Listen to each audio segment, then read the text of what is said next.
Africa. Just two spoon, you ain't know. If the children crying for starvation, just two spoon. You want to get a news update, my brother, two spoon. You want to know what is happening, Moravia, two spoon. Politicians want to make their decision, just two spoon. You want to know what's happening in the ministry, two spoon. Two spoon. Two spoon. You from Fonjema, Maryland, two spoon. Two spoon. If you eat kepan, gradually, my brother, two spoon. You got a spoon TV, you got a spoon radio, two spoon. Two spoon. You want to get a news update, two spoon. What?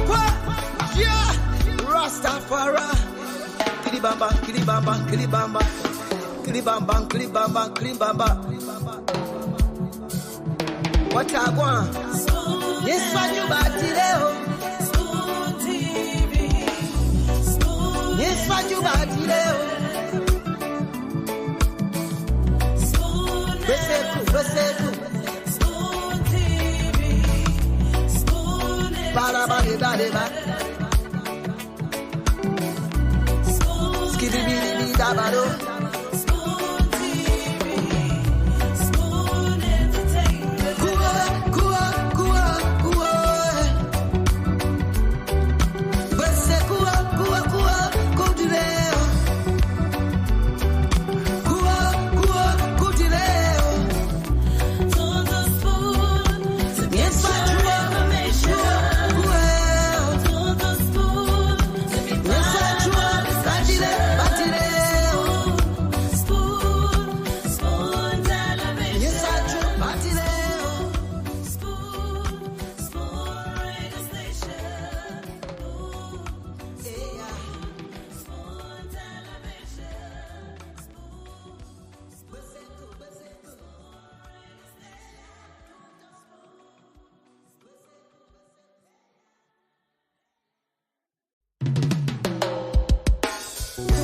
Yes, I, a special one from the CEO, stand coming with the spoon. And your boy, Friday the Southern Band, charges on the beat. To the spoon to get your information. To the spoon to be part of our discussion. Spoon television. Spoon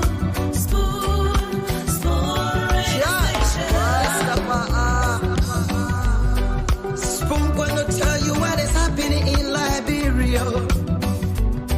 Spoon gonna tell you what is happening in Moravia. Spoon gonna tell you what is happening in Africa. Just two spoon, you ain't know. If the children crying for starvation, just two spoon. You want to get a news update, my brother, two spoon. You want to know what is happening, Moravia, two spoon. Politicians want to make their decision, just two spoon. You want to know what's happening in the ministry, two spoon. Two spoon. Two spoon. You from Fonjema, Maryland, two spoon. Two spoon. If you eat kepan, gradually, my brother, two spoon. You got a spoon TV, you got a spoon radio, two spoon. Two spoon. You want to get a news update, two spoon. What? Yeah. Rastafari. Kilibamba, kilibamba, kilibamba. Kilibamba, kilibamba, kilibamba. What I want? Yes, what you battle. Spoon TV. Spoon. Yes, what you battle. Spoon. Spoon TV. Spoon. Baraba, Spoon. skidibidi, dabado. Spoon TV. Spoon Entertainment. Kua, kua, kua, kua. Bese kua, kua, kua, kudileo. Kua, kua, kudileo. Todo spoon to get Yes, what you your want? information. Kua. Todo spoon to be Yes, what you want? Batile, batileo. Spoon, spoon television. Yes, what you want? Batileo.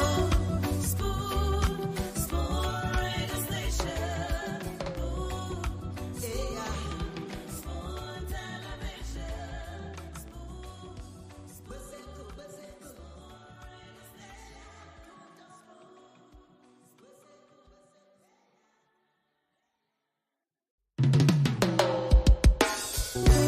Yes, I, a special one from the CEOs, downtown with the spoon. And your boy, Friday the Southern Band. Charges on the beat. Todo spoon to get your information. Todo spoon to be part of our discussion. Spoon, spoon, spoon television. Spoon, spoon, spoon radio. Okay, so tune to Spoon Television, tune to Spoon Radio. This is the Spoon Network. This is where you get authentic news about the happenings across Liberia. I'd like to say welcome to all of you tonight. Thanks for joining us. We're live. Spoon Talk is back on the radio. I'm Nelson Colette. We are live tonight across uh, several frequencies across the country. And of course, you can find us on Fabric 101.1. Super 95.5 and Spoon 107.5 FM. Many thanks to our folks across the internet that have joined us tonight as well. We're live on Spoon FM, that's Spoon TV on Facebook, Fabric TV, and Super TV. You can also find us on YouTube, and the YouTube handle is Spoon Talk Live. Many thanks to all of you who have already joined us, started making your contribution in the comment section. We appreciate you for being here tonight. Liberia's premier talk show on radio and online. Spoon Talk is back. And of course, Spoon Talk has absolutely no borders. Regardless of where you are, you can always log on to Spoon. You can always watch Spoon. Um, you can always tune to Spoon, and of course, get to know what's happening across the country. So if you're not on 107.5, that's your FM dial, or 101.1 or 95.5, just put your data on your phone, go on your internet, search for, go to Facebook, search for Spoon TV. You're going to find us there. Search for Fabric TV. We're there. Search for Super TV. We are there as well. I want to say thanks to you tonight. It's a great way to start the weekend. And of course, today is the 12th day of July. And welcome to this edition of Spoon Talk. Now, we're going to go to the phone lines as usual. We'll take some calls. We will hear from you tonight to know exactly what the issues are that are on your mind. What is it you want to talk about? Health, education, sanitation. You want to talk about the environment. You want to talk about the political issues in the country. Just whatever that issue is that is of concern to you, you're going to have the opportunity to talk about it here tonight as we open the lines to get your views, to hear what's on your mind tonight. Why we do that, a lot has been happening in the country, and once the CEO and the rest of the team come on, they're gonna give you details of those major happenings across the country. As you know, there's always something very important to take away from Spoon Talk. That's why we are here every single day to make sure that Liberians, regardless of where you are informed as to what the happenings are across the country. Let me go to the phone lines now and take some calls. 0555 101075 0555 I'm going to put the WhatsApp number up as well that you can call and have your say tonight. But let's take our first call here. Hello, you're live. Your name and where you calling from? Mr. Colette, good evening. Good evening, sir. How are you? I'm retired Captain Daniel Sayman. We are senior. Last evening, you gave me a number to call you. I've been calling you. I have a brand issue that I want intervention of talk. You give me the number. I've been calling you. I don't know what is happening. It's a brand issue. Okay, retired captain. So Sayman, we are senior. I'm calling from Dunizo or Four. Okay, It's so number 2 months Raro County. okay, so we are very interested in what that burning issue is. The So issue it had to do with Senator Moy. Okay, so what I want you to do is to call the number I gave you. Call the number right now. Just call that The number. number you gave me, I should call it right now. Call the number right now. Then I can save yours, and then we can take off from there. Call it now. But thanks a lot. I appreciate you. Thanks a lot for participating tonight. Let's take this person. Hello, you're live. Your name and where you call from? Yeah, thank you. Okay, let's hear you. Yeah, this is quite Johnny from You are coming very low. You say your name is? Yankwe, what's on your mind? Let's hear you tonight. What is it you want to talk about?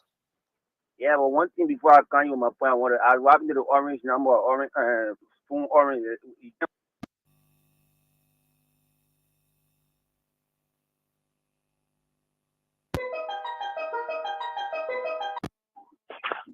Yeah, hello? Yes, please go ahead. Your name and where you calling from? My name is Akiva Wise. Yeah, we said, let's hear you. What's on your mind? There are plenty of things on my mind. Thank God I get you people. Our representatives, it can make us shame. You want 15, you want 45,000 dollars, then we don't have our yellow machine coming for us to have white to do anything about themselves. It's too disgraceful for us. Let Musa Belete go ahead and enjoy himself. Thank you. Thank you very much for your input. We'll take more calls 0555 101075. And I'll put the WhatsApp up shortly. Let's take this person. Hello, you're live. Your name and where you call from? Hello. Hello? Yeah, please go ahead. You're live on the show. Let's hear you. Yeah, I'm Joseph to call from Providence City. Joseph, what's on your mind?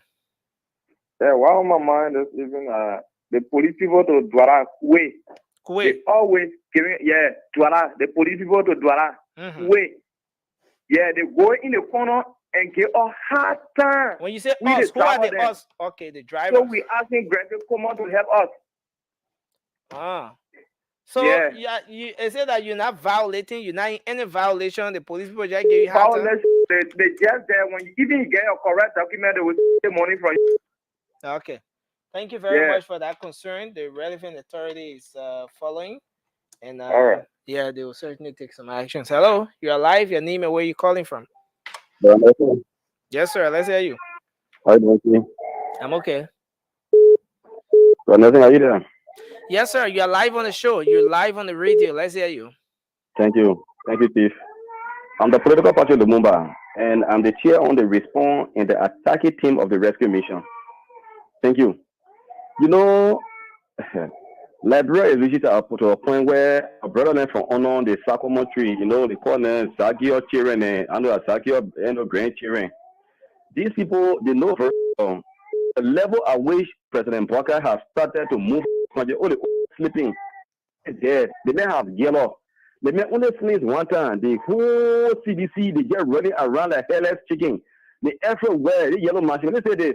One Musa Blade jumping from radio station, we can't stand the yellow machine. Musa Blade, that two machines got in Nima, want to make it to look like you are a philanthropist. We will make it unpopular. We will carry 19. If Nima is big, so we get Nima 20. So that two machines, it will become useless. So that's the reason why you're angry, because now you want to go for senator. Thank you. So the two yellow machines, you got in Ganta there, but it's chasing you. We will give Nima County 25 yellow machines. No. When you're taking $45,000 car, you can bring it to the public. When you're taking $30,000 to carry the student who you can bring it to the public. For as soon as it comes to the poor interest, we can stand it. SYZ, the public SYZ, no. President Barker will develop this country. The Thank you. woman is on the rightful trajectory. So anybody who stay on the way of the yellow man, plan to enough in your way. So Mozambique, you are the number one bullet point for our agenda. Thank you very much. Let's go there and take another person. Hello, you're live. Your name and where you calling from? Good evening, Nelson. Yes, sir. Let's hear you. My name is Nyonya Miller, calling from Marshall Highway, Pakistan. Yo, go ahead. Let's hear you.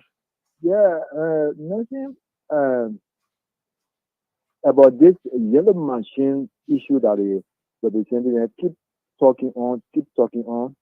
What are the government never pass through the referral procedure or what? They should just come out with one understanding so this can be pass the machine comes to this country everywhere. It's just looking that kind of way. Your line has gone very bad. Hello? Okay, yeah, go ahead now. Go ahead. Yeah. Just end up. Yeah. Yeah. I said for this machine, I said the representative there and the government should set so they can Thank you, sir. You have to change your location to call back. Mr. Dwalu, I want to welcome you to the show. Thanks for joining us tonight. We'll take a few more calls and then we'll come back to you for the usual food for thought for our folks out there. Hello, you're live. Your name and where you calling from? Hello? Yes, Odoloko Yankwe are calling from rehab area. Yankwe, go ahead. Let's hear you. Yeah, my brother, that I wanted to previous mayor. Okay. The runabout that is clean for now. Mm-hmm. The seller that are creeping there gradually. And she said the previous political they standing around there because people hold the market in their hand, they standing all around there. Sooner or later they will start putting it down. When they say no selling, automatically, but people are creeping there selling. They soon one for the city mayor to know, the previous city mayor to know. Thank you very much for your input. We will take a few contributions from the WhatsApp, but let's squeeze in this one. Then we'll go to the WhatsApp line to take some calls. Hello, you are live. Hello. Hello. Yeah, hello. Yes, go ahead, sir. Let's hear you. I'm calling from Wakastan. What's on your mind? Let's hear you, sir. Hello. Go ahead, sir. Let's hear you. What's on your mind? Yeah, what is on my mind is certain have to do that on the show. A way of talking, using words, see where can talk about it. What I said, you cannot talk good and come to discussion issue where they are division. Okay. Thank you. Let's take this person. Hello. Okay, so let's go to the WhatsApp now to take few calls from there. Hello, you are live. Your name and where you call from? Yeah, hello, Nelson. Yeah, please go ahead. Let's hear you. Okay, my name is Ben Cole and I'm calling from Atlanta, Georgia. Okay. USA. What's on your mind? Let's hear you. Oh, I just came on and I did not know what you were really talking about, but I have concern. Yeah, it's an open discussion. Anything that's of concern to you. That's why this segment of the show is dedicated to. So you just say what is it that is of concern to you, and now you have the floor. All right. I have a concern about our lawmakers. Okay. Impression of Honorable Yeke Kolba. Okay. I don't know how we derive of getting such a person in the house because this guy do not even have he don't even sit on his seat when they're having any important discussion that lead to the development of the country. Okay. Everywhere. He disrupt the hall all the time. Okay. I don't know. And the other, one of the representatives from Bon County, which I found, is a disgrace.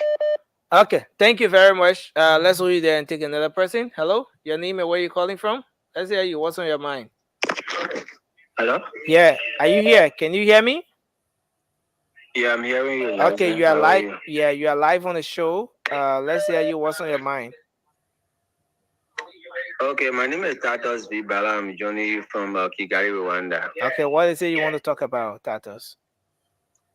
Okay, I want to talk about the Tatas, issue of yeah. Can you hold on a bit? Can you lower the volume of your yeah. receiver? I think there's a TV or radio or computer or something on in the background. You want to lower the volume of Okay, that yes, I'm gadget? out. I'm out. Sorry. Okay, yeah. Go ahead now. Let's hear you. Okay, sorry for that. I think it's okay. Yeah. So I want to talk about the issue of a real life market, and then that water side, the way in which people have the kind of abundance in that area that you cannot find a way. Even if people want to walk through, it's not an easy thing. So I think what the city mayor used to need to do is this: is to find ways to create a marketplace or to build an area that those people will find place to move, because we need infrastructure. You cannot tell people that you should leave rural or leave waterside or maybe leave everywhere you think you got a lot of people. You need to get an infrastructure that a lot of people be able to relocate. Thank you. And then with that, you will have the people going. But if you just tell them to go, where are they going? If you tell somebody to leave right now, why do you expect the people to go if you don't have the available infrastructure for the people to move? So I think Thank you very much for your input. I need to find means to be able to create that area. Yeah. So thank you so much. thank you, Nelson. but I hope my information yeah, are going through. and that's a great concern. But the previous that was under former President Sir Leave, there was there was a structure constructed for the folks at Ominga.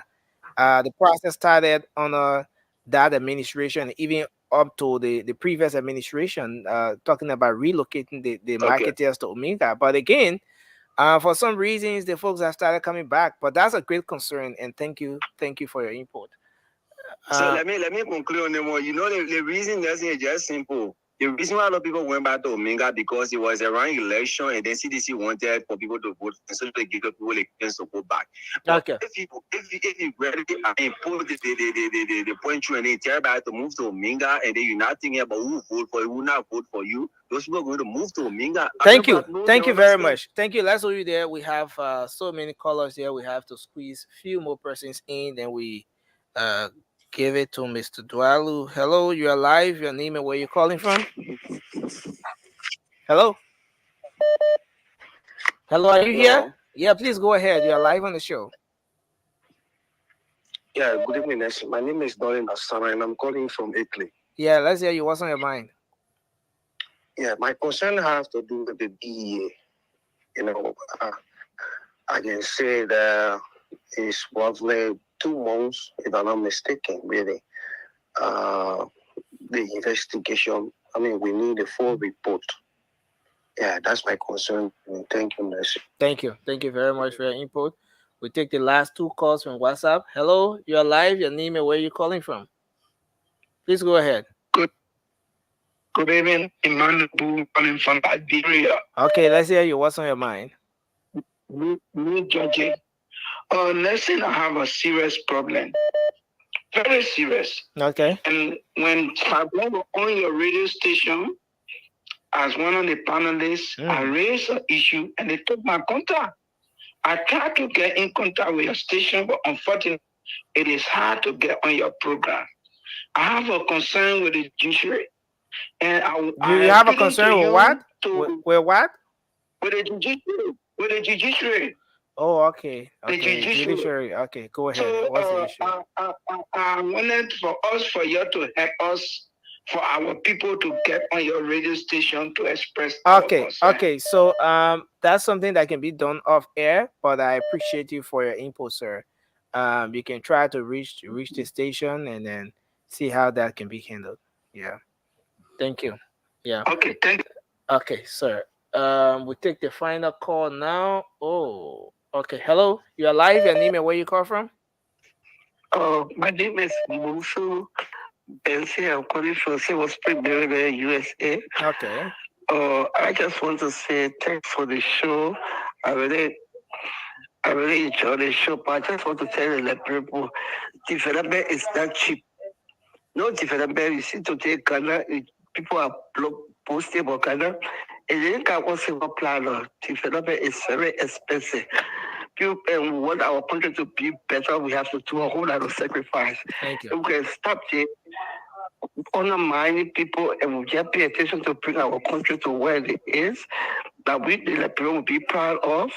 We have to do a whole lot of sacrifice. Thank I you. just want to say thank you for the good work, and Tualu, thank you for your hard work. I saw your business.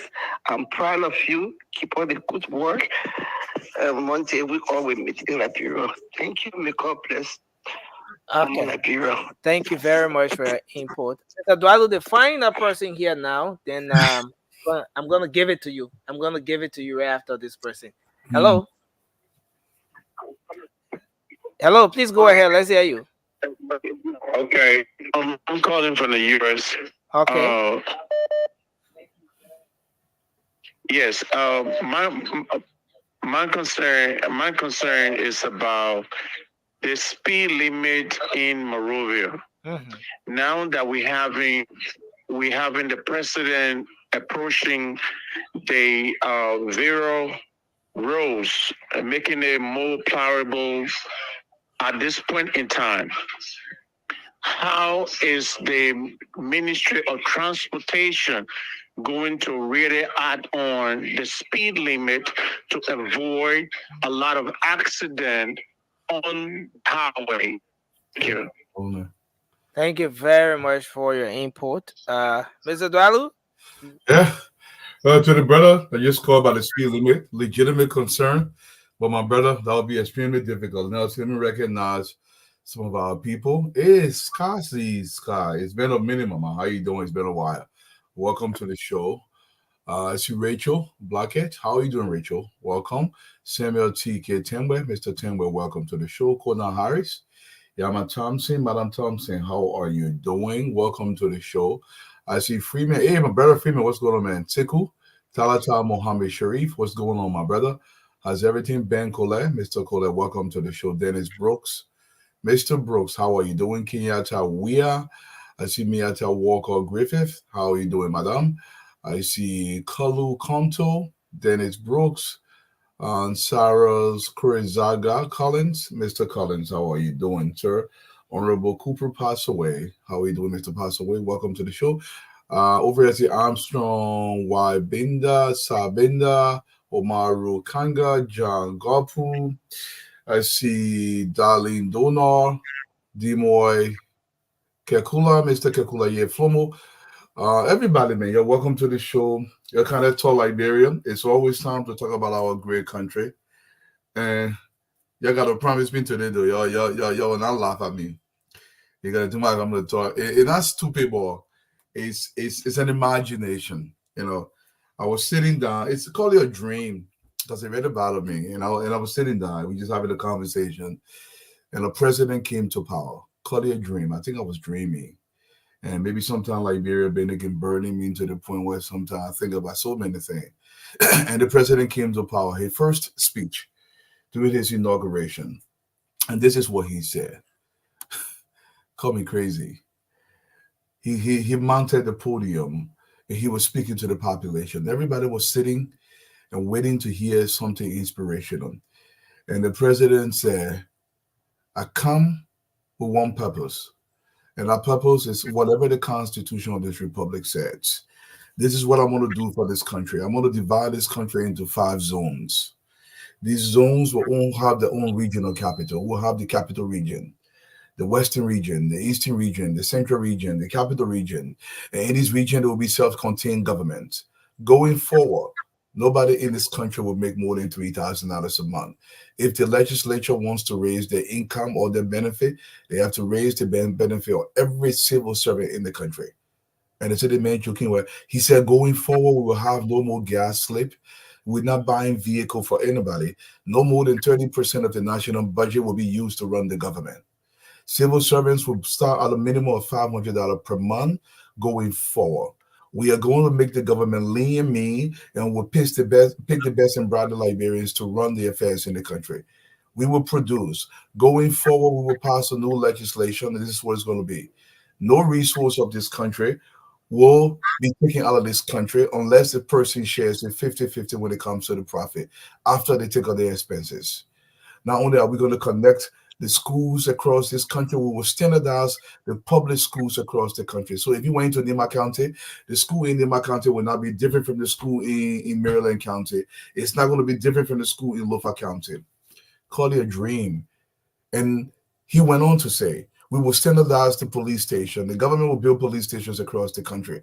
Within the next 2 years, we will declare a state of emergency because we are in an emergency.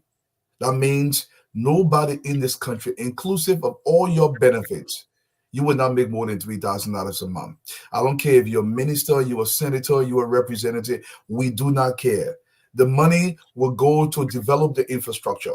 The government decided to put 70% of the national budget towards developing the infrastructure. And by extension, you're going to develop the budget. We're going to increase the budget because 70% of the national budget every single year. Here's the beautiful part about this dream. The president said, listen, those of you in the interior, in the southeastern portion of this country, you don't need to come back to Monrovia. I don't want you coming to Monrovia. I want you to stay in Totota. But what we're going to do in Totota, we're going to come to Totota. We're going to sit with your community here, and we're going to provide employment right in Totota. This is how we are going to do it. Those of you in the southeastern region, you will develop a new kind of industry in that region that is localized to your experience. And that industry will feed this country in a way that's never before seen across this country. This vision is massive. It stretches all the way from the coastal plains. 350 miles of our coastline is visited by the president. He says to his people, listen, for so long this country has suffered, but we will change this. I will do everything in my power to make sure your representatives, your government officials serve the people. They are not here to serve themselves. Nobody who does not declare their asset on the first day of coming to government, they will not get paid. 30 days after the classes are not declared, they will be automatically fired. Anybody who steals more than $5,000 from the people, upon conviction, he or she will be executed. This is a vision, and that vision has to be serious. We will execute anybody who steals more than $5,000 from the people, and he or she is convicted through the court of law. The president was very serious. He told the army, he said, listen, you soldiers, we have neglected you for so long.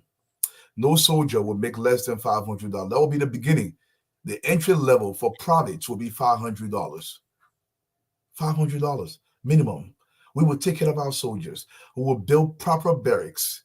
As for the police force, you will be a dignified, professional organization. We will cater to you because we've taken 70% of the budget to ensuring we take care of the Liberian people's business. The legislature will be responsible. It will be a responsible entity. If one of your people in the legislature is not being an honorable individual, he or she will be charged with a crime because he's committing a crime against the people. You will be forceful. The president is unrelenting in my dream. He was unrelenting. He was uncompromising. He was very, very pushful when it comes to the issue of the laws that are governing this country. He took the Constitution, he lifted the Constitution, he said to his people, this is the guideline of this country. Nothing will sway the direction of this country. Everything I do will be guided by the Constitution of this republic. Our hospitals. He built a brand new JFK hospital. He built a brand new women's hospital where our mothers can give birth in the 5 regions across the country. They call it Women and Infant, where our mothers can go and they can birth their children on a proper condition. There was an entire program for adequate vaccination across the country. He invested heavily into rice production, into poultry farming, from flour to sugar to everyday product was produced locally in this vision. And this president was forceful. He didn't care about no 50-car convoy. All he cared about was what is happening to the children of Riverside County and the Riverside public school system. He measured the graduate rates across the country. There was an influx of the young women entering the schools because there was sufficient money going to these schools. Anybody who graduated from the University of Liberia, it was mandated under our law that you spend at least 2 years in the interior as part of your public service to the people, because we educated you through our public school system. And you will spend 2 years all the way beyond Bond in Nima County to educate the children out there so they don't have to come to Monrovia and seek education. This vision was massive. Our iron ore, he encouraged the Liberians in the diaspora and told them, listen, your country is in a bit between a rock and a hard place. I want you to pay taxes in Liberia, even though you're in America. But this is what I'm going to do for you. You are going to vote from America, but your vote will come as half as though in Liberia. But you will pay $300 every single year to ensure you vote from America, you vote from Australia, you vote from Europe. And this money that we get is going to go directly towards infrastructure. This president vision was massive. He thought about Liberia. He dreamed Liberia. He spoke Liberia. He ate Liberia. All he thought about was how can we expand the development across this country? And then there was the naysayers that said, well, Latina man talking, it can't even happen. The thing talking a vla. It's another man just trying to come into a position and say, listen, I think they gave me 2 weeks. After 2 weeks, it's not going to happen. But this president was unrelenting.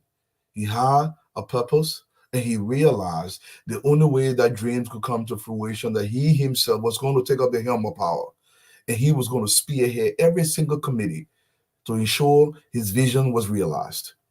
Nothing will stop this vision. And in the span of 10 years, as his dream went on, Liberia started to grow, infrastructure connecting the counties. You could leave Monrovia and go into Grand Crew and come back the same day. This is possible. The state of Ohio here in America is approximately the same size as Liberia. You can go anywhere in Ohio and come back the same day. Imagine going to Maryland County and coming back the same day. Talk about commerce. Talk about the expansion of the budget. Talk about two, three, maybe $4 billion in the national budget is growing over the span of 10 to 15 years because we are opening up the country. We are telling Liberians this has to be done because we can no longer sit around. Some people will say, oh, well, this cannot be done. Let me tell you something. For those of you who have refused to read history, I want to tell you this. There is not a single country that has developed. Think to the Industrial Revolution. Think to the French and the French Revolution. Think to the Americans and the discovery of America. Think to the Scandinavian country at the turn of the century. A true democracy cannot fully develop a country in its infancy when it's at the early stages of development. There must be a degree of force introduced. Think about the Chinese and the Arabs as they are developing right now. I'm talking constitutional force. Because if we are going to develop, we cannot be passive about development. We have to be aggressive when it comes to doing the people's business. This president was unrelenting.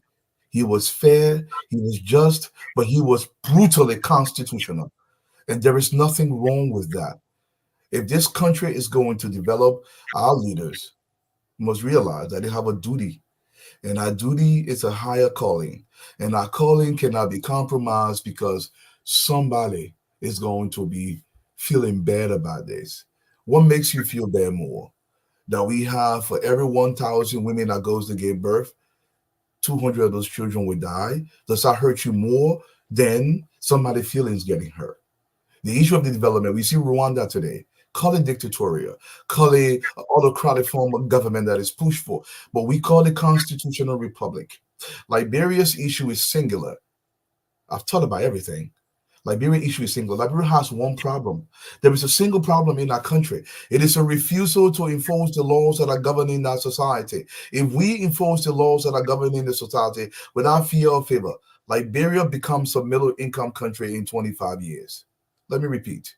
If we enforce the laws in the republic without fear or favor and adjust the laws where they do not favor the people, within a span of 25 years, we become a middle income country. We become a great society where we don't have to go to foreign embassies and be shamed because we are trying to go to another man's country. This is possible, folks. We just need a leader that understands this, that for this society to develop, we must be constitutionally ferocious so we can provide service to the people and we can leave our children with a better Liberia that is far superior to anything we ever imagined. Once again, man, ladies and gentlemen, it was a pleasure as always. Welcome to the show. Nelson. Yes, thanks a lot, Mr. Dwalo. And I think this is a dream that every patriotic Liberian will look forward to seeing become a reality in their lifetime. And this is a dream that we've been promised on so many occasions. So many people have come and told us that this dream can become a reality. So many people have told us that they have blueprints to this dream, to that very dream. And over the years, Liberia is yet to see that. We can only hope that that dream will become a reality someday. But let's have a conversation before the guys get here. What Mhm. do you think is stopping that dream from coming to fruition? What do you think is stopping it? Like, what is stopping that dream? I think that the lack of patriotism is the first thing that's stopping that dream. The lack of love for country, greed is one thing that's stopping that dream. A system that we've built a system over the years that favors the few privileged ones, Mhm. that benefit the few privileged ones, while the majority of the folks get to consistently be deceived. And I think they will get to that point where there can be actual love for country beyond just saying it, maybe doing election, beyond just saying that, oh, I want to see Liberia succeed. We will fight corruption. We will build the infrastructure. We will open up the country. We will better the lives of the people. Beyond just saying it, till we get to that point where the people who govern our country can be true patriots. And let me tell you something. And this is not coming from me. This comes from a colonel that he was ahead of us during school of infantry. He would tell us this. He says, "No man is patriotic until patriotism is held to his feet and you attach consequence to not being patriotic." Let me phrase it this way. The concept that of the expectation that anybody in government, most people that are in government right now, Mm. they don't want the system to change. Look, no Liberian wants the system to change as it is when they are in government. The only time they want that system to change is when they are not in government. Don't expect them to be patriotic when they are receiving. Look, and I'm not just saying it for saying the sake, though. I'm being serious. 98% of the people that are in government, in the high position, the high echelons of government, cannot make the money they are making in government outside the government. 98% of them. Maybe we'll find 2% that can make that money outside the government. But do you know why they're not going? Why Liberia doesn't change? It's because we don't attach consequence to people's action. Whether it's compensatory consequence or punitive consequence, we don't attach it to people's action. In Liberia, there is a tendency, my man, yeah, just forget it. You know, they think the man did bad, but yeah, just forget it. Let me tell you something. Do you know why the Western countries work?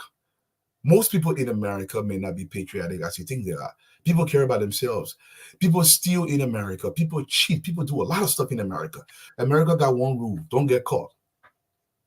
Because when they catch you, in any other developed country, by the way, once you get caught, they're going to consequence you.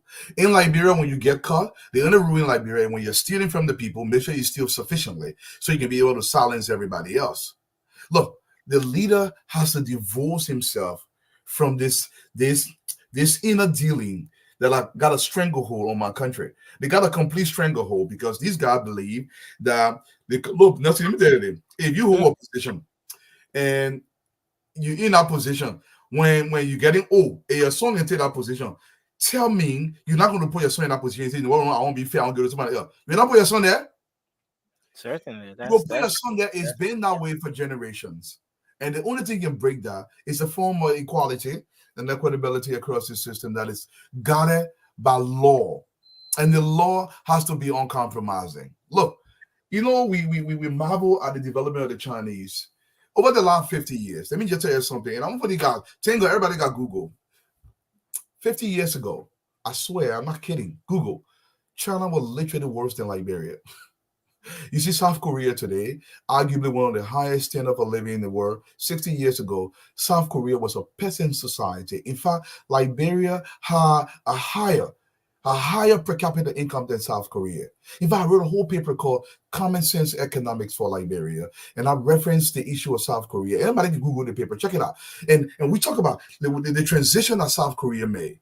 And every single society, when you hear about the great Lee Kuan Yews of the world out of Singapore, when you hear about Johnson Park out of South Korea, when you hear about Mao Zedong out of China, and you hear about these guys, everything that they do, yes, some of them are brutal, and I'm not asking for brutality, but what they do, they were entirely forceful when it came to implementing the rule of law. If I tell you to put a road between Barclayville, Grand Crew County, and Monrovia, and they'll say you are in charge, and we demarcated the road. It should be 6 inches thick. It should be this, and it's not measured. They are going to try you, and if they convict you, they are going to execute you. It sends a powerful message. Look, and I want people to understand this though. Every time a government official steals $5,000 from the people, this is empirical, by the way. Look at some of these reports. Every time they steal $5,000, that's equivalent to killing 5 children in Liberia. And you say, oh, but Mr. Donald, how? How is that possible? Let me explain it to you. Sesto, Riverside County. Sesto City, Riverside County. The health budget for Sesto City, due to the government-owned calculation, let's assume it's supposed to be $100,000. The government barely gave Sesto $15,000 a year. And the $15,000 given to Sesto, let's assume Sesto have 15,000 people for that money.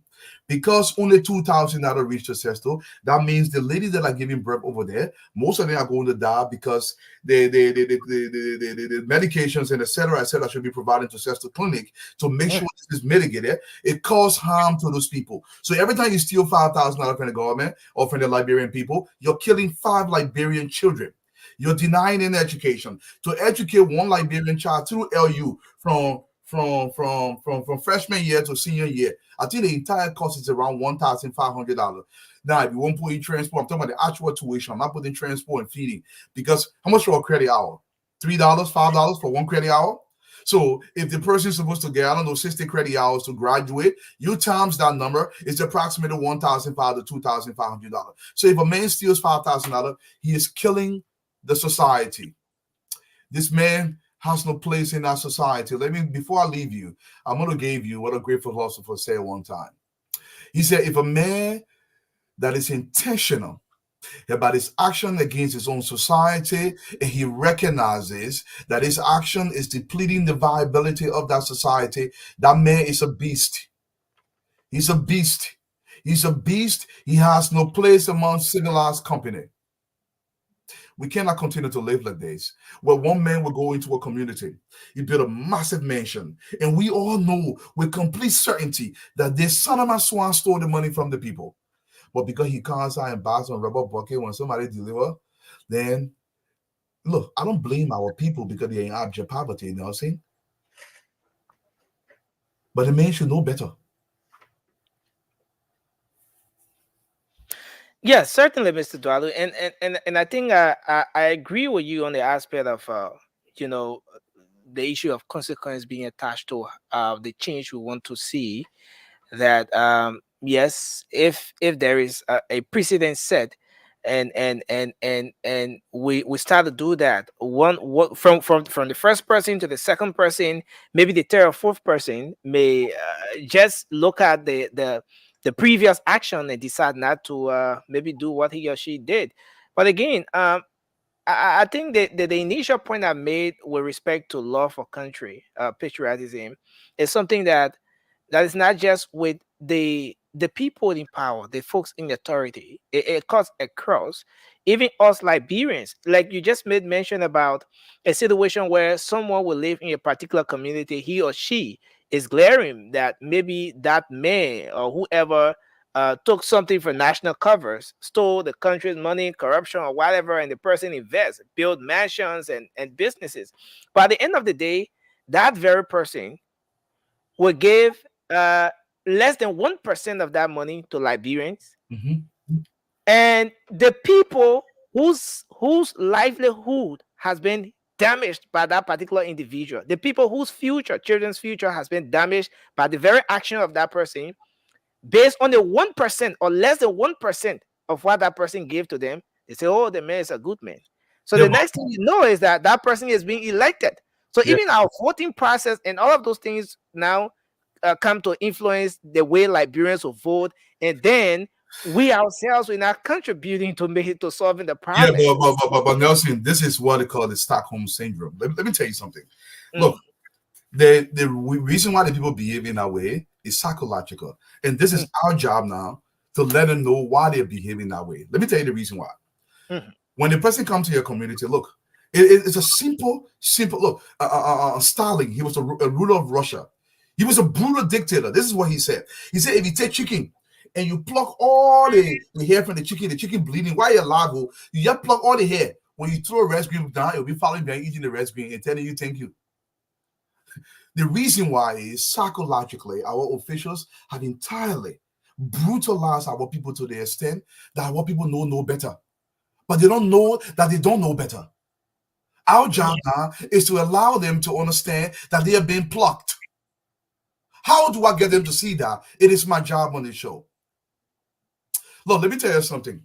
Nobody in Liberia that working honestly for a job in government that can build a 3-bedroom house in 2 years. Let me repeat. Nobody that is working, I'm talking about a regular 2-bedroom house that can build. Look, the country is poor. It's extremely poor. And you take that same country, you take a bunch of men and women in the legislature, especially, and they can decide to pay themselves. Now, see, if I told you that you can pay yourself any money you want, and you get Liberia Central Bank to your hall, Yeah, that's the whole conference. yeah, the whole you not paying money. First of all, why do we allow representatives to decide on what to pay themselves? That should be decided by the civil agency, the civil servant. What do you call it? Civil Yeah, the something. CSA, civil The service. CSA. Yes, they should determine how much legislators get paid, and there has to be an equality in payment. This is why I advocate for heavily. There should be a grading system. Say G1 to G10, for example. So let's say you G1, you civil servant entry level 1. Maybe like a G8 would be like a senator, a G7 would be like a representative. Maybe a G8 would be like a minister, for example. Maybe a G9 would be like a doctor in the system. A G10 would be like an expert in the system. So it will be based on that grade. So your income will be determined on the G level that you're fitting. And each G level will have a criteria that you have to meet. If you don't meet that criteria, you can't get paid that kind of money. Why are doctors in the country making less than representatives? The doctor, look, you go to LU, you major in biology. You suffer. You go to that Dr. Declarty School of Medicine. You suffer 8 years. You get it again, you 1,005. Look, I want judges to be arrested while they're sitting on the bench if they do something outside the confines of the law, if they're taking bribes.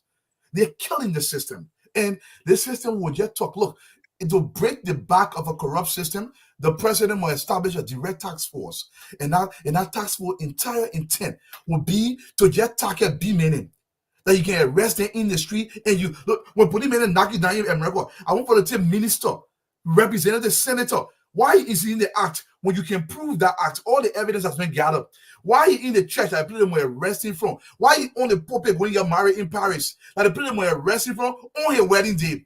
The message has to be sent that the people are entirely greater than any one person. Once that message is sent, that the people of Totota, you cannot mess with Totota and District Development Fund.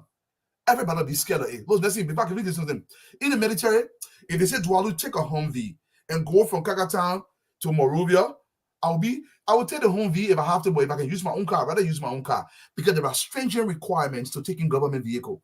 They will check that vehicle. One scratch in that vehicle, you go over 1 mile. Everything has to be. There's so much paperwork around that vehicle. I say, man, I'll use my own vehicle. You'll pay my money when I come back.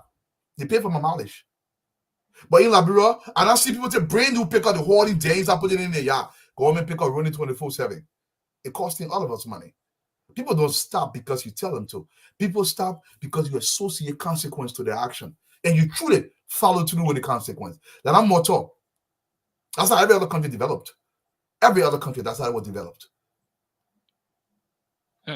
So it gets to a point where the tough question is asked: where do we, in the case of Liberia, start to fix the mess from? Where do we start Simple. to fix? It's very simple. Is it from up there, the people who are making decisions, who make the promises, and then we let them to power, or is it with us, the ordinary people, the people down there, who make the decisions No, at the bottom?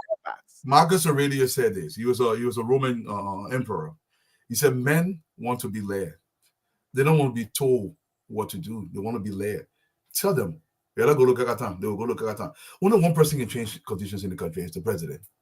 Whatever the president wants in the Republic of Liberia, that's exactly what's going to happen. The legislature, the matter, they don't even know their own strength. So if the president of the republic wants conditions to change in the country, whatever direction the president wants, that way it's going to go. Look, if the president came out today and said, listen, he takes the constitution, they put it on a desk bound. The other lawyer is rotting, I will change it. But the constitution here, I will follow it to the letter without fear or favor. Look, Liberians are among the scariest people on earth. We are very scared. The beating Liberian is scared like shame. Imagine you take a bishop. Why you on the pulpit? You arrest him for sleeping with some kind of small child in the church. Why is on the pulpit? And then that leader must couple himself with the people. He must make the people see what he's trying to do. If you team up the president and the people, they can change this country.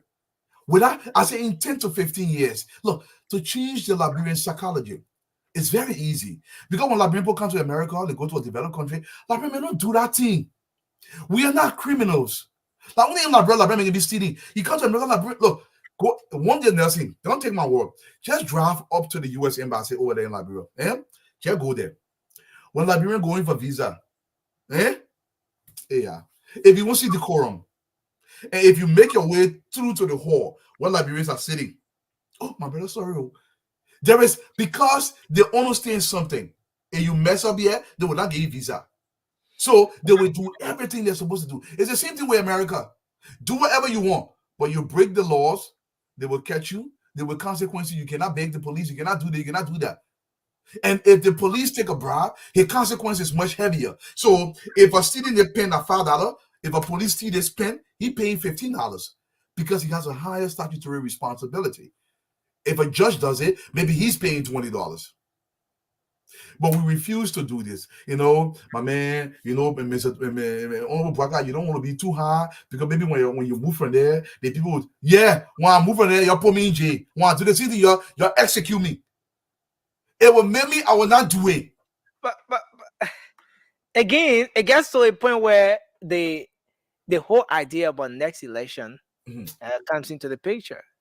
No. One of the callers said something that just got me laughing. He spoke about the Omega situation, the red light market. Previous administration removed, let's say, build the market, relocated the people after that. When it was somewhere around the Christmas, let's say the independence celebration, and gradually the people wanted to come back, and there was some arrangement. The people went back to red light. Now, even that administration and up to present, this present government is finding it difficult to get the people going back to Omega.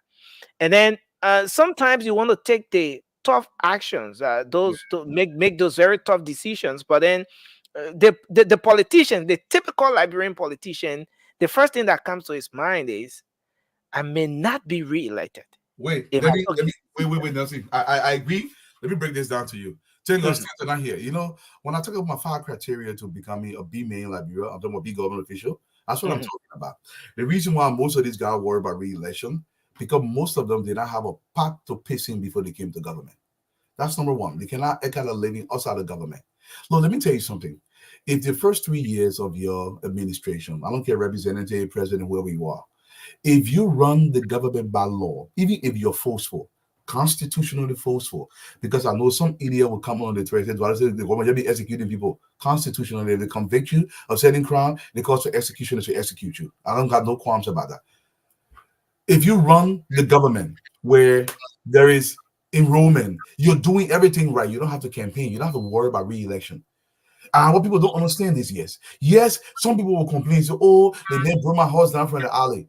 But if you see 10,000 houses got broken down, and those houses should not have been in the alley, and then by the right jobs creation in Samo County where he or she can go and work and actually make some money for himself, and he can see himself moving forward in a positive light, he's going to forget about what you think the government has done. But you got to be fair. You can't buy back that fencing house because you be more. Then you break that fencing house down, then you lead Dwado there because Dwado got connection.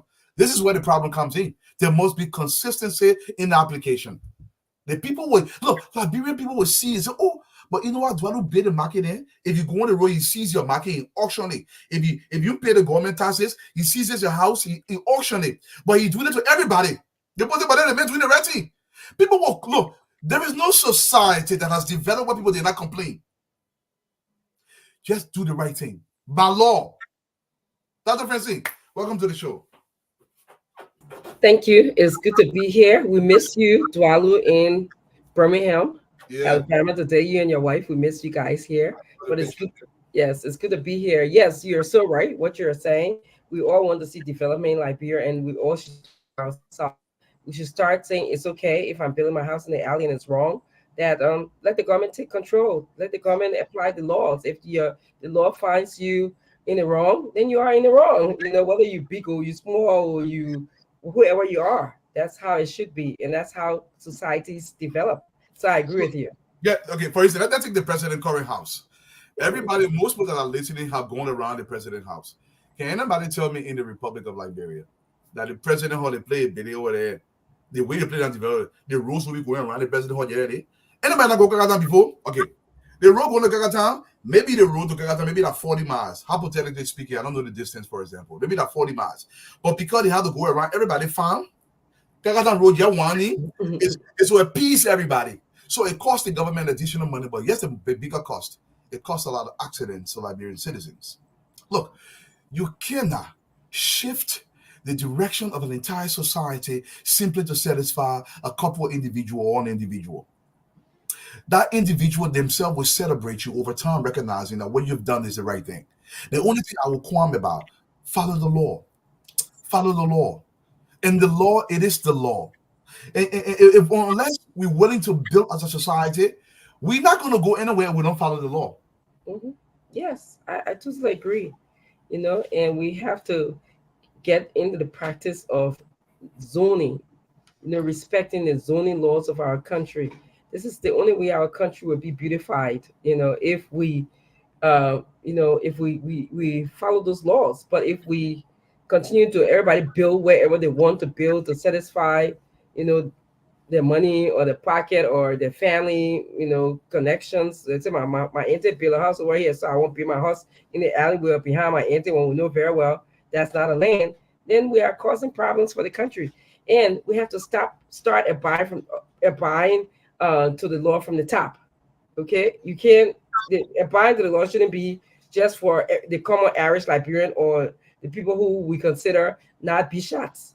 We have to start the people in government, and I'm sure we're going to talk about that today on this show. But the people in government, you have to follow the procedures of the country. You have to follow the laws of the country. Okay, and then we can move down to talking to the little people. We have to serve as mentors for everybody. We who in the position of power or the people who we think know better should be mentors. Welcome, Uncle Sam. It's good to see you. I haven't seen you for a while.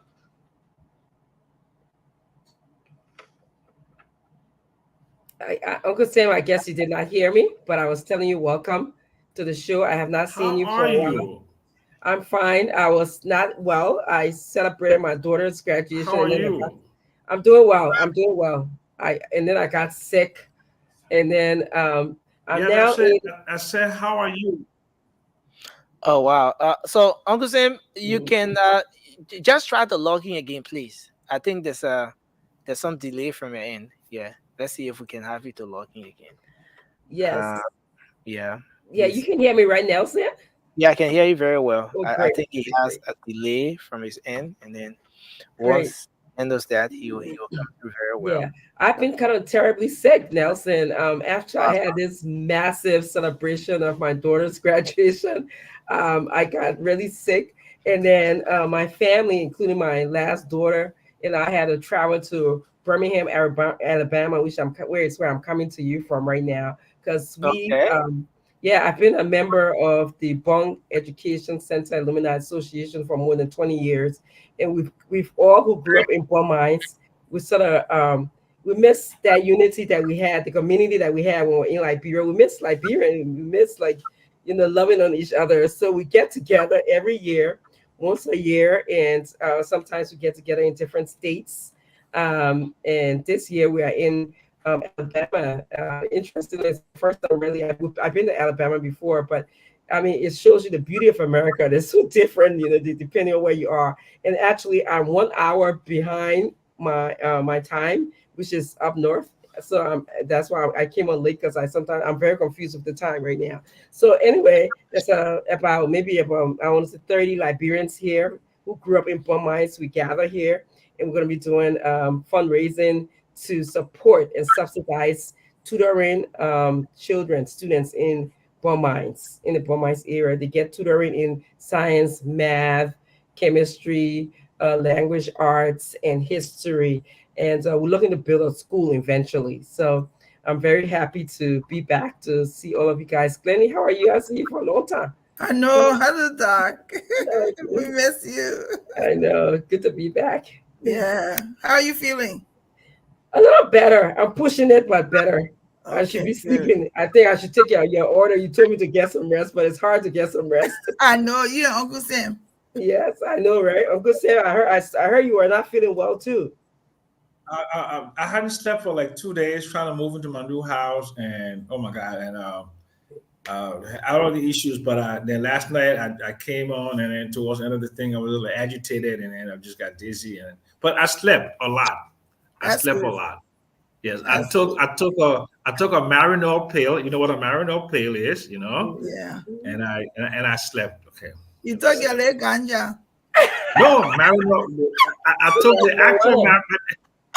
It is marijuana, but it's a Marinol pill. It's a prescription pill. Yes.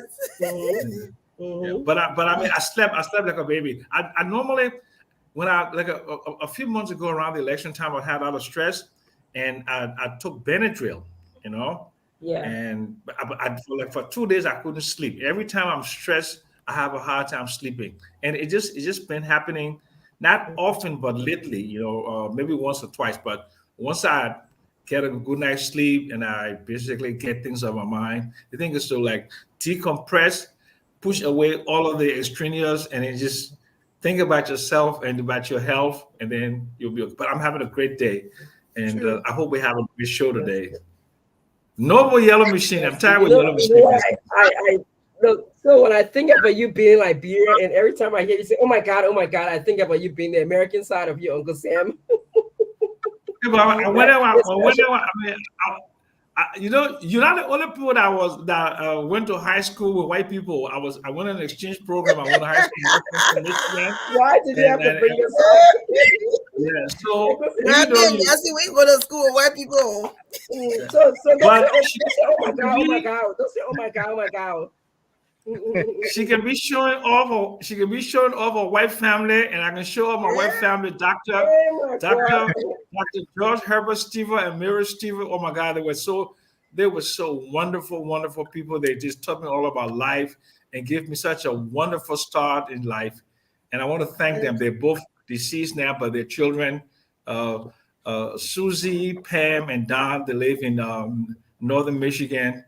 Wonderful people, great Americans. I mean, salt of the earth, and I love them to death. And I hope. Oh my God, we're so thankful for them. Thank you for that contribution they made to Uncle Sam. Oh my God, thank you so much. Yeah. That's the Michigan in me. The Michigan. I can tell. Mr. Kennedy, how are you doing? It's good to see you guys. I'm so excited to be back to see you. Yeah, good to see you. So after you and Glennie stood me up, Glennie, first of all, I'm very disappointed in her. She made me to stand outside the door in the house. No got trouble. All day waiting for Rod to go to New Jersey. Yeah, Come to find out, see Fatima and they're booking down. That's my party. I will leave my own go. I got sick and I stay sick. Now that's what it. Look at that. But anyway, I had a good day yesterday. I was invited to. Well, you were looking so. Before you explain, you were looking so short with the people yesterday. I said, why? I said, they are tall people. Yeah, I saw that. They're very tall. In fact, there was one lady there who was very tall. I said, I'm going to stand there.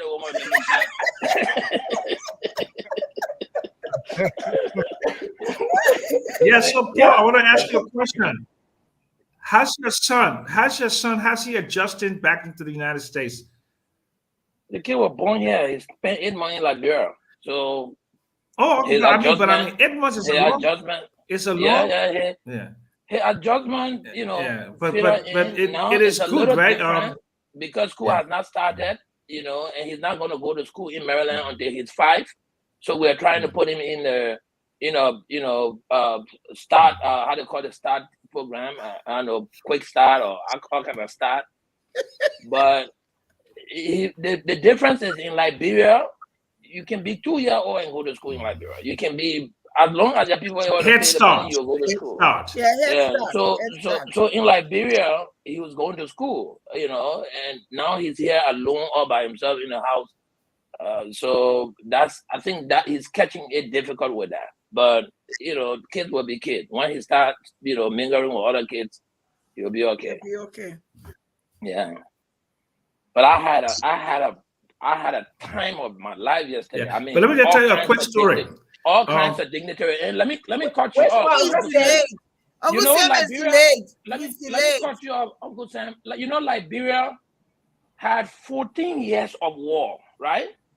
And in this time of war, a lot of different countries contributed to, bringing the war to cessation in Liberia, right? So Liberia comes and is living post-war and is enjoying. When our celebration comes for our anniversary or whatever, the 26th, all I see is the same group of Liberians going and selling kala, selling fried plantain on 16th Street. When are we going to invite different people from different communities? Like yesterday at that place, I saw people from Cameroon, Sierra Leone. I saw people from everywhere, just commemorating the genocide. I mean, it was a painful time because the people went through the history of the genocide. They show us videos. It was really touching.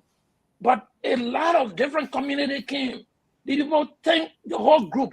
They thank people from Liberia who have contributed to their peace.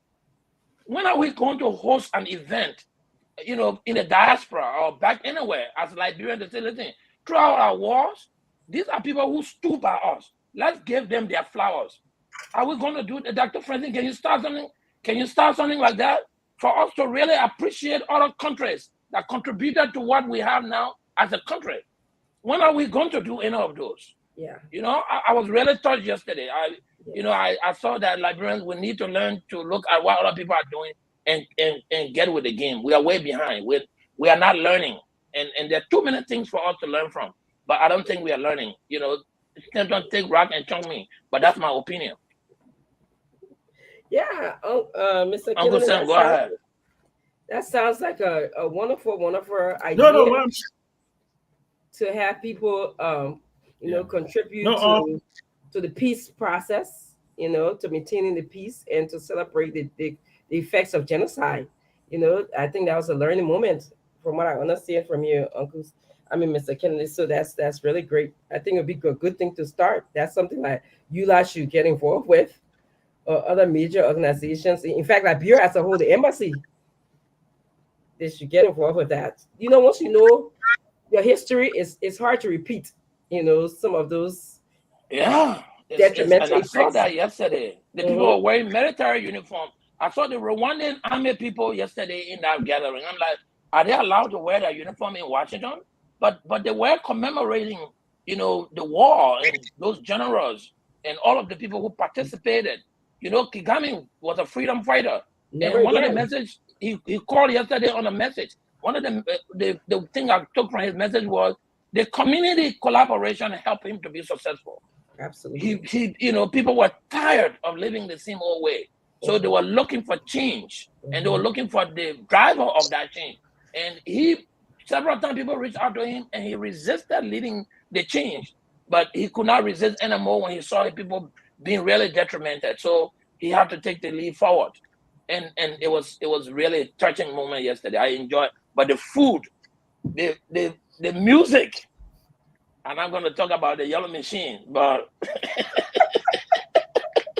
These are for center the I don't know company. that one. How That's the you one doing? a All black right. machine. No. Sometimes Jesse can get vexed when you talk about yellow machine. He said nobody will call any woman yellow machine. No, Not I, a woman would I just say think yellow it's machine. denigrating to speak. Oh, I mean, okay. just I to was call a thinking you woman sound the way machine, I was whether it's a talking about. black machine or yellow machine.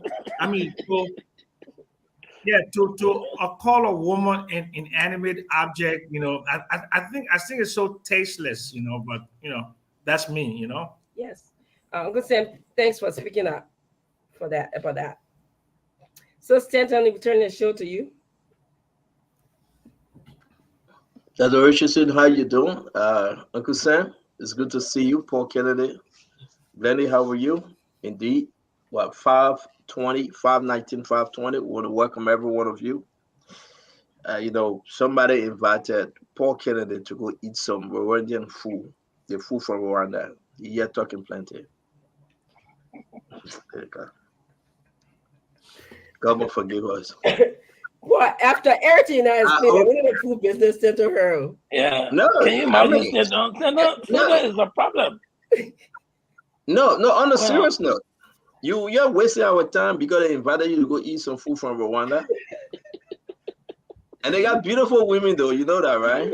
They got some beautiful women too. I don't know that. I can't say that. Our women are more beautiful than their women. Beauty lies in the eyes of the beholder, I'm told. God, they all I can't go where you are.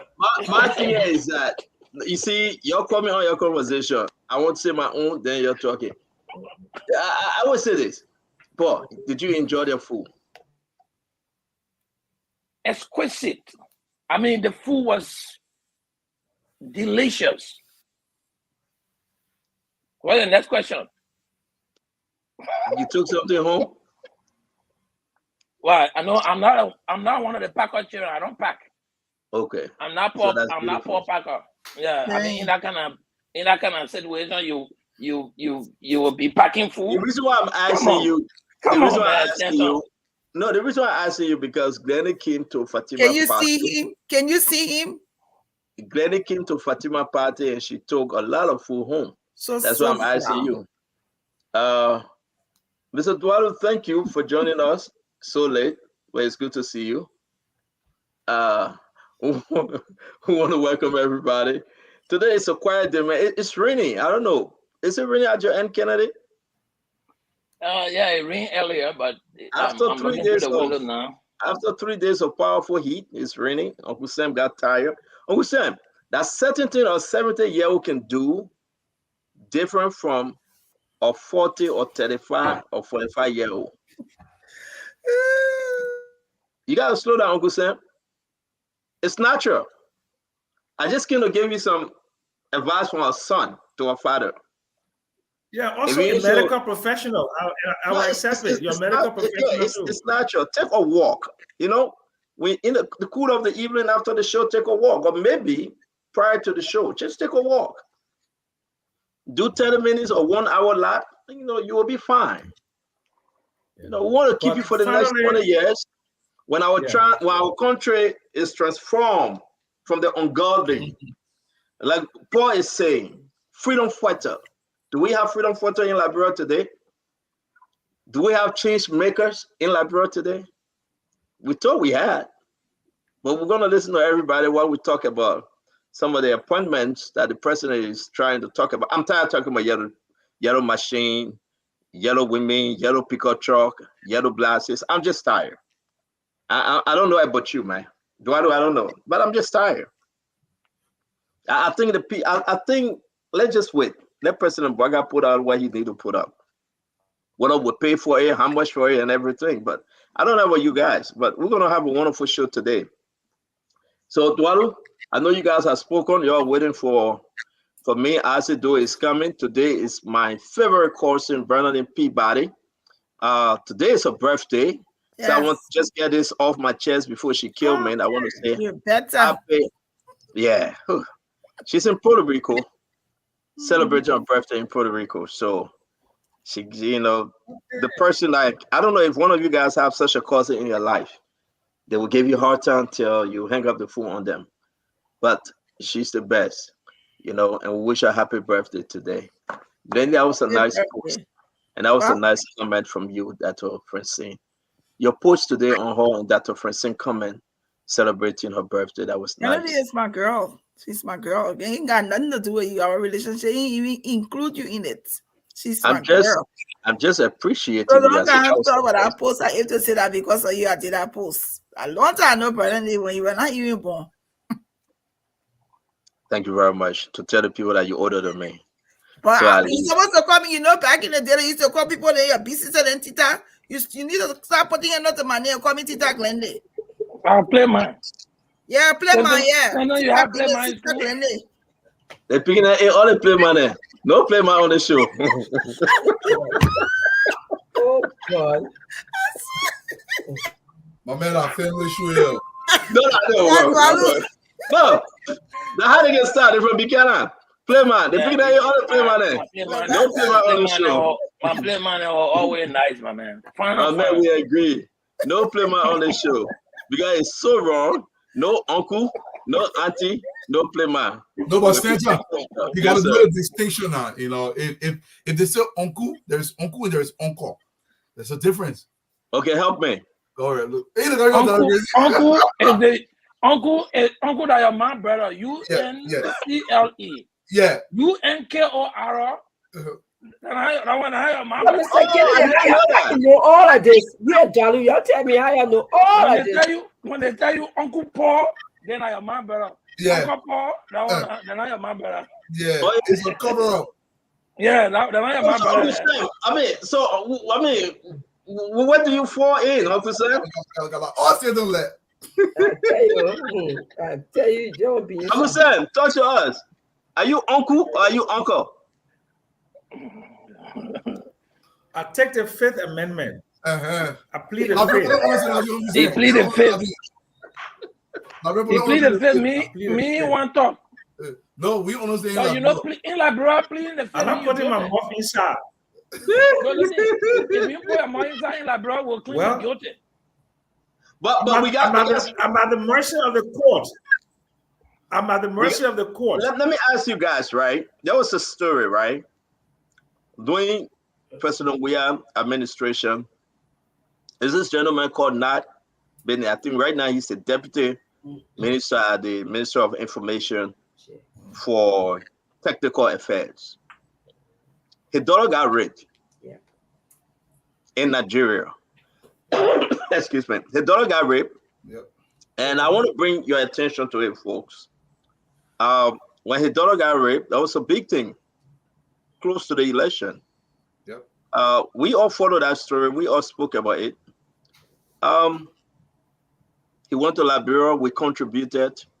We brought him to the studio. The little girl had to seek medical attention outside of the country. And it happened at the Liberia embassy in Nigeria. But she wasn't the only person. It been happening before. We are receiving information that this ambassador, and I will put the story up, he has been considered to be President Bouacar pick for the UN. Oh, forbid. I want us to. I'm gonna put it up. I want to put his picture up. And also, guys, we are starting the show. It's good that Fadiga joined us, and we have Uncle Sam, we have Mr. Duadu, Paul Kennedy, Glennie, Dr. Richie, and I want us to look into it. We will talk about politics, but this one is very extreme. Your take when we explain the story to you, whether President Bouacar should appoint him with all the allegations coming from that embassy. So you know the story, Dr. Richardson. Talk to me while I upload these documents. Well, Glennie actually was on a show with myself. We talked about Mr. Blue Jay's daughter's story. According to what we heard and what we spoke about, this little girl was massively raped. I mean, it's the kind of condition that most of the time you can't recover from rape, the emotional, the psychological, the physical trauma. In her case, it was so bad It was really, really bad. The issue I remember, Glennie, when we did the show, that the the ambassador, who is now being considered by the president, didn't even do a full investigation or even get involved or even do what our tradition would call for, to say, "Hey, Namaya, I'm sorry, but let's proceed." It seems like Mr. Bloche was just left alone to handle, to handle managing the illness of his child. And I remember we fought, Glennie and I, many women, in many ways, to try to get this girl to seek help, to look for help for her, but it was very difficult at the time. There's so much requirements, in terms of bringing her, getting her out of the country, because there's nowhere in Liberia where she get the significant psychological help that she needs. And now to hear, that he's been considered as an appointee is very interesting, which we'll explore as soon as Stanton gets the full story. Glenn, you'd like to add to that, because I do remember you and I did a show about that.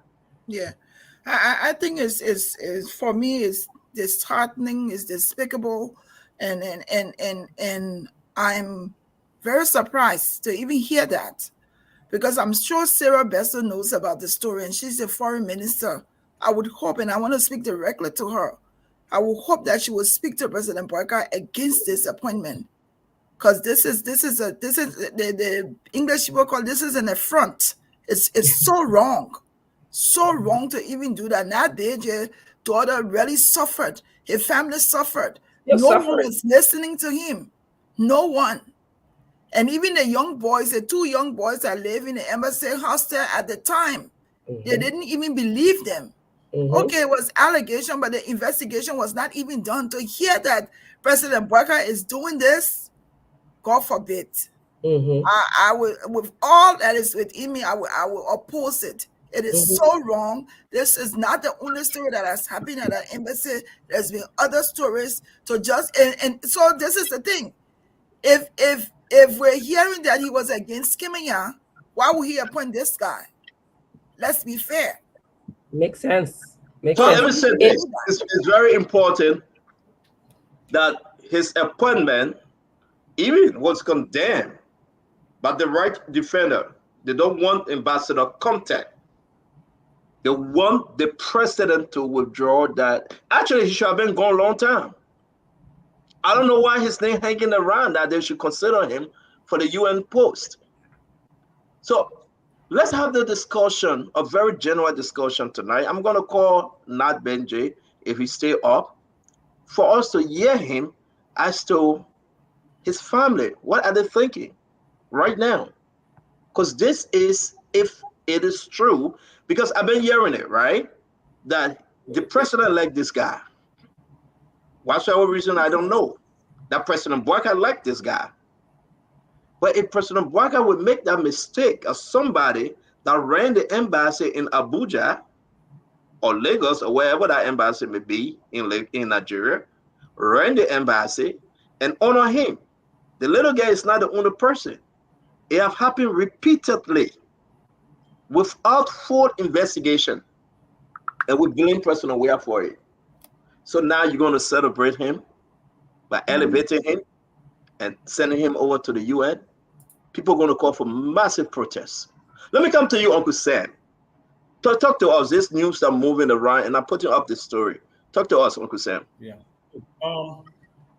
The thing of rape and all of the thing around it, Liberia has a very long ways to go in talking about gender-based violence, especially sexual assaults against young women. This is a serious problem in the country, and we I know about incest in Liberia, and it's a long-standing history of incest. Look, but specifically to this, if Dr. Al Hassan Conte didn't take proactive actions against a girl that was what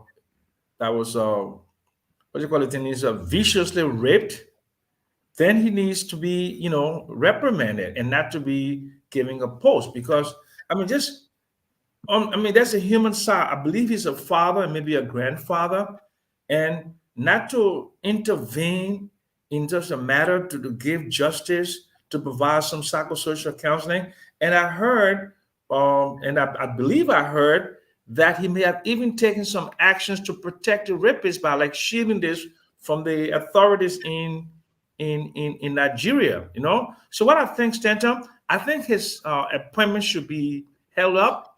I think the government, through Sarah Besloyanti, should mount an investigation, and they should not send somebody who did not take a rape case seriously, especially when it comes to the evaluation of a young child, to be giving an ambassadorial position. And I think we should all blow that horn and until some investigation is called and get at the bottom of this, because this is very serious.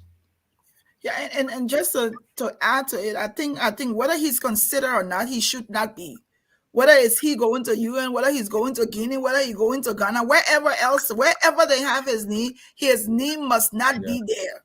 It should not be there. Yeah. This is wrong. This is not right. We condemn the We Are government for doing nothing, and we will condemn Joe Boycott's government if nothing is done. This is in the front, and is totally unacceptable. And I will be number one against this Joe Boycott government if that man's name is added to anything or any job. This is wrong, completely. Let's hear from you, Paul Kennedy. I'm uploading the pictures. It's all in the newspaper, and we got to read through this because, for the matter of fact, I am so up here as to what's going on. I mean, is this the new day for Liberia? What actually happening? That we still talking about content, Ambassador Content? He should be gone. That's if it is true that people are pushing this guy's name in, Paul Kennedy. You talk about the Sarah Besloyanti, the chair on foreign affairs, Darius DeLong. If they are pushing all these different names in, we should call attention to it because it's wickedness in high places. But talk to me, Paul. Yeah, so I've actually started hearing about this case Monday. This is my first time coming across this case. I've been doing some reading on it, but there's not enough online to actually follow through to make a determination of what's happening, right? But the fact that the issue of rape is involved, I think a leader, anyone in leadership position should provide a way forward for the victims to seek redress. There should be a grievance redress mechanism for put in place at any embassy. And the people who go out of Liberia to represent us should be Liberia's best. Because the first group of people you interact with when you are outside of the country are these people at our various embassies and those who are representing us at the various international organizations, right? And imagine a history of somebody who presided over a rape case and literally did nothing in this era where everyone is trying to promote gender equality, reduce, gender-based violence and sexual assault. And then you have somebody who presided over a case of that nature that allowed and maybe swept it on a rug. It raises a lot of red flags. Like I said, I don't know much about this detail. Point of information, please, ladies and gentlemen. Point of information. He is actually acting president of the University of Liberia, appointed by Joe Boycott. That's his current position. Exactly, and that's why I was coming to. I want to bring up the information first, but thank you for bringing it. He is acting right now. He was appointed also. Joseph Boycott loved this guy. I don't know why. I don't know who's informing the president, and that's why we got to raise this issue. And I think the student union of the University of Liberia, I think SOUP or whatever group they have there, they should be speaking against this. There's a man under whose authority when he was at the embassy in Nigeria, so many young boys and young girls were raped. What's new? Did they inform the president? Why the president hanging around with him? Why the president appointed him? This man dropped all investigation, closed up all investigation. There was no comprehensive finding, and we are here to reward him again. What's going on with President Boycott? Yeah, that's for me, that's a sabotage. And when you have the leadership ability to put these kind of cases forward so that you see an end, maybe to vindicate or to provide a a breather for the victim, and you choose not to do anything of such nature, I see it as you're trying to sabotage, whatever happened and suppress it so that the perpetrator walk away. And we're talking about impunity here. So I'm looking forward to getting more details on the case. But for now, I don't think if this case is even there, I think the gentleman should not be holding any public office until they can actually put an end to the case and let us see whether it was not him involved or he was not. Let him be seen as somebody who was not trying to put this under the rug. But to have this hanging over him and still keep assigning him outside of the country does not mean well for our country. To have him serve, in any position at the university is an insult to Liberian women, to the women that attend the university. Liberia has rape is the second highest crime in Liberia. We need someone who, like you said, can have a mechanism to address issues, including rape. Okay, the university has a lot of problems. He failed at addressing something as an assault or rape when he was in Nigeria. How is he going to address the multiple problems, that is occurring at the university right now? He's not in. He's not demonstrating any good leadership skill, and for the president to select him to be serving in an acting position is an insult to all of the women that are currently at the University of Liberia and Liberian women at large. So I'm of the opinion that he shouldn't even come close. Let him, like you said, let him vindicate himself. Well, if he claims that he's done nothing wrong, he promoted a mechanism in which the two perpetrators, pass through. Then let's appoint him. But he didn't. He hasn't shown anything. So I think that the president is not in the right mindset to be appointing him to serve in an acting role. Thank you. Let me hear from you, Fatiga. Stanton, as a father of a daughter, she'll be 16 this year. Nobody want to hear that. I mean, if I don't know what I would do if somebody does that to my daughter, that person would probably be dead. I don't think that I would even stand for that person to survive a day on this earth. If my daughter were ever going to encounter any kind of person like that. So I monitored the case a couple of years ago when it happened. There were a lot of not he say, she say, but there seems to be somebody protecting the perpetrator. I think it happened at the embassy between two embassy staff, children. So they try to cover it up as they usually do in Liberia. People protect their own. There is this clique in this town that can be very annoying, and one of the reasons this country is like that. I do not know Dr. Content. I'm not going to say much about him, but what I do know, as the head of mission, he bears the greatest responsibility. For that, I'm going to blame him until he can come here and say something. I blame him because he bears the greatest responsibility for what happened to that child. I know the Foreign Affairs sent some delegate there, but apparently, from what we saw, it was all to protect him and protect his job. The fact that justice was delayed and I would say denied to that 7-year-old, I blame him because he bears the greatest responsibility. I do believe as well that if he is the one that is being appointed, this new administration should look into the matter. If it is found out that he didn't do anything when he was in position of authority, I think he should be denied. But that whole ECOWAS position is already on his own problem that we talked about yesterday. But I think we need to investigate. But the extent of one of the problems in this country here is we find it very difficult to punish people in this country for crime. People give every different excuse in the world to not punish people. You're going to take bread for him, mom. How your family going to eat?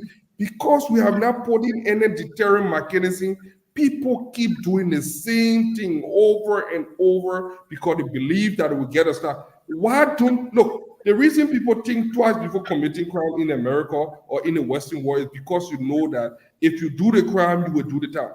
There won't be nobody to defend you at that time.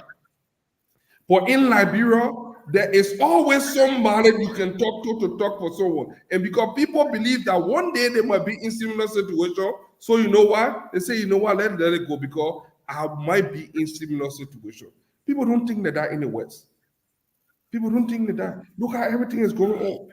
Look at even the other people that wanted to hold accountable for looting the country for 6 years. It's dragging on because there is a camaraderie in this country. People believe they take friendship with everything. They don't want to do anything. Nobody want to chastise the friend.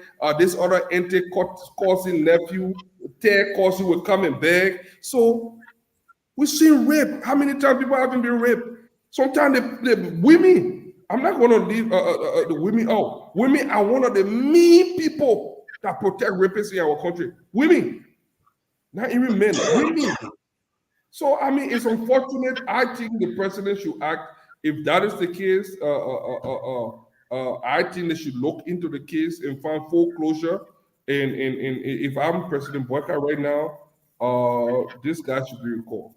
His name should be recalled. Let him stay back home. He can do whatever he has to do at the university. But as a diplomat to represent Liberia, whether ECOWAS or anything else, I don't think it should happen for now. We got enough problem. Let us stick to it, and I will leave it at that for now. So I want to say, let me say this real quick to all those that are listening to us. I don't think you should get a damn job, period. Okay? I don't know who advising President Bouakai. This is wrong. I don't know who sit around the president to make this recommendation. Are they rapists? I mean, we should ask these questions. What's going on? I mean, that's the same thing we find ourselves in this kind of mess today. The right defenders want Ambassador Conte appointment withdrawn, period. An evil Amendos lives after him. Go and read this story. The ambassador is now appointed to the University of Liberia. Somebody is around the president not telling him the truth. And we should understand, the parents, look at them. Benjamin and his wife. I was in Liberia. He met us. The little girl was crying, explaining her story to us. I mean, we should just only beat on the former president, George Manawea. That's what you want us to do, just beat on him and say it was bad then, but it's okay now. We cannot show the little girl face, though. We cannot, and we're not. But if you have your daughters, if you have your son, people are sodomizing the little boys. It happened in Nigeria at our embassy. Are they covering up the story? Daughter, you're just joining us, man. This is a heartbreaking issue. So even he is considered to go to the United Nations, but they already have given him a job. Is it why we elected President Bouakai for all these missteps? Oh, no. Somebody going to put it on Cyril Bessler, right? Somebody going to put it on Grace Ray again, right? Somebody going to put it on somebody around the president. The president was informed. We discussed this. He worked at the Ministry of Information. He working with a broken heart. He's the Deputy Minister for Technical Affairs. Where is Jerome Pierre? Where is Daniel Sando? He going to work crying in his heart that when he was in Nigeria on that compound, they molested his daughter, they raped his daughter over and over. He came begging for some intervention. He came begging, and the past government couldn't listen to him. He came begging, and they ignored him. He said, I will champion the cause for President Bouakai, former vice president. I will fight a good fight for him to win because I know he will address my issue. Is this how the president rewarding a soldier that I give you job and I care less when they rape your child? I don't think that's what President Barker is saying. They should recall. They should fire him. They should investigate him. Go and talk to Broje. Go and talk to him. Liberians, you need to wake up and hear this story. How can we have him in the government that they did? The same thing happened at the foreign ministry. Everybody covering for somebody. Everybody covering for somebody. They don't bring them and say, I will revert. And up to now, he can't revert. Everybody covering for somebody. Let's hear you, Mr. Dwalu. Senator, I will tell you, I agree with what you got heavily, but I want to say this. Look, to determine whether a society is civilized or not, it is the degree to which that society protects the most vulnerable amongst them. I don't know whether we're a civilized society. I'm not going to lay blame on this brother to say, oh, he did this or he didn't do this. What we do in Liberia, we cover cases. We don't adjudicate those cases. You don't say, well, technically, it was not adjudicated in court, so I'm not guilty. Over time, everything becomes blurry and we don't know what truly happened. But let me ask you this question in Liberia. Most of you that are there, I want you to listen to me very carefully. This issue where if somebody's daughter, little Cecilia, gets harmed because it didn't happen to Madie, who belongs to you, and you believe that's not going to get to you, so you just sit down and you let it go. It's crazy. Honorable Boakai, the fight we fought for you here, it was a degree of expectation that you're going to transform our country for the positive, in a great way. This is a bad image on your presidency if you don't investigate this before you bring, or even before you appoint this man. Look, and let me be very, very elementary. Why will you bring rotten fish in your room so you can smell? You will not sleep that night. Leave the fish outside. You have to dry the fish first. Then maybe you won't bring it inside. You bring it inside, so it can be smelly. You bring a problem on yourself, Honorable Boakai. This is unnecessary. This thing about giving people, he's a doctor, he's a PhD. Let him go get a job. Now, for why you get somebody a job? This is a child. Every time a child is harmed in our society and nothing is done, it diminishes the society in almost everything. When you talk, they say, oh, do I don't want Allah, he no book. Do I don't want Allah, he did this. We are weak. We are sickly. We die sooner because of the thing. Yeah, that you leave it. You leave it to go. Go in la bureau. Let me tell you, go in la bureau. You try the person. If the person is guilty, you convict the person. Let the person pay for the crimes. Try them in open court. Let everybody see it. The only one would discourage the kind of stuff. Look, there was a representative, I believe his name was Grimes, out of Grand Gita County, impregnated this little girl. When time came to finally get it, said the legal disappeared. They tweeted it. They think Regina. Yeah. And President Boakai appointed him as superintendent in Grand Gita County. But the boss said they didn't want him. I mean, we gotta stop. We gotta stop. Stanton, man. So the team about want to say we gotta. I know it's a family show. I didn't show her face, but I just want you to see when we went to Liberia. I hope I did it good. I didn't show the little girl face. Stanton wearing the same shirt. Huh? You still wearing the same shirt? But man, let me serious for a minute. This is very serious, Paul. I see Dr. Francis trying to cry, so I gotta show. Yeah, because this is very serious, Paul. I was in Liberia, right? They came to the station. No money. She had to go to the hospital. We sat with the little girl, as you see in the picture. The man crying, the pa crying. Amen.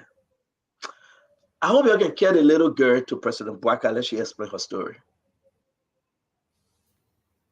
You will cry for days. And this was covered up. And we put this on President George Manawiya, the former president. And I asked the former president to recall his ambassador. But you know what? That ambassador wasn't appointed by President Weah, though. President Weah kept him there. He was a UP ambassador. The appointment came from Madame Salif. Internationally, people started crying. Women took to the street. While all victims of rape and anti-rape campaigners must celebrate the upstart of a rape condoning president, they were beating on President George Manneh Weah. When the leader neglect and ignore the pain of babies that are raped, when the leader ignore the cries of the mothers and fathers of those who rape babies, when the leader terms as a political the true cries of thousands of Liberian women in protest of the increased level of rape under his administration, when the leader turns the blind eyes on the 3-year-old baby whose private part was cut and raped, when the leader completely rubbishes the crowd of a female Liberian diplomat at the country UN mission despite the sexually assaulted woman being a family friend and 3 years, no investigation. Imagine the women beating on President Weah. When the leader completely ignored the cry of the 7-year-old baby raped multiple times on the premises of the Liberian embassy, and the injured diplomat is made to cry in the public space for attention when he was crying for his daughter, the beat on President George Weah. Today, President Joseph Yimabwaka, I want you to share the show, my people. I want you to invite your brother and sister. Let's see into the mind of the change president.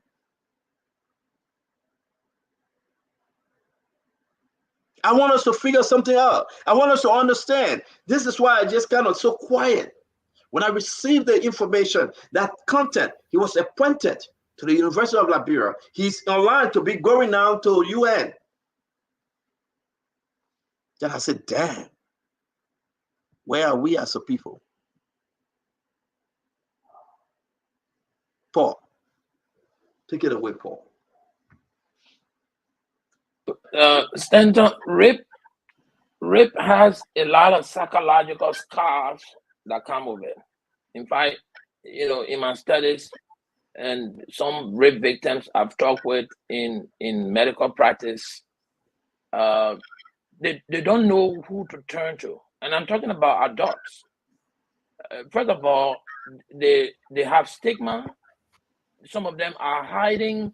They don't want to disclose this incident to anyone because a lot of times they think the community or the public ridicule them for being a victim of a crime. And then, especially a country like Liberia, you don't have a clinic, right? A psychosocial clinic where people who have been victimized by this crime go to seek professional counseling. So some of these people live with a trauma. In some countries, they even kill themselves. So the issue of rape is a very difficult thing to just let go. And I'm sure Dr. I don't know his name, Conte. I don't know him from anywhere. I wouldn't be speaking to the direction, to the effect of this issue because I have not done my studies on it. But whenever you preside in leadership position, you should be the keepers of the people who work with you. You should make sure you seek their welfare, their well-being. Anything offending them, affecting them, being a hindrance to their performance, you should be able to bring a closure to it, find resolutions to it. I think he lacks the leadership if he didn't do that. And people going into these positions, Stanton, should be vetted, so that they don't carry stain on them when they are carrying our flags. Because the Liberian flag is a representation of a country of 5 million people or more. And then you have somebody who has this tinted gloom character walking proudly with a flag on their shoulder. Everybody would think we're not a serious country. I mean, there are a lot of people that could have been appointed in this position. Why they seem so few with a bunch of character problem? And that's my only question. Why are we appointing people without vetting them? And some of these people go through the legislature the Senate confirmation, right? Some of these people go through being confirmed. When we know that they say, oh, the man has not gone to court. Public opinion matters also. Thank you. So whether they are going to court or not, we should make sure that when they have these public sentiments, we keep them away from public position until they've been vindicated or found guilty to go to prosecution. I think that's. So let me say this. According to the release, the University of Liberia Board nominated Dr. Conte unanimously to oversee the search process for a new university president within 3 months. What's going on with those board members? Uncle Sam, those are your folks. You know them because you've been around for a long time. That's what I mean. Those are your folks. Yeah. Look, but this is sad. Stanton, let me just, look, Stanton, if you notice, I have very few old friends, like in my age group. My generation is a generation of people with the cliques, operating cliques in classes and the way they are, right? And Dr. Hassan Conte belongs to the academics, the Amos Sawyer type, those people who highly educated university academicians, right? And they're supposed to be the moral fulcrum in the society. They're supposed to be advocating for social justice, like was done in the past, in the 70s, right? But what has happened lately is that post-war, everybody wants to get along. And so, like Fadiga said, we sweep a lot of things under the rug. A lot of societal ills. We have not begun to scratch the surface of societal ills. When I'm driving around the city of Monroe with my wife and she sees like a 11, 12-year-old girl with a market on her head, it terrifies her. She says, well, what are you guys, all you talk is talk.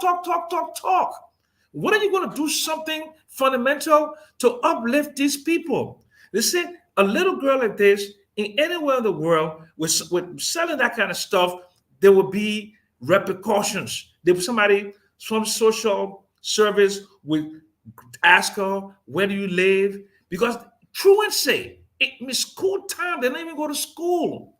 And in the issue of rape, sexual, gender-based violence is so prevalent in this country.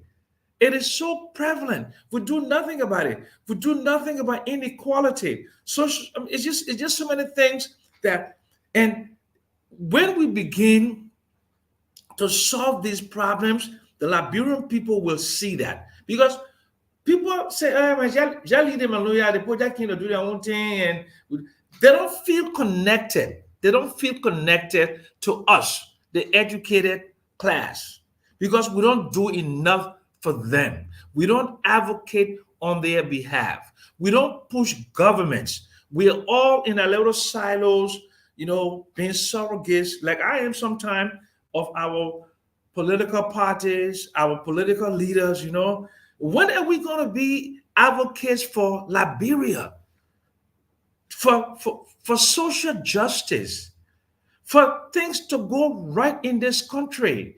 The poverty in this country is abject. The dysfunction in the society post-war, and Dr. Richardson, you can speak to that. It is so, it's so deep. So there's so many things that we need to do to heal as a society, but we must come together. And as long as we feel that we're in two different camps, supporting two different groups, we'll never come together. And if that leader that can bring us together and can say that we are Liberians, there are no seditions, there are no UPs, there are no other, we are just Liberians, and we can unite behind that one president and begin to solve it. 5 to 10 years from now, we can see transformation.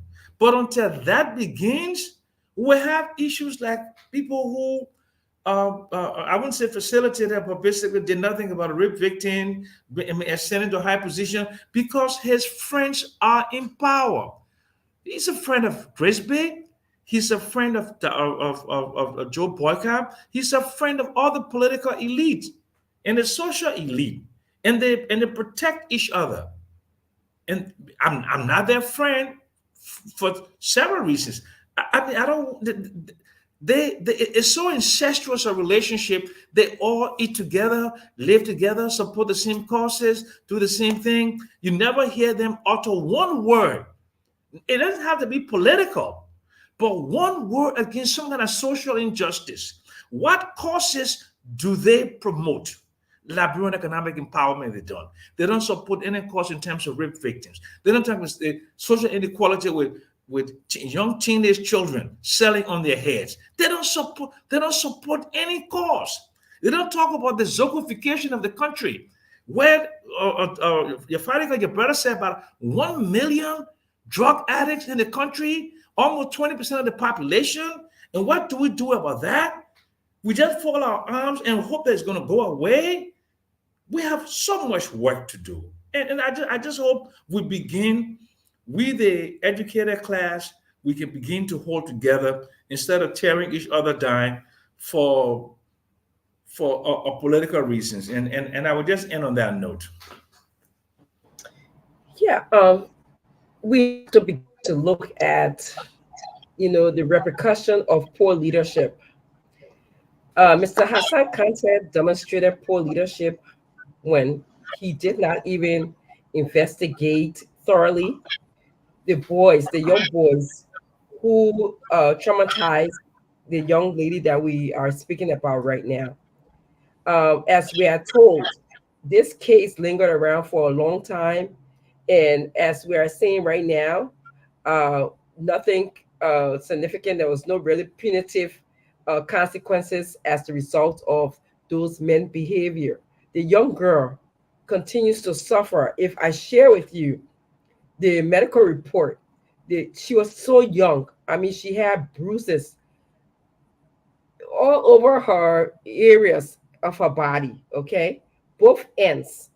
How can you expect a child to continue to live, to not be having flashbacks of the images, of someone ruining her as a person, her body? This girl is so young. And he did nothing about it to some extent. Okay? So now I want you to look at this man, the leadership's character that he demonstrated, and look at the multitudes of problems that we have at LU, ranging from student conduct to sexual and gender-based violence, to helping prepare curriculums, develop curriculums. And he has this leadership skill. Is he going to be able to prepare some of the critical needs of the university? No, not in my opinion. So I think these are the things that we have to look at when we look at leaders in our country. I hear that he's serving on the board. I don't know how he got there, or he's acting. I don't know how he got there. So I think Liberians need to look very hard. If we answer the right question and we don't assign ourselves to politics, whether it's one party or the other, is do you qualify? Do you have the background, the prerequisite to serve in this leadership position? That's the question that we should be asking. For me, is between how can you contribute? What have you done in the past? Okay, that will make you make this institution a better place for women. That's the question that I have right now. So my thing is also, it's like how is this story slipping by the government, or even the fact that he's even at LU? I don't even know how I even missed that information, that he's serving on the board of the University of Liberia. What kind of image does this present to the highest institution of learning for the government, that someone who during his tenure had rape cases that happened, like allegations of rape that happened while he was an ambassador in a foreign country, happened to Liberian children? And then we award him with this, and he's a chairman of a board of a university and acting for the university. Even me, as a graduate of the university, I'm embarrassed to even hear that. But I think I think I think Fadiga always use due diligence. The people need to do due diligence with some of these positions. It needs to be done. This is a total neglect of due diligence. Who put him there? What do they know about him? Who would even recommend him to go to the UN? With all of these things that has been hitting, these things that he negated from to investigate, and here we are now just totally ignoring this child, this little girl. This is something that she has to live with for the rest of her life. And he was ambassador. I'm pretty sure he has women in his family. God forbid if he has a daughter and felt that this was okay to hide it because these two people were working in the embassy, doesn't make it right. It's like Fadika said, the culture of Liberia sometimes it hurts us. When we always find an excuse for wrong that people do, and we say, let them go, let it go, let it just be. Let it be so. It's okay. But it's okay if you want to do hush hush secretly. But it's not okay for it to be public to us. It's sad that maybe the people in Liberia have not heard that this is the ambassador. Even if let's say it's possible that he will be, or then maybe let's say, okay, if it is true, his name should not even come up for us to even make a supposition that if it is true, it shouldn't come up. It's sad. A 7-year-old little girl. And we just think it's okay to just pass any time. Okay, he will not be in Nigeria anymore. Now we're just saying to UN, really? Glenny, it's not true. And Glenny, can I just add? And what even puzzles me is that he's going to serve on a committee to select the next president, from what I'm hearing. Okay, for the university. So what judgment is he going to use to select the next leader of the university? And he comes from this background. But he's a former president of the University of Liberia, Well, he's former to president. me, so if he's a former president, did this happen before or after he went to Nigeria? It happened after, because he was there before. He was there before Dr. Nelson. Nigeria.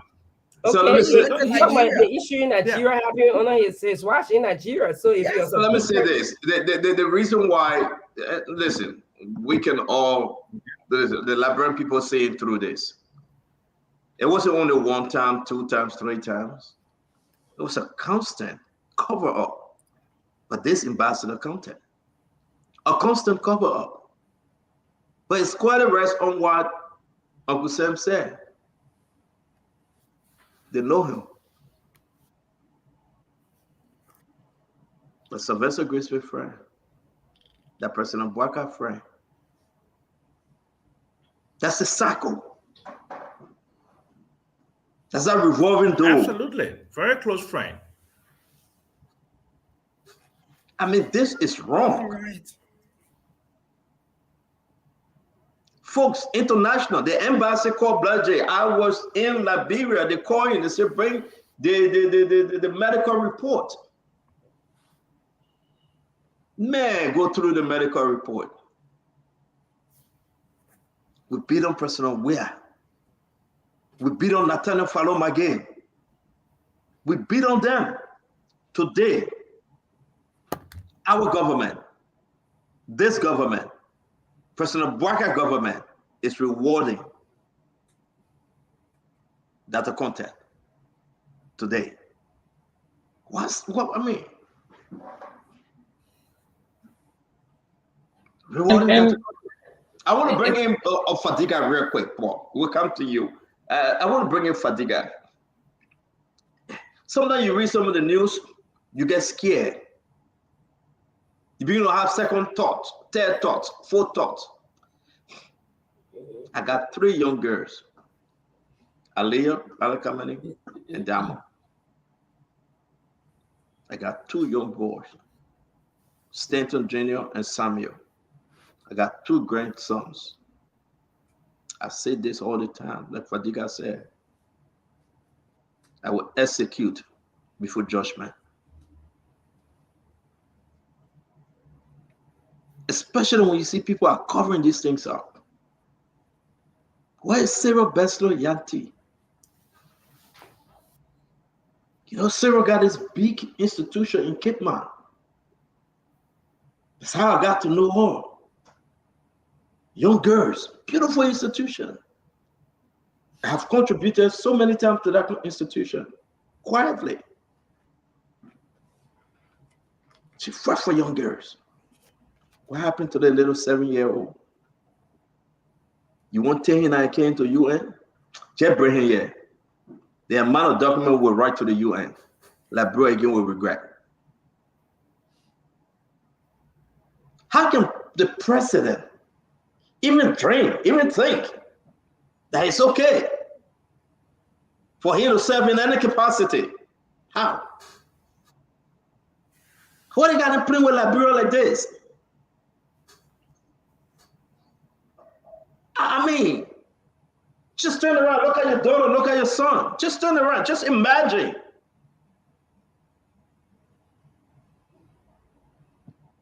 So when Black J, the father, you know, when I met him, he wrote a book, like a magazine tab. He had our picture on it after the election. You remember Fadiga? They were distributing it. They chase him. They chase him. Every morning he used to call, he used to cry. The little girl was in so much pain. The little girl couldn't go to the bathroom freely. She was so afraid. Every day the man would call, the father would call, they would cry.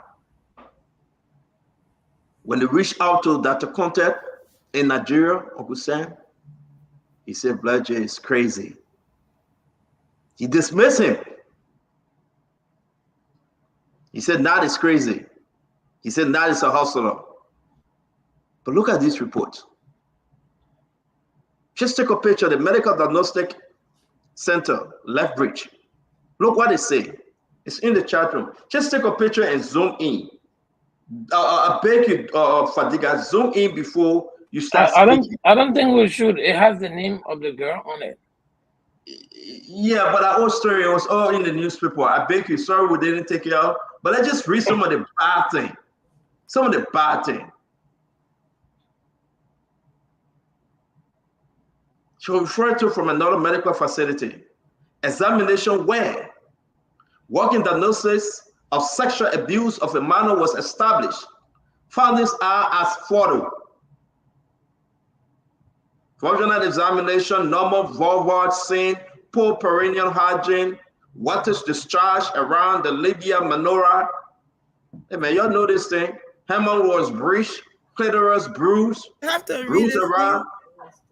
Let be so. No, the people in the radio land, let them just read it as it is. I'm sorry, the people in radio land, I want them to hear the reason why. After all of this, the man covered the investigation, and President Bouaka now rewarding him. I want Liberia's women to hear this. I want a man with a female child or who was born by a woman to hear this. If you have a sister, you should hear this. Bruise around the anal region, good anal sulfuric stone, nail discharge, normal vulvar scene. It's so bad, it's so bad, it's so bad, it's so bad. It was signed, it was stamped.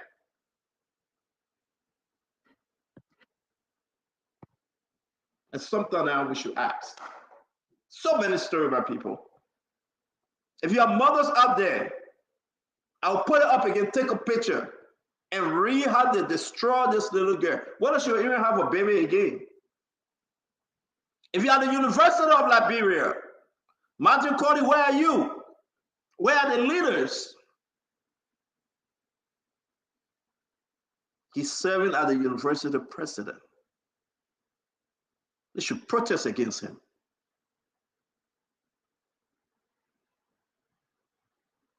They should protest against him.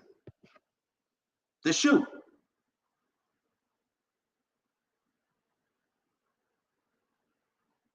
You ask, who is this person, Vasti? He served as ambassador credited to Nigeria for Liberia, Dr. at Southern Contact. Now he is the acting president for the University of Liberia. He was appointed by President Boakai. We're going to put his picture up. Nelson, can you find his picture, Nelson? When the president went to Nigeria, he was there, the first visit. He's been around since Madam Salif's time. I want you to take a picture of this. I want you to take your time and read it. I want it to sink into you. Not every day we talk about that kind of politics. Let's talk about social issue. Let's talk about the missteps in this government. Let me hear the Moari condemning this. Let me hear this, the Samuel, the Emma Story condemning this. Let me hear the women. Magdala Cooper, she should condemn this. They should condemn this appointment. I want to hear the leaders, the ministers, the directors. They should condemn. I want to hear the first lady condemning this. Who told the president to appoint him? Didn't the president know that this guy covered up on all of the allegations and everything? He mango it, he covered it up. Talk to me, Fadiga. Stanton, it is possible that the president didn't know. He relied on a team to do Friendship, this work. Stanton, friendship. That's what it is. Friendship. Yeah, it's friendship, but I don't think It's the president's friend, Stanton. Well, that's what you wish. Uncle Sam, it's my time. Let me stop. The thing about rape, the effect of rape is can be very profound and multifaceted. Some of the things that I read in that report, they are natural with young people being raped, especially with her withdrawing, the post-traumatic stress disorder, depression, even cognitive delay, where they delay in learning, they have difficulty learning. I've worked with a lot of people with different form of trauma, even men, and I know that this child is destroyed for life. She would need months and years of therapy. She would have to relearn things. She would have to go through. This has altered her life forever. I do not know Dr. Conte. I do not. For me, personally, I like to see people see the good in you, and then you show me who you are.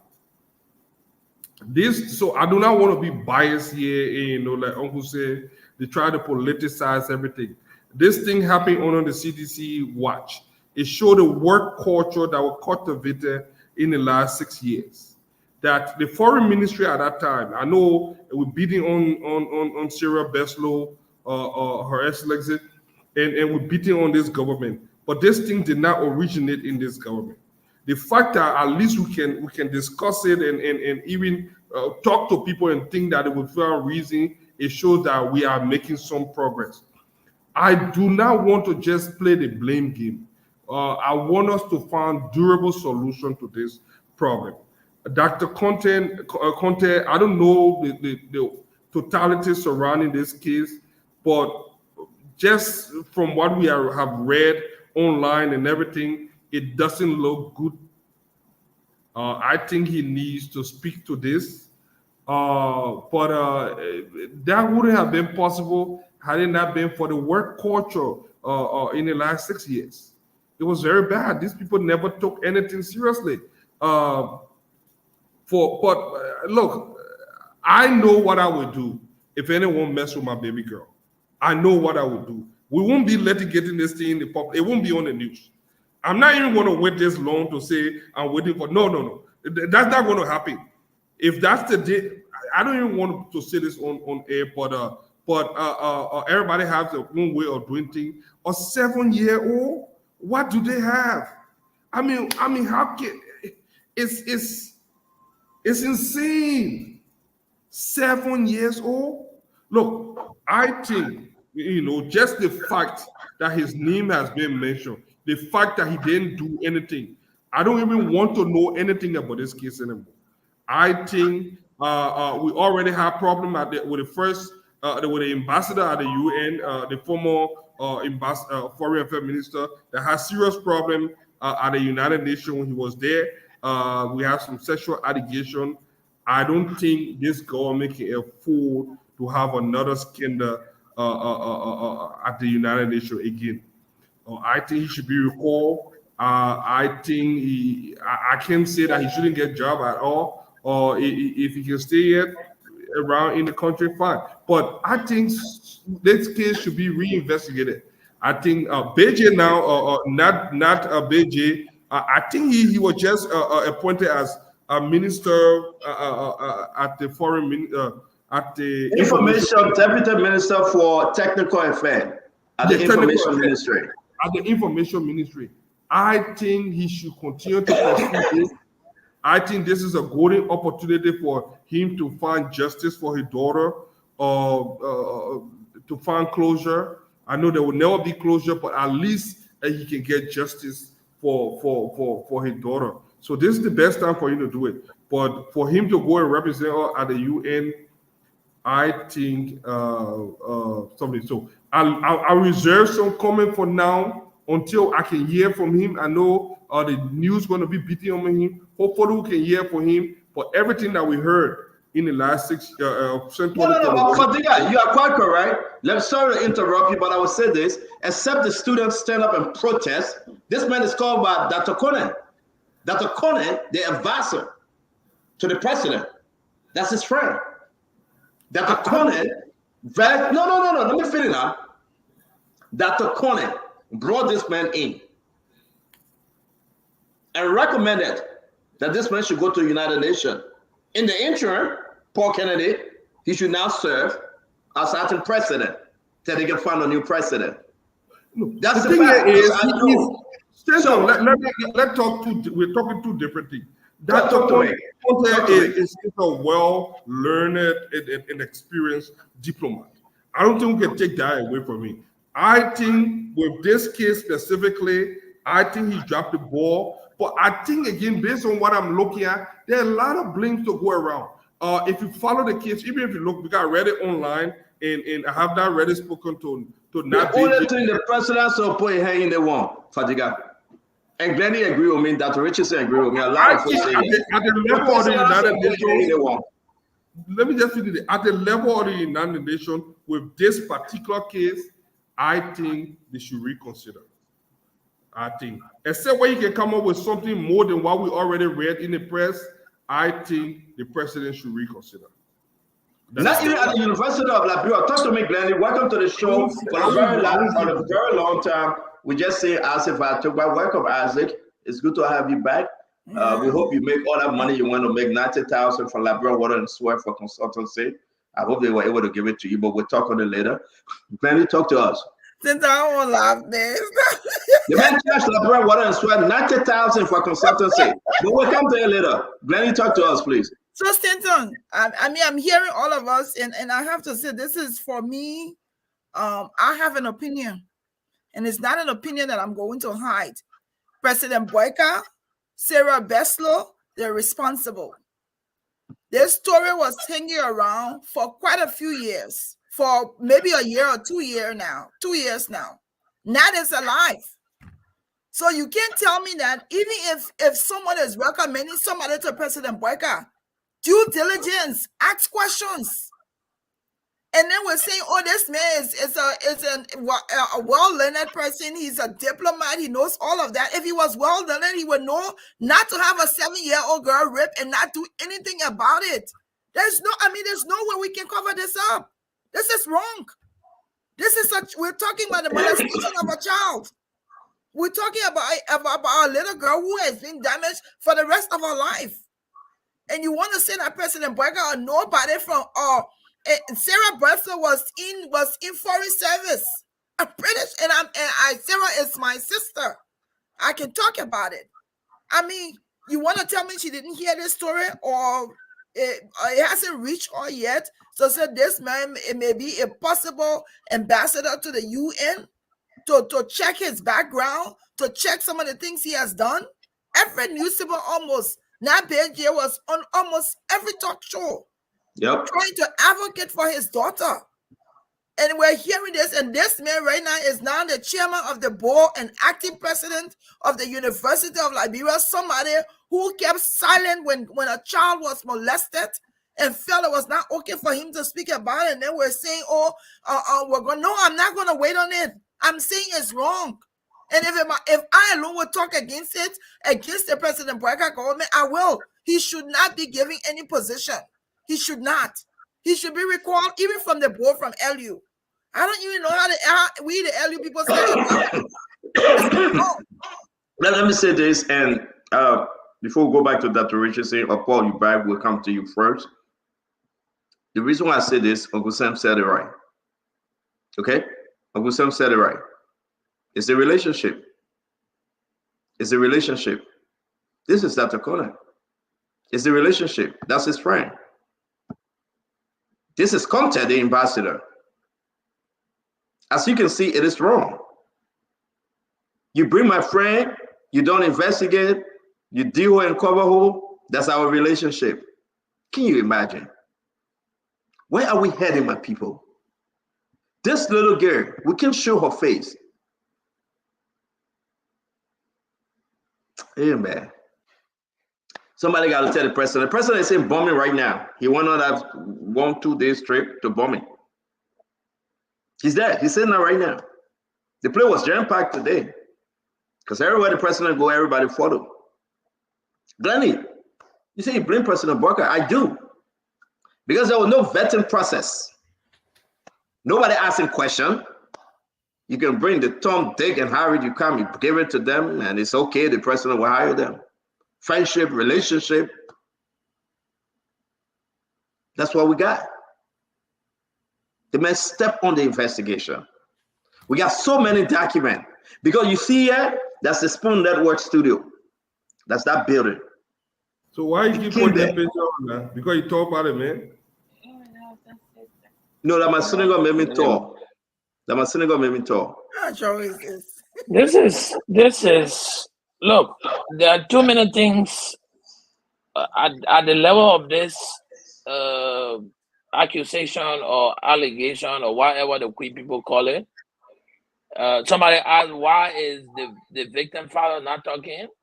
He talking, not going to get his job. I can guarantee you that. I can guarantee you he will talk. Kennedy, no. That's probably. Let me Kennedy, sorry to interrupt you. I disagree with you, Paul. I disagree with you. But my opinion now. You disagree with my opinion? Yeah, but you can interrupt us too. Disagreeing with my opinion. How can you disagree with my opinion? I am giving my opinion on issue and you're disagreeing with it. Yeah, you got the right to disagree. But let me finish my point. And the point is, we have this absolute power given to the presidency in Liberia, where if I was a friend of the president, let's say Ava was the president and I'm Ava's friend, people who even see me as Ava's friend will be now intimidated by my proximity to Ava. Imagine a guy trying to win daily bread for his family, continuing to elevate this case that is so sensational, especially on a high-profile character who is the friend of the president. I mean, does it not cause sometimes an intimidation to this gentleman's own perspective based on the Liberia we know?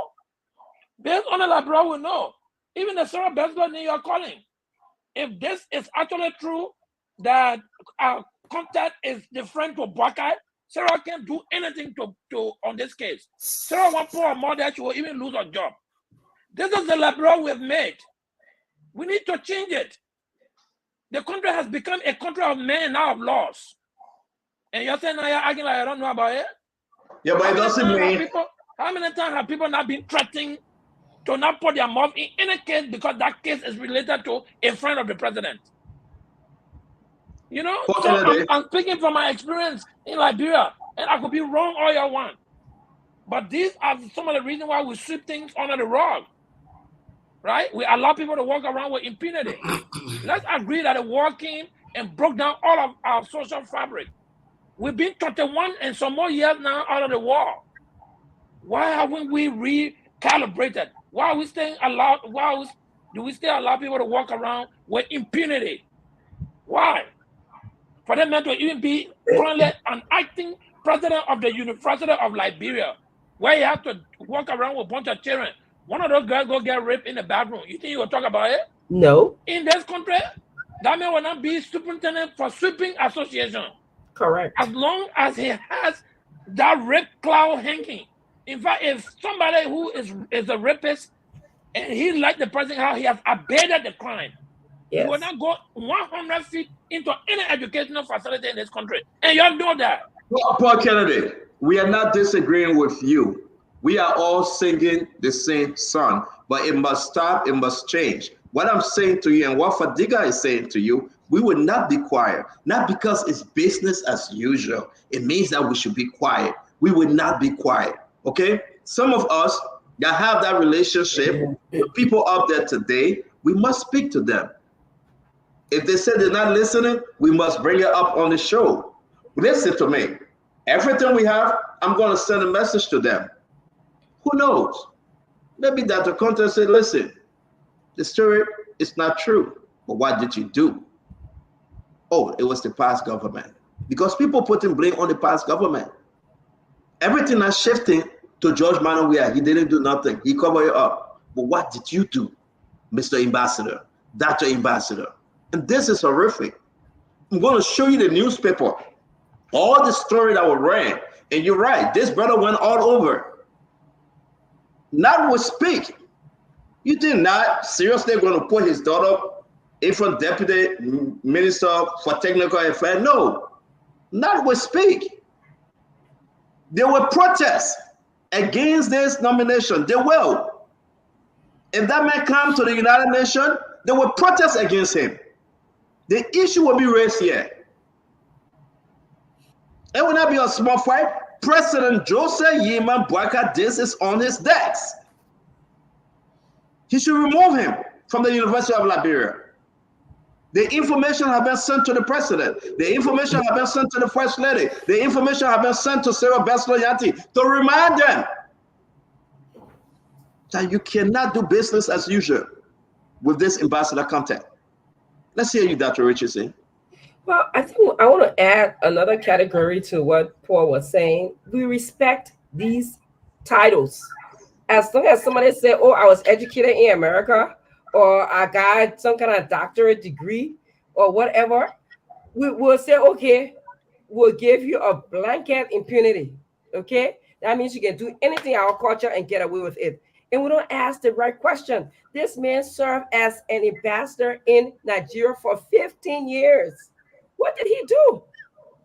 What did he do to be honored enough to serve as acting president of the University of Liberia, given the kind of trouble that our university is in? The fact that he has this doctorate degree, I'm a doctorate holder, so I'm not going to, it's not to say that I'm upset that he has one, but that doesn't mean that we can, he qualifies to run anything. The first question, what did he do in Nigeria as an ambassador there? What measures, and Paul, you keep on asking this question, did he put in place? How did he react when he heard about the rape of this young 7-year-old? Did he call the parties involved? Did he call the president? Did he speak to the police? What happened? How did he get to the place where we're now as acting chair or something at a university? That would be the one responsible to select the future president of the university.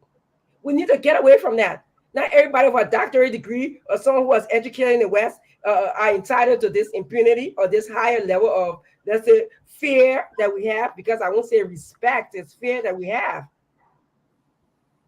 You know, it tears me apart. This little girl will be traumatized for the rest of her life. Her issues are not addressed and was never addressed. We don't have the kind of facility that we need in our country. And Mr. Bloje came and he went to many, many newspaper outlets and spoke about his daughter.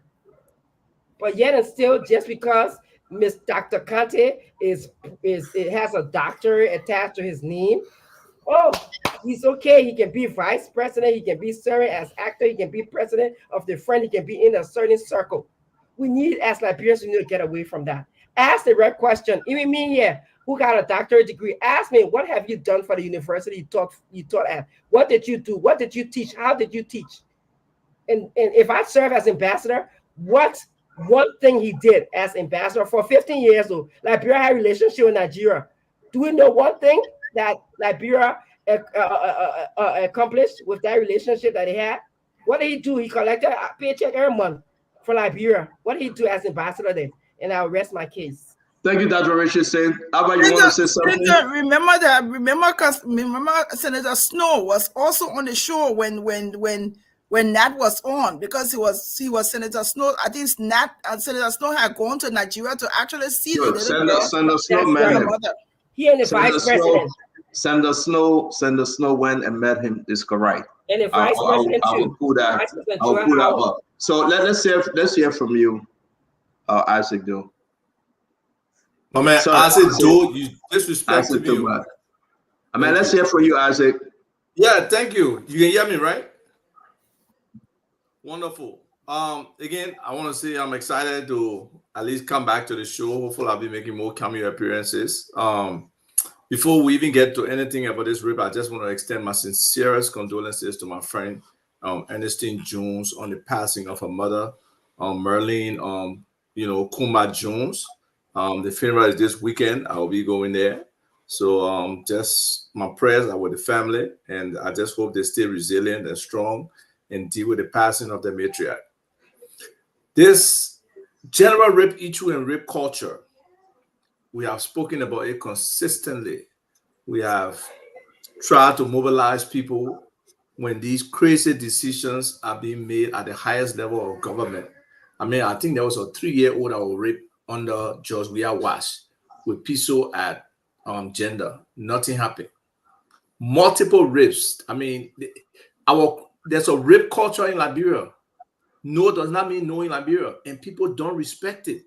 So the significance and impact of a rape, especially with the lack of any kind of real psychological care for people, or rehabilitation for those people who go under that kind of trauma, is not there. So our culture seems to, accept rape as something that happens. It's just like somebody stealing somebody candy. And it's not. That's a total violation, horrible violation of especially young people. Both boys and girls are raped in Liberia. And people don't do enough about it. They are insensitized towards that kind of behavior. Now, I don't know the exact case, and I can't remember it thoroughly, but I believe this BJ guy, his daughter, well, 2 other youngsters at the embassy perpetrated a rape against her, if I remember the story okay. So it is as much as I'm against rape, people we never understood what were the ages of those people. Were they minors, or were they, of age like 18 and above, adult age, even though there were wards of people in the embassy? They were minors. You were minors. Okay. So when minors commit those kind of crimes, they don't get the same level of consequences as adults. I don't know what the expectations were for, Conte, whether he protected the case, whether he didn't protect the case, or whether he was apologetic for it, because some people are calling him a rape apologist. He protected the 2 boys. Okay. So just explain to me, Francine, just think of me, how did he protect them? No, we'll come back to you. It's in the chat room. We put read the newspaper in the chat room. But what I want to say, this is more than just this case. Yes, Nat Bridges should speak about his daughter's rape. He should continue to seek justice, because there is no way a real father, because of a job, I don't care at what level, should abandon his pursuit for justice for his daughter and let this kind of thing happen. So he should keep speaking about it.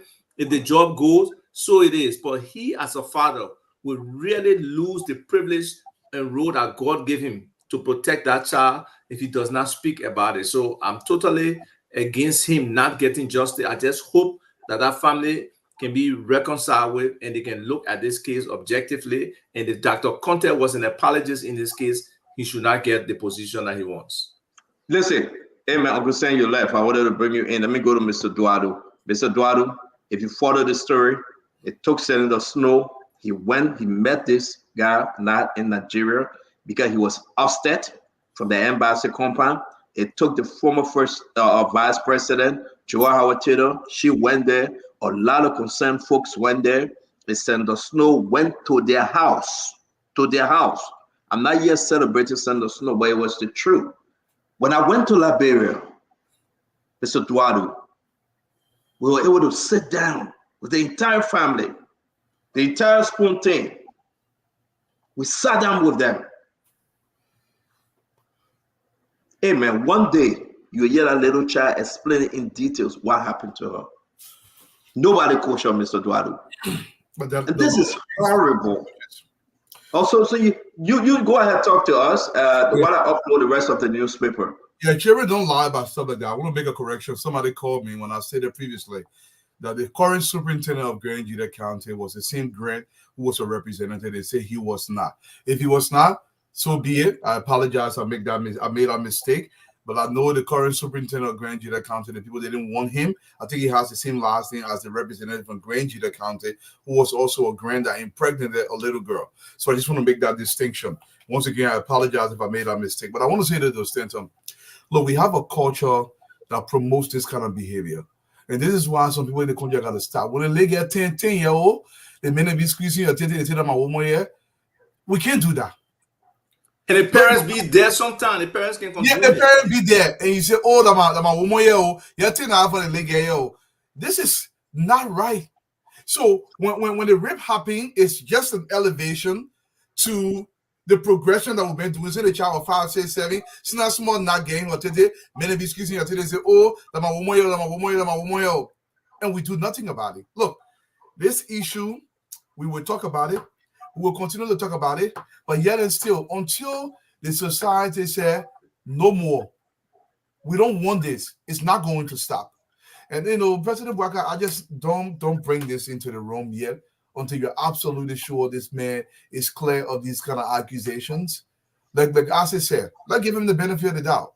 But by the same token, let's do the due diligence to make sure we're not bringing people into the governmental space that's going to provide a wrong image for the government. We have to do our due diligence. Stanton.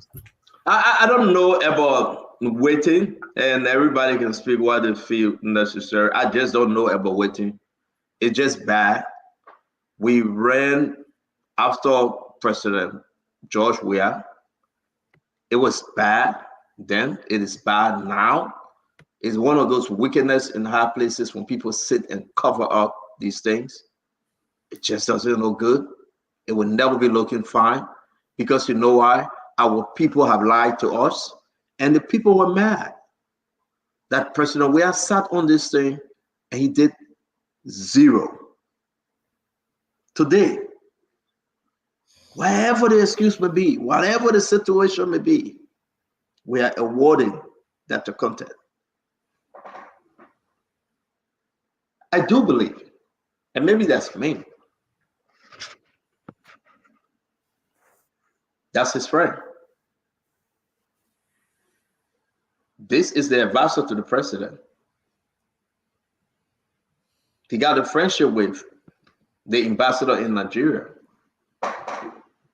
He's protecting him. I know the story. I know the relationship. I investigated the story prior to bringing it up today. We were talking about yellow machine, so I said, okay, when the yellow machine knows quiet down, we'll talk about this one. Uncle Sam, it's bad for our country. When would the right thing be done? Look at this newspaper. Somebody was asking, look, we have over 11 different newspapers. Another sexual crime reported in Liberia, foreign nation. The government declared rape survivor in Abuja. Living in agony. Liberia diplomat speak on raping of his daughter. Alleged rape at Liberia embassy as victim father seek intervention. That's Dr. Augustine Coney, the president advisor that pushing ambassador contact for that UN position. Everybody knows Dr. Augustine Coney. The best friend to Ambassador Contact. Have you asked why the Foreign Service nomination appointment not yet out? How many people did I appoint in Foreign Service? There's a lot of trouble. In the foreign mission, how many? The guys want to bring their old friends back. And one of the old friends, the Ambassador Conte, served for 15 years from Madame Salif to George Weah. Now they want to keep him going. It's a revolving door. Cover all the rape allegation. Dr. Conte say it's okay. Send him to the UN. They're fighting. I can't put this on Sarah. Let me tell you something. As much as I will speak to the Sarah issue, Remy Gray, I can't put this all on Sarah. There's a battle. I'm not here to defend Sarah Beslow. She got her own thing going on with discussing. But have you asked yourself, why this appointment? Why this nomination sitting on the president there? Over 140 of them. Why? Have you asked yourself why? Because the advisor to the president, Dr. Augustin Kone, is only negotiating his buddies, his good old friends, one of which is Ambassador Conte. What should we sit here and wait, folks? When the old people coming back to destroy the country. And that's where we are today. Dr. Ambassador Conte stepped on the investigation. Girl 7 sexually abused at the Liberia embassy in Abuja. They abused her. We put the document up. I said, Vi, Conor Gray, just read this. Zoom in, it's in the chat room. We can just tell the Liberian people how this girl whole body was destroyed. Our sister then say, oh, Stanton, don't read it. But sometimes it's good to read it. To remind. It's good to read it sometimes. It's very, very good to read it. How her whole body was destroyed. As a father, she was referred from another medical facility because they couldn't help her. They sent her to another hospital for the physical examination where a working diagnosis of sexual abuse of a minor was established. And look at the findings. Poor perennial hygiene. Wattage discharge around the labia minora. Hymen was breached. Clitoris bruised. They penetrated again. Says it again, Sally, she's a baby. She is. It's bad. And here we are today, rewarding the men that step on the investigation, that cover the investigation. This man, by the name of Dr. Conte, we are rewarding him. It's okay to reward him. Oh, it's okay to give him a new job. Oh, it's okay, my friend. He's the big boss. He's part of the family. Give him a new job. This man, we are rewarding him with a new job. Speak to me, Conor Gray. Well, hello everyone. Stanton. Firstly, hey, Isaac, man, welcome back, my man. I kind of miss you. Even Dr. Chenoweth, Rachel said, I miss you. Where were you? I'm hearing from your voice like you got cold or something is not right. Yeah. Well, I wish you a speedy recovery anyway. Thank you. Isaac, I hope you had a nice time in Liberia, man, if you were there ever. So, well, man, I've been traveling around the country. Around the country, but let's do that in the back, gentlemen. I'm begging you guys. Let's stick on this topic because we don't have enough time, please. Oh man, I won't read a letter. You get made up. Go ahead, Conor Gray. Talk to us on this issue. Begging you, brother. Stanton. Before I start, I think it's unfair to point at one demographic of Liberians and say, I think the old people are coming back to destroy our country. Not the age. The old people, not in age. The old people that were there before. This man self-honored Madame Salif, Conor Gray. He self-honored Joawea. That's the old I'm talking about. They fear the discrimination. Thank you for giving me the chance to clarify. Okay. Yeah. I don't listen. I brought old man in as president. So I don't talk about age. I talk about wisdom. Yeah. So I mean, when Either way, our listeners could read it a different way, but thanks for the clarification. But I think this issue about covering stuff is a Liberian cultural thing that progresses beyond just the old people that are coming back. It's just a cultural thing from us. I remember so many other Liberian, young Liberians have lost their virginity to these kinds of circumstances, and it's a crime. Sometimes Ivar would talk about fistula and all of these kinds of things that have perverse our nation. The issue of covering is sometimes if it backfires, then you should be also willing to take the blame. Dr. Conte was up until this situation, I would refer to him as a fine guy, a very educated man, very intelligent, somebody who has a good heart. But there was an error in his part, and his responsibility was also covered by a bigger umbrella called the Ministry of Foreign Affairs. So even if he were covering things up, the Ministry of Foreign Affairs should have exposed the entire thing and and probably pursue the case. So I'm not going to partially share the blame of not disclosing this thing to full proportion just on him squarely. I think this was an institutional error, and if we're going to beat on them, we should beat on all of them. I don't know who was there by then. I don't think it was Sarah Beslow. Might have been before her tenure as foreign minister. But this culture of covering things, especially when it comes to rape, oh, let's go talk it behind door. Oh, that's your, let's not bring this out. That is what we should be. I think, in my opinion, we should be focused on.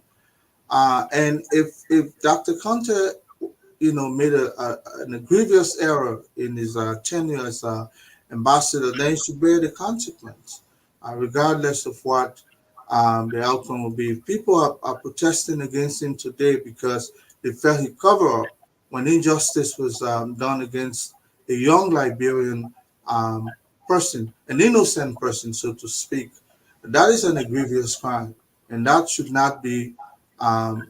that should not lead to the reward of anybody because they cover it up, but rather because they committed a crime, obstruction of justice, and so on and so forth, and let them bear the consequence. That's all I can say.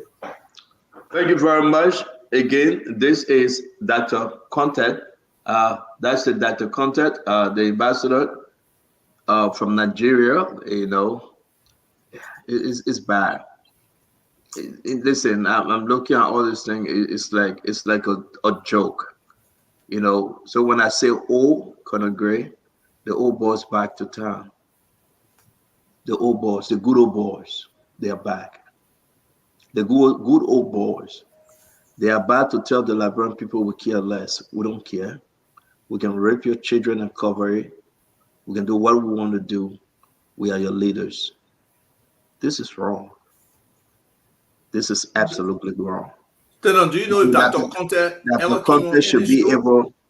Dr. Conte should be able to go ahead and clarify his involvement with this issue. The ministry should speak to this. You're right, Conor Gray. It was Honor D. Maxwell Kamea. At the end of the election, D. Maxwell Kamea, we were asking for them to speak. Uh, it was Honor the very, how you call her, the Deputy Minister for Legal Affairs. Great. How you call the lady name? You were? That was confirmed secretly by DeLong. The investigation was on her desk. The same issue again. She was confirmed secretly in the cool of the evening by DeLong.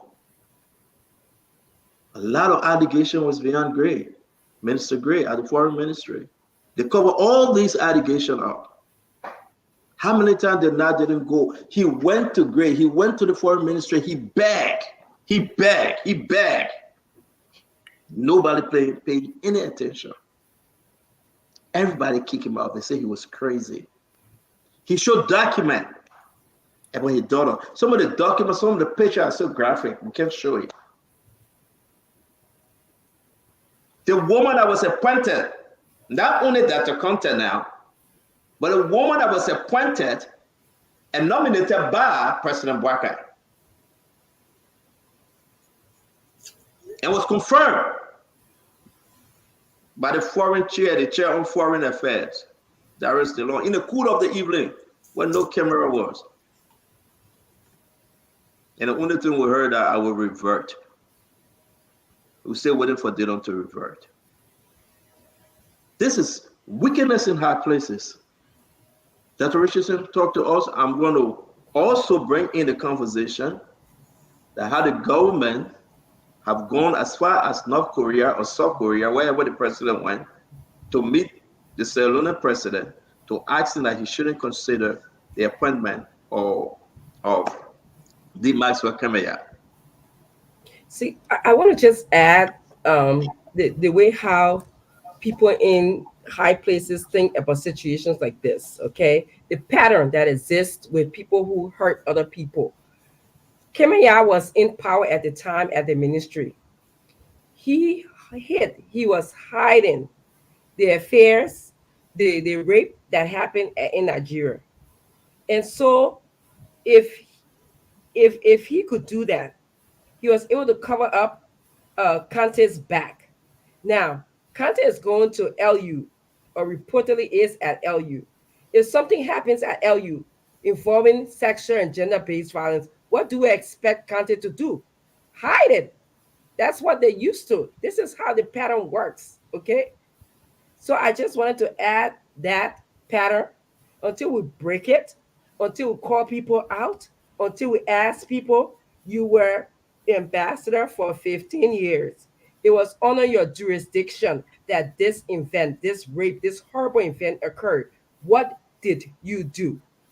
When you can answer that and it's satisfactory and it shows me that you can show good leadership at the university in the capacity of president or in the capacity of someone who's going to be responsible for selecting the president, then maybe I will have second thoughts about maybe your consideration. But at this point, there's a lot of answers that I need. And that's the final words that I have on that. Yeah, we'll be switching that in with Glennie. Then we'll switch to Kemeya nomination, appointment. Glennie, talk to us on this, your final word. I mean, I think we all have said it. I would hope that some of the government officials are listening. I would hope that this notion that President Barker didn't know or somebody didn't tell him, that's not an excuse for a president. It's not an excuse. He's the leader of our country. We expect him to know those things. If he doesn't know it, or he doesn't have the capability to be able to know these things, then he shouldn't be our president. That's just simple. These mishaps should not be things that we're accepting, and people get in position and then they're removed, and then somebody gets a job who shouldn't get the job, and we say, President Barker didn't know. Who's responsible for that? He's responsible. No one's responsible for those mishaps. I mean, we have to start speaking truth to power. I was one supporting Joe Parker against George Weah, but I will not. I'd be damned if I will allow to hear some of these things that are happening and say, I'm going to keep silent because I supported Joe Parker. No, he is the leader of our country. We expect him to lead, and we expect him to lead progressively. And so these things that we're hearing about, there's no excuse. No one is responsible to inform him. He should ask the right questions. He should have the people in the right places, and he should be informed of these things. It's not an excuse that you will go and credit someone who has a history of covering up crimes allegedly, and you think it's okay. And we should just be silent about it. No, we're not. This is a 7-year-old girl that is going to live with this for her lifetime. I, being a mother with daughters, God forbid, I will oppose it by myself from sunrise to sundown or whatever they call it against Joe Parker. That man should be removed from LU. He should not be considered for any position. Glennie, you are not angry more than I am. You are not angry more than the father. You are not angry more than the family. This is bad. This is wrong. This must stop. But Stanton, let me ask you a question. Can I? Go ahead, sir. All right. I mean, you the corner, I can stop you. You will shoot me on sight, so go ahead. You know, some part in 1993, 94, there was a massacre at Camp Norway that is in somewhere around the the area there around the rubber plantation there in Habel. There was a massacre in that camp, and the AFL was who took the fall. It was accused by whoever made the accusation against the armed forces of Liberia. But then, in essence, the commanders on the ground, if they were there at all, True Channel, they probably were to be held responsible. But the overall institution took place. My question to you, was it the foreign ministry that was supposed to investigate this issue, or it was Ambassador Dr. Conte? So the foreign ministry investigation went as far as Nigeria. The foreign ministry investigation went as far as Ambassador Dr. Conte. So why are we holding him responsible and not the foreign ministry? Beautiful question. When the father, who is now the deputy minister for technical affairs at the Ministry of Information, he worked at that embassy in Nigeria. He engaged Ambassador Conte. He reported it. Ambassador Conte chased him out of the embassy. Ambassador Conte denied that anything happened. The kids that were involved, the two young men, they were related to Ambassador Conte. So I'm sorry that the rest of the story, because we ran this story on Spoon during the election, we ran with this story aggressively. I will show you the video when we Spoon family collected some money to give to this family. We called on Kemaya. We called on Dr. Conte. We called on the Georgia government. And Dr. Conte refused to say anything on this issue. And this story died like a puppy dog died in Usequater. No, I'm sorry. This story died. Let me leave it like that. Don't send me your text messages, please. The story died. And at the end of the day, Bloodjay went up and down, up and down. The only thing we did, the only thing I told him, better days ahead. The only thing I told him when I met him in Liberia, I said, with the election of Joseph Yima Bwaka, you will have an answer. They didn't pay him. They refused to pay him. They refused to provide transportation. The American embassy were involved on a grade. That's how powerful leaders in our country are. They cover up for Dr. Conte. He got all the documents. He shared everything with us. And this was so bad. I spoke to Bloodjay. He would speak. I spoke to him. He would speak. He loved his daughter so much. And he would speak. But they want the president to know that this man, he's not a good person as they think he is. And we should call light to it. So the guys that said they want to protest at the University of Liberia, that the president should remove him. And you know, when the president said, I will not do it, we'll continue to look at Minister Gray. How you call her? What's her name? Duet Gray. Duet Gray. I can mix the both Duet and Duet Bambubu and all your Gray. You get plenty of Gray. You know? Bambubu. Bambubu, that I can call him. They make an answer. I checked on him 2 days ago. He's doing well. He's doing well. It's coming up. Bambam. That's my I call him. I check on him. He's doing well. I'm happy for him. Thank God. But, you know, Deputy Minister Gray, she's there. She know this story. She covered on all this story. Why President Bwaka nominated her? Why President Bwaka brought this guy back? That's the question that people are asking. But it's a good thing.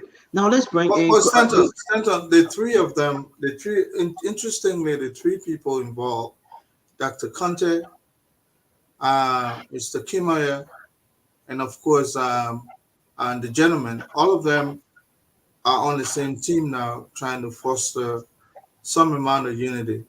And I think this issue was raised up at the right time, in my opinion, by whoever sent the protest. And I think this is the time for us to say, both Kimaya, Dr. Conte, probably they should be investigated. And if they are found, liable for covering up, I think they should not be confirmed. This is a point that should hold them out away from government function. You pay for the crime. Period. Well, so guys, I want to talk about the DMAX nomination by ECOWAS, but I want us to keep it for Monday. It's into deep. We got the letters, we got everything. So I want us to keep it for Monday, please. Fadiga, I know we all came late. We beg the people say we should come here for tell them let's do it, that they can enjoy and take away a lot. And I must say I came late because today was a basic day, but thank God everything is fine. Everything is looking good. We are marching up to Zion with victory behind our back. We'll celebrate. And we want to say to everybody, we are here and we will give them hard time. You went to Bible class before the show? We give them hard time. I want to say to everybody, my man, you been all year for, I want to end this story in good faith before I deal with you. But I want to say to everybody, it's no joke.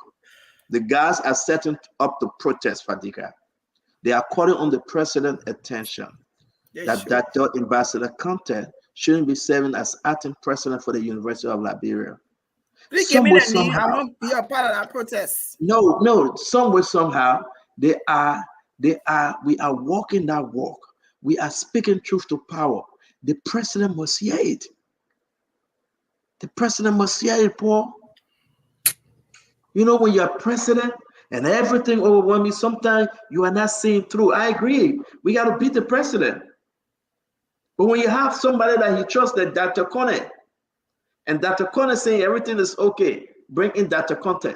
Hey, Fadiga, are you agreeing with me? Sometimes we got to put on the president, but this one, I think he's been, I don't know. I don't want to be the spokesperson for JMB. I did that all during the election. Let me pause. He got his information minister. He got his press secretary, Kula Fufana, who will be on the show on Sunday. Y'all pray for Kula. I've been telling Kula, say, Kula, stay away from Spunto. She said she won't come. I am saying it again. Kula will be our guest one-on-one with the CEO on Sunday. She will be here speaking truth to power. And we will great Kula Fufana. She's coming on Sunday. Katema and I will beat on her because she needs to speak on national issue. She have accepted. She called me. She will be here and she will be our guest. Also on Sunday will be Akaris Mose Gray. Akara Mose Gray will be our guest on Sunday.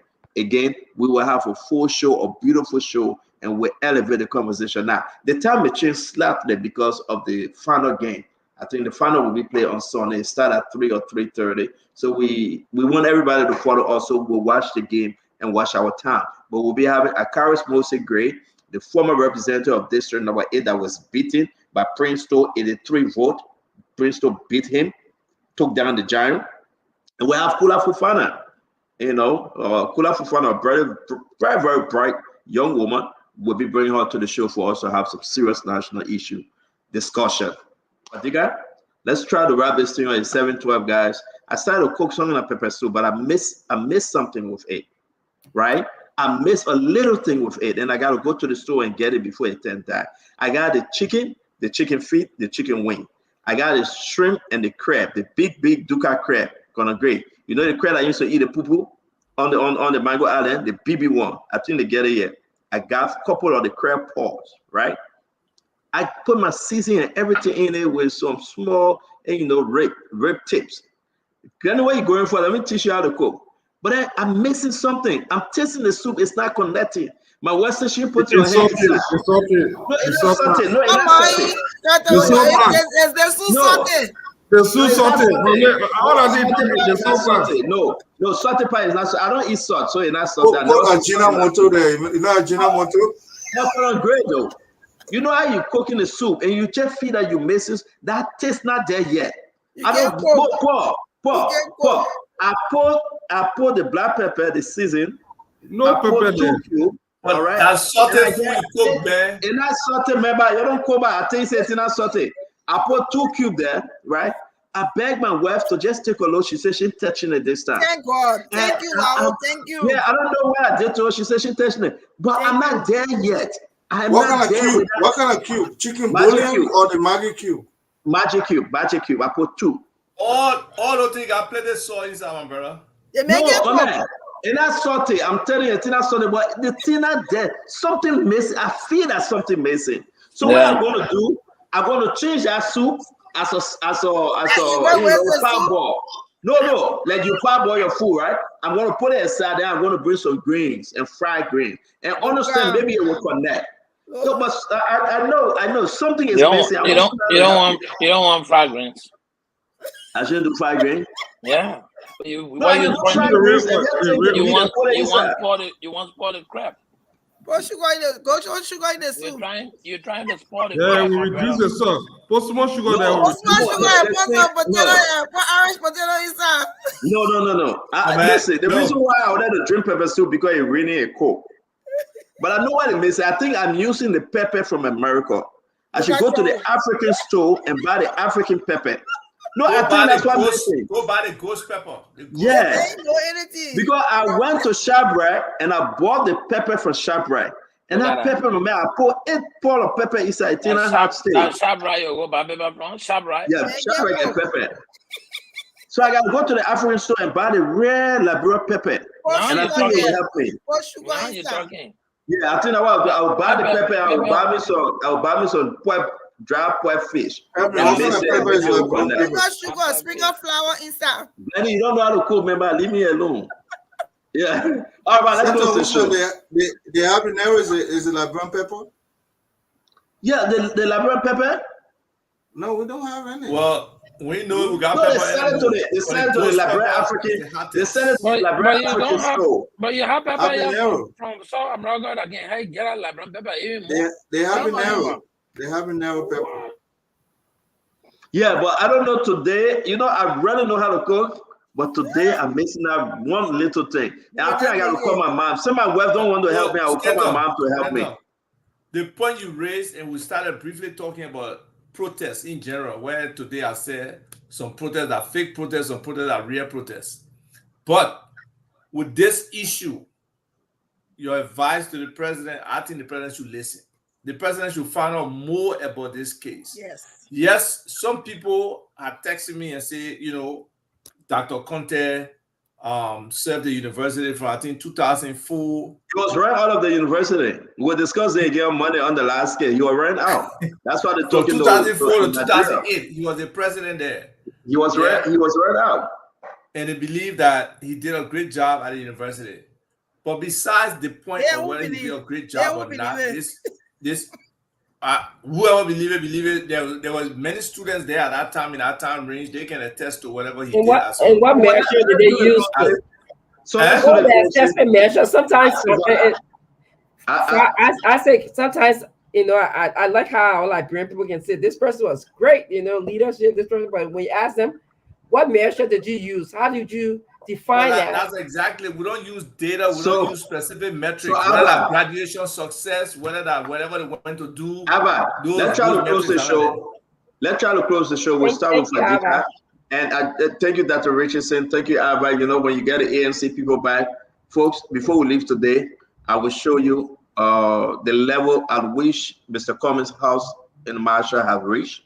I got a video. I sent someone there that did a beautiful video. I'll show you the yellow. Because you guys gave me a hot on. The ANC people gave me a hot on, so I got to pick on you guys too. Nelson, are you in studio? My way back. I got this step. I will show you again. That way sometimes you go to you not come. Nelson, if you're in studio, please come on. I want to say this though. It is very important that at the end of the day, we are discussing Liberia. It's nothing personal. We here as if I'm saying or Conor Gray or Paul Kennedy.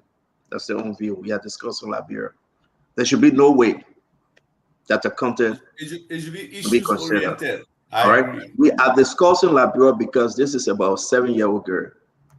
Imagine that blood J is working, crying. Imagine that. He's crying. He's working. He's crying. Nelson, are you in the back? Can you somebody please call Nelson again and again? Nelson always falling asleep. So what we're gonna do, we'll take the midnight show for Nelson because he can't catch up. He worked at 4 a.m. in the morning. He got to go to the Capitol building, then he got to come and do the spoon talk. So somehow we'll make a decision pretty soon that Nelson will be replaced for the midnight show, or he'll be replaced from spoon talk, because this is how Nelson is sleeping in the back. Yeah, Nelson is sleeping in the back. All right, don't get Nelson pressure.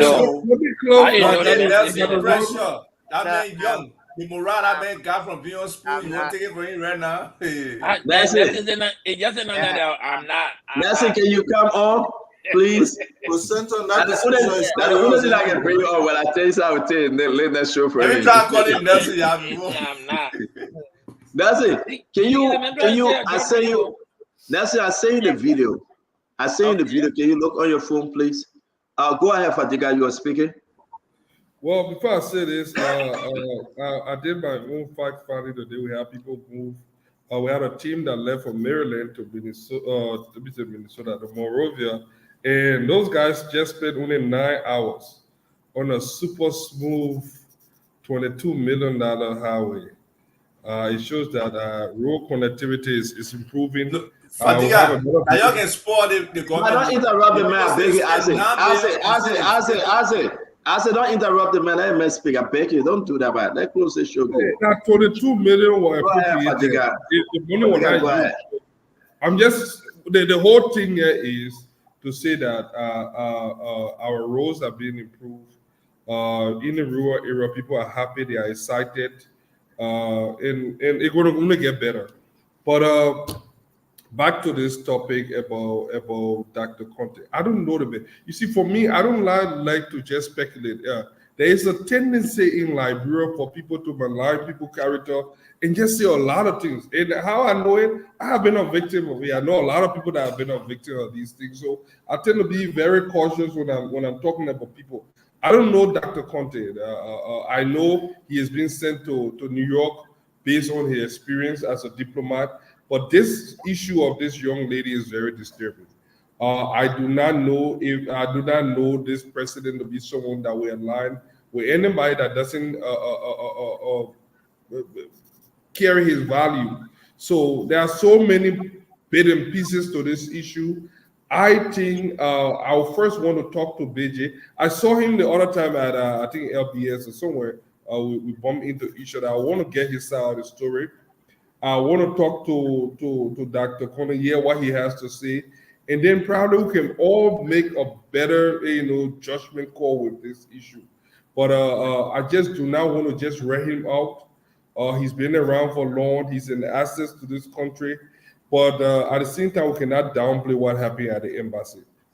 I have a daughter. She'll be 16 years old this year. Whether it's no child should go through this. As someone that work with mental health, that work with individuals, look, I've seen young men being raped, girls being raped. I know the devastating effect of that thing.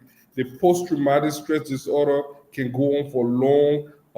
It affects the children in so many ways. Months of therapy. I don't even know what that child is seeing a therapist here or psychiatrist here, but she will have to go through it for almost probably the rest of her life. Even grown women, hopefully because she's young, it will fade away because some people will just blur it over time, but that scar will remain for the rest of her life. So I know as a father, and I know in my professional career, people that I work with, so I know the devastating effect. I don't think anybody should go through this. So the fact that it was not taken and speak to the culture that was created in the last administration, the way they approach these kind of things, rape became more prevalent over the last 6 years. A lot of people died mysteriously. Nothing was done.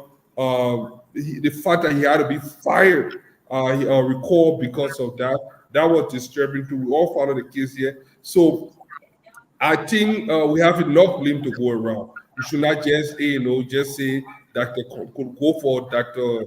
Conte head for now. Let us listen to some of those other or his side of the story and see, because the foreign minister, that position that Bejo, I think was under the Ministry of Information Ministry, but the foreign ministry had oversight over Dr. Kone, the foreign mission. I think they should have done something. Kamayan didn't do a good job there. He had his own problem he was dealing with sexual assault in New York. So that shows the kind of culture so they didn't do nothing.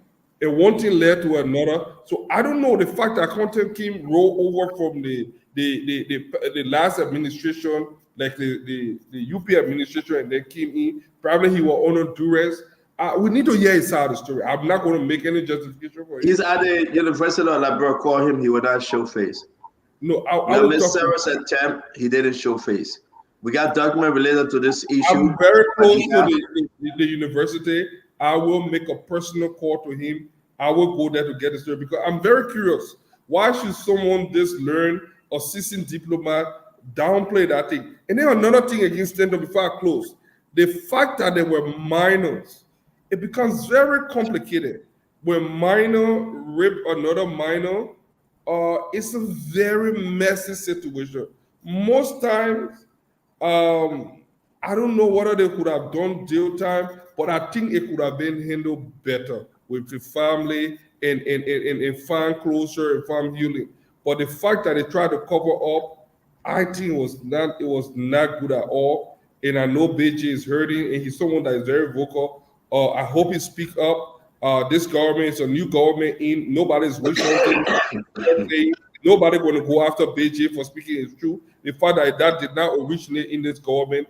But Stanton, please, the president, you cannot blame the president for this. The president is just an individual. His eyes cannot be everywhere. In as much as he tried to know about most of the appointments that are going on, he just cannot be anywhere. He relies on people that do it. Dr. Kane, I've known him in the last short period. I know him to be a very decent man. There are some rumors that I heard recently, and there's some stand that he took on some issues recently. I think Dr. Kane is a reputable man. He's someone that respect a lot. He took some stand on some based on that, I can judge him and say this man is a stand-up character. He's someone with principle. So I don't want us to keep using other people as good. Hey, let us address issue as it comes, and I will do everything to get to the bottom of this. So let me ask you. You don't want us to talk about Dr. Kone, who is the advisor on this issue. Yeah, I think we just let me fit in now. Let me fit it. You don't want us to put it on the president, who is responsible for appointment and nomination. And when it's going to be a poor candidate, you don't want us to put it on this government. You don't want us to put it on Satan. You don't want us to put it on the demons. We're going to put it on CDC and Jowiah. Is that what you say? No, you're not understanding me. I understand you very well. This thing happened in 2021. That's 2021, 22, 23, 24. That's almost 4 years ago. I'm not saying that justice shouldn't be served. I am saying the fact that this thing originated way back, we need to get to the bottom of it, study the totality of the case. It was all done. It was all done. They have studied the totality. They step on it. They cover it. They bury it. Fatiga, I just said it, and you said, no, that's what you said.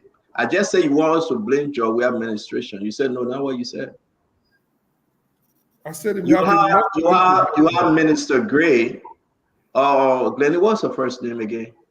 Duet Gray, Glennie. Because I don't want to mess this thing up. I say from Boo Boo, you lie. We have Minister Gray. We have Dr. Contet, the ambassador. You have Dr. Kone. You have all the same people right there.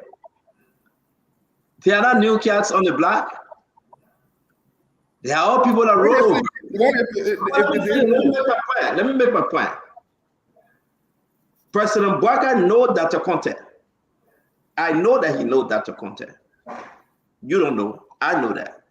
President Bwaka knows Dr. Conte because it was under President Bwaka, Vice President leadership, that Dr. Conte went to Nigeria. What does that have to do with the rape case? Okay, now we help you. What you have to do? Who appointed him now over there as acting president for the University of Liberia? It's President Boyga. So if this don't make sense to you, then I'll move to the next panelist to do the closing. Because I cannot help Let me you. ask you one question. Are you saying that the president is appointing him? The issue here is that the issue here is that this man has been recommended, number one, to go to the UN as Liberian ambassador to the UN. This man right now, he's the acting president for the University of Liberia. With all the records the president should have. And if the president know today that he buried and he covered all these things, then the president should ask him to step down. But guess what?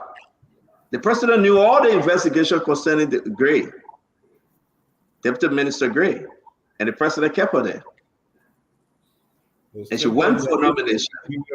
And then all this, but you are looking to your question. I try to help you now. Thank you for submitting. And all this important candidate, as I come to you, is troubling. For we that champions this cause called change. It's troubling. Let me play this and you can talk, Paul. So on behalf of the CEO of Spoon Group of Companies, Mr. Stanton Alexander Witherspoon, his family, the entire Spoon family, I'm privileged to be the one to present a total amount of 8,000 United States dollars as was promised. So I'd like to present this to you now and be strong.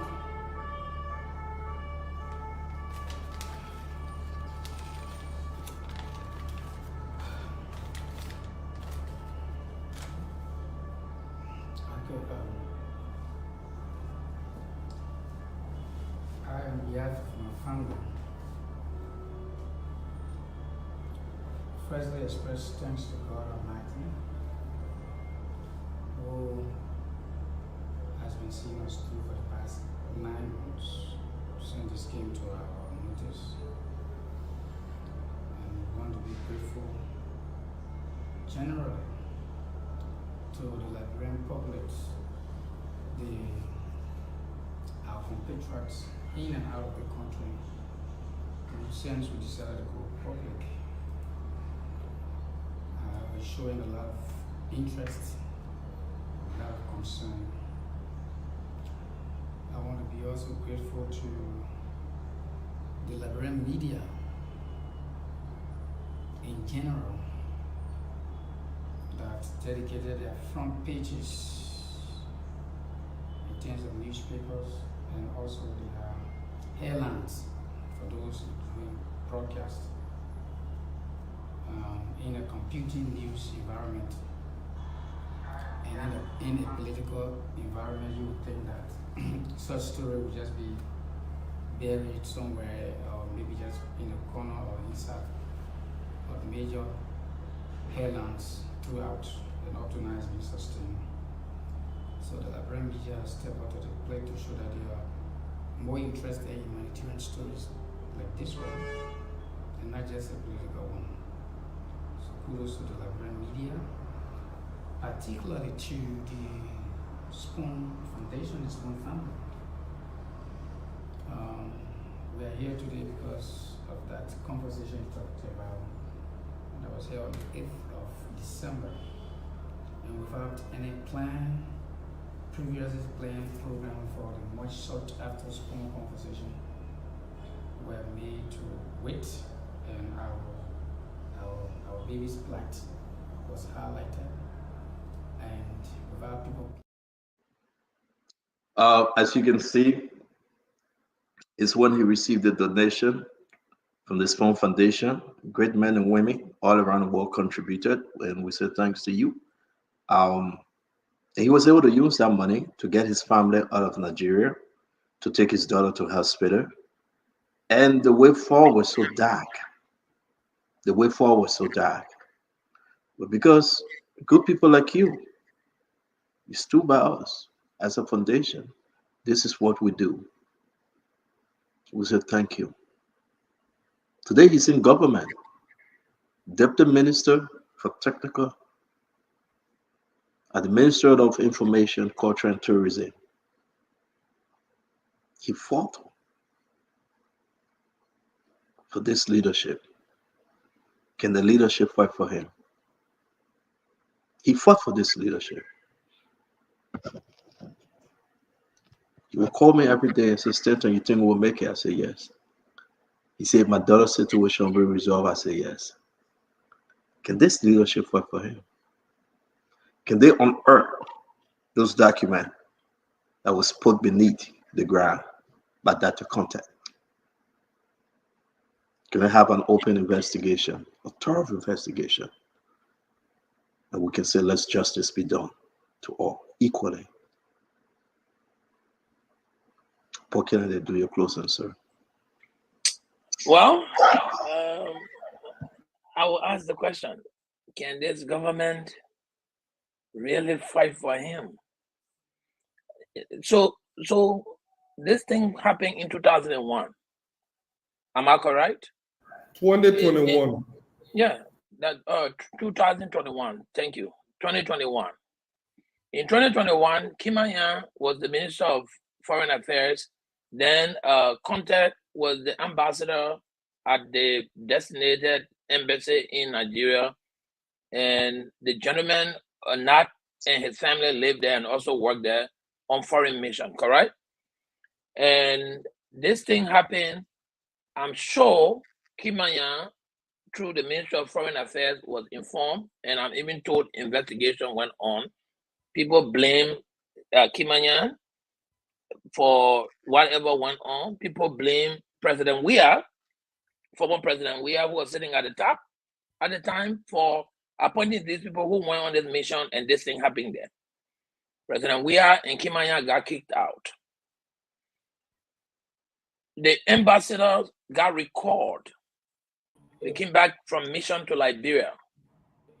Didn't we think it was going to be more prudent or appropriate before contact can be assigned anywhere else, based on this wide crowd that was all over the country about this rape case, for the president to have reviewed his nomination before even speaking to sending him anywhere?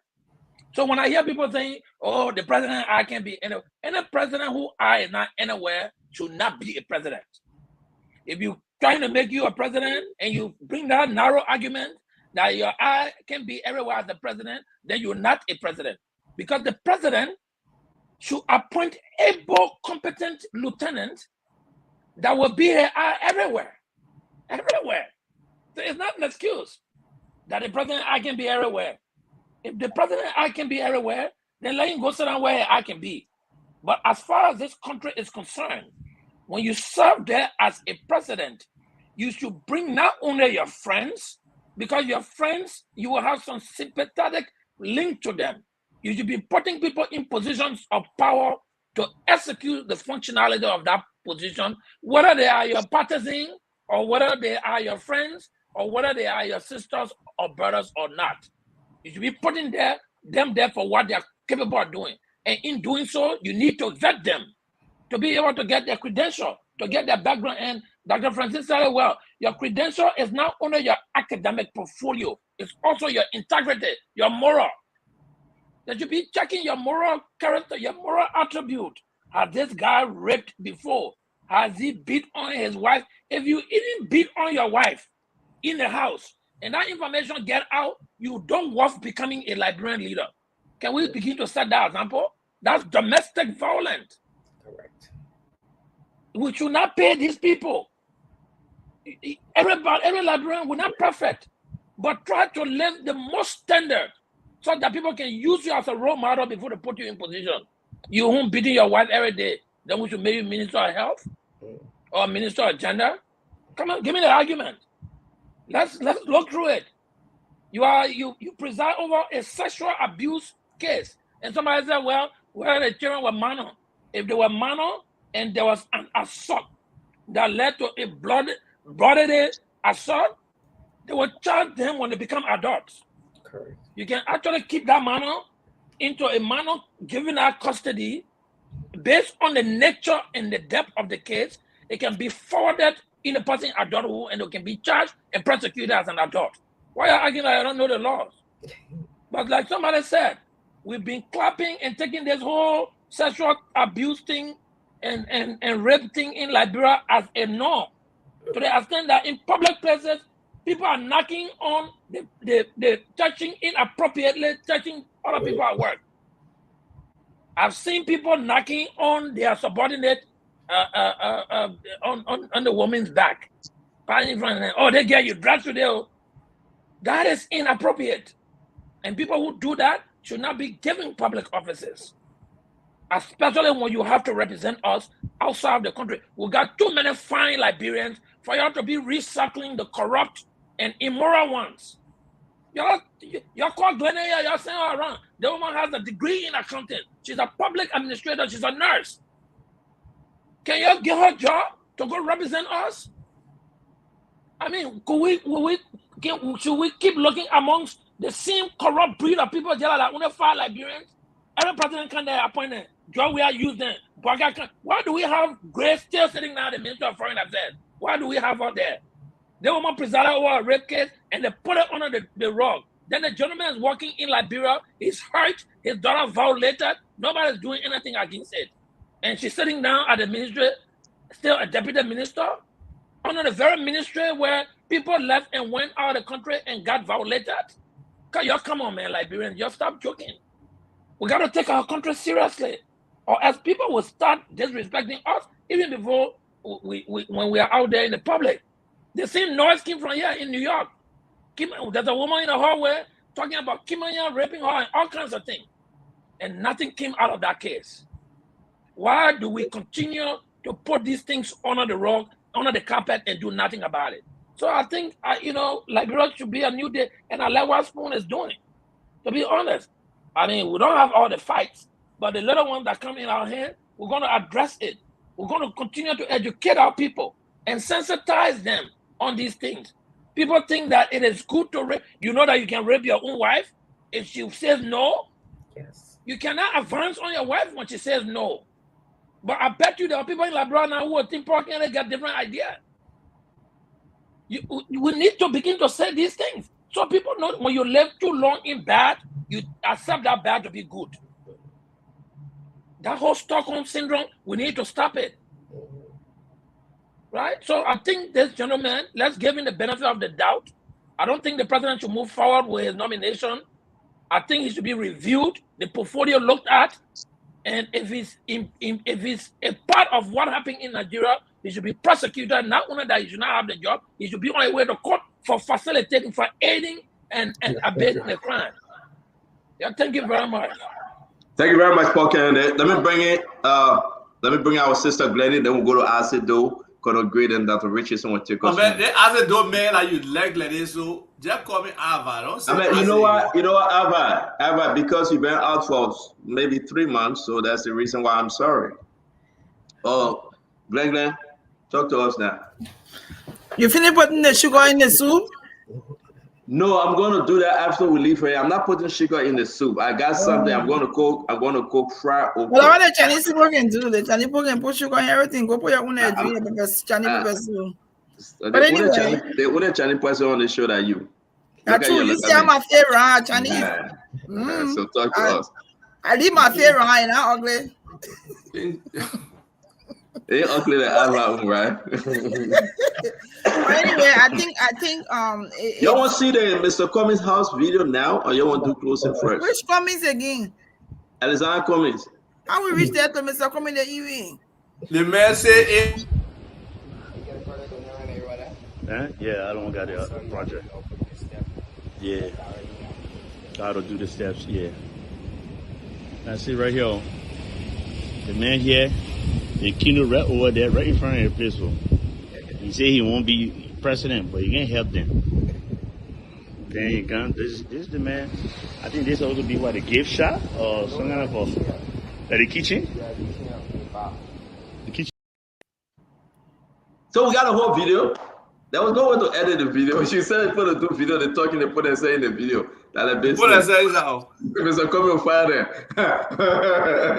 But sorry, I just had to show the flash of the video. We got a whole video. The in, the out, everything. The whole layout of Mr. Coming. It's a beautiful home, by the way, if it is done. You know, we beat on Mr. Coming that you don't even have a home in Liberia. So Mr. Coming is building his house on Ravel Fee Highway. The reason why we're showing this because he's coming back. He's going to come back in August, as you fully aware, in Pennsylvania. He's going to come back. So we got to start talking about Mr. He's attending a program. So, my man, I beg you, when we come to you, you will talk. I beg you, when we come to you, you will talk. That's Sister Glennie time. So we'll play a video one more time again, just to get a feeling from Conor Gray. Whether Conor Gray will still support Mr. Cummings. Look at the big house. This is. Yeah, I don't got a project. Yeah. How to do the steps, yeah.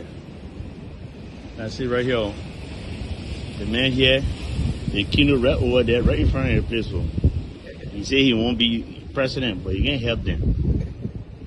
Then he come, this is the man.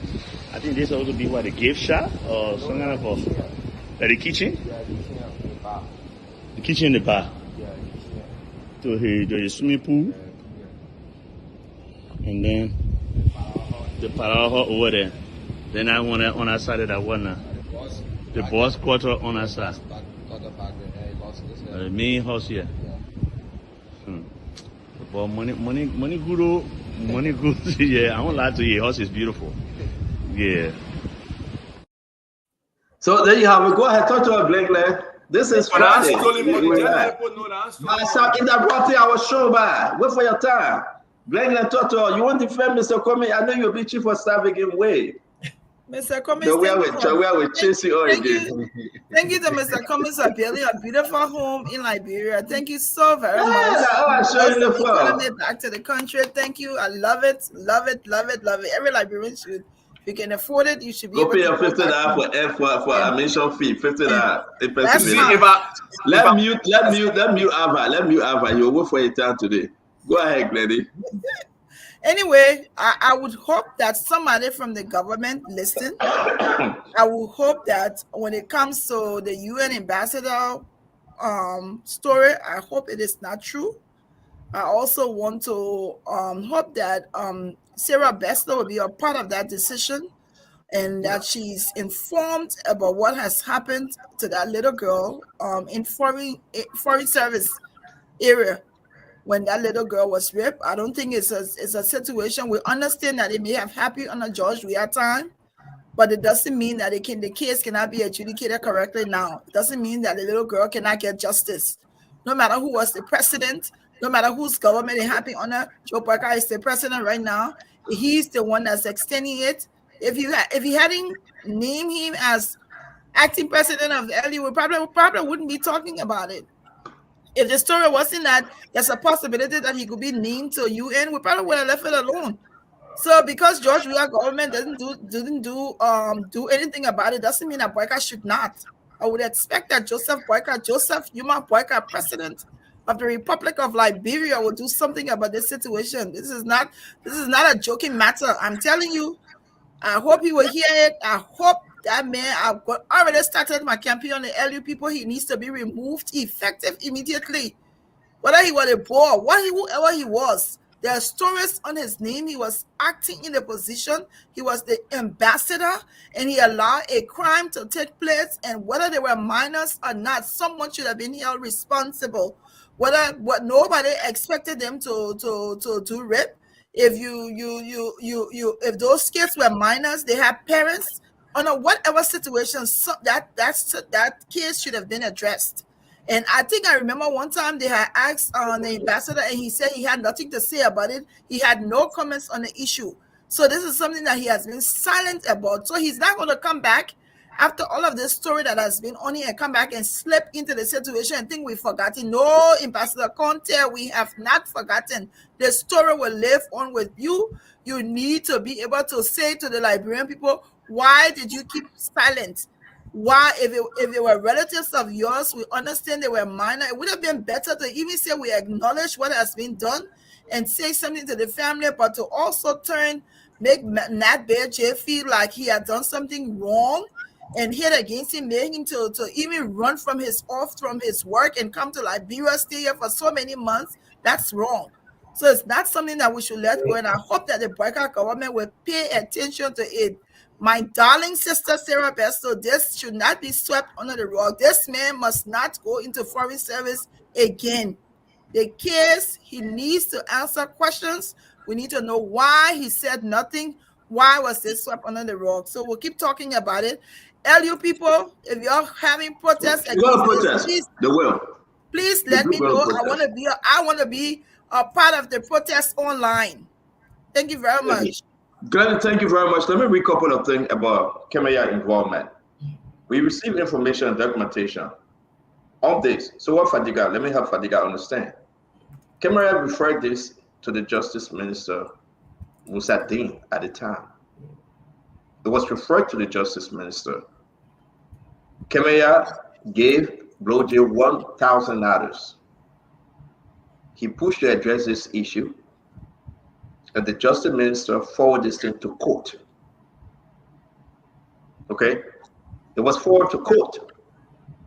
I know we're missing our brother Fadiga to ask him what was done under George Manawia. At the court, it was in court, Paul Kennedy, here comes the election. Okay? So why isn't it moving forward now? So imagine it's in court and the president is appointing him. It's in court and the president said, be my acting president for the University of Liberia. It's in court and the recommendation from Dr. Kone say he should go to the UN as UN ambassador for Liberia. But everybody forgot about the situation right now. Everybody turned their eye on it. It never happened. Where is Fadiga? Okay. Conor Gray, you want to go, sir? Senator, I drew an analogy to what happened to the AFL at, I think it was Carter Camp Massacre. A crime was committed and the command was who was blamed squarely. The fact that the matter was referred to the Ministry of Justice shows that it was not hidden, it was brought up. If at all, Dr. Conte's crime is an error of omission, complacency. Probably he tried to camouflage or hide certain situation. And people have drawn some connection with him and those that were involved as family. And I'm pretty sure most family will try to handle this kinds of situation that way. But once it comes out or once it gets out, it's no longer within your domain. Let's not forget, it wasn't Dr. Conte who committed the crime. But he may have been complacent.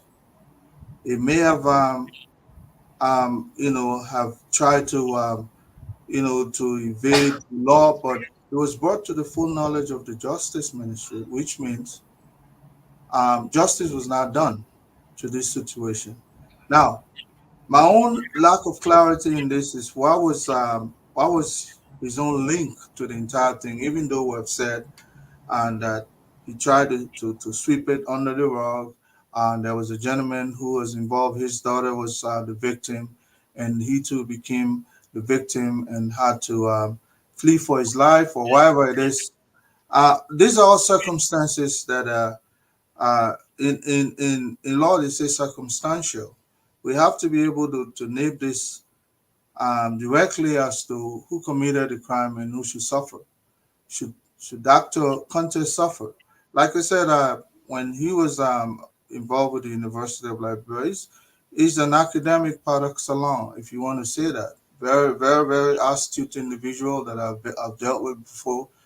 And I must give him kudos for his academic, stature in the area. But I don't know if he did well in this. But I can't judge him either because I'm not too clear about what he did. in this whole situation, even though people are asking that probably he was complacent.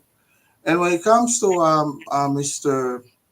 Cummins, um, I'm hoping to take him by his word. It says if you do the same thing over and over and expect different result, you know, uh, whatever it is, it's probably a fool or something.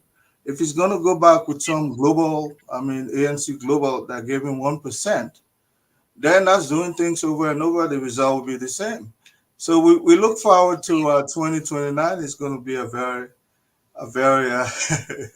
contentious. Shot fire! Shot fire from the corner.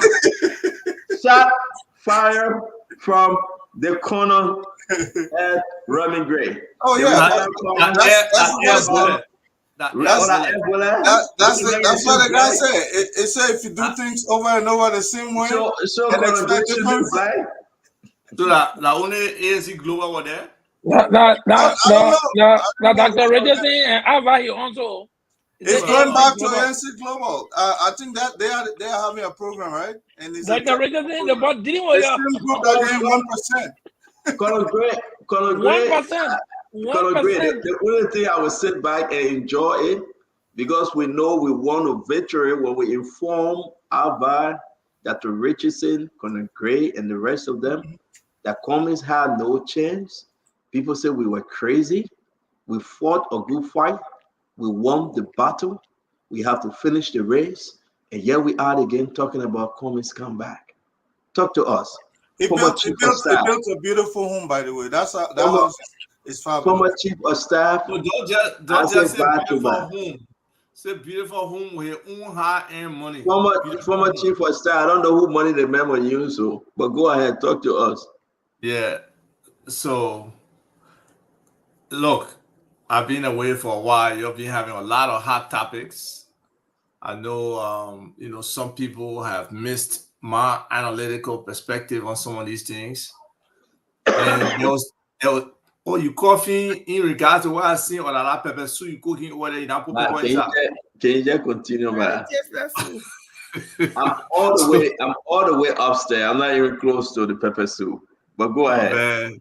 Yeah. So, but I must commend you guys, regardless of what people say, the positioning of Spoon in terms of bringing information to the people and exposing some things and educating them on some things, give them the opportunity to use their own critical thinking, their own minds about these things. They don't have to just agree with everything Spoon says. So, there's a lot of appreciation for this platform and the work you guys do. So I must commend you for what you guys have been doing, and hopefully we can continue to do it. The diversity of opinion can be different, the content can be richer, and everything and continue to grow and grow, for the Liberian people and the benefit of the Liberian people.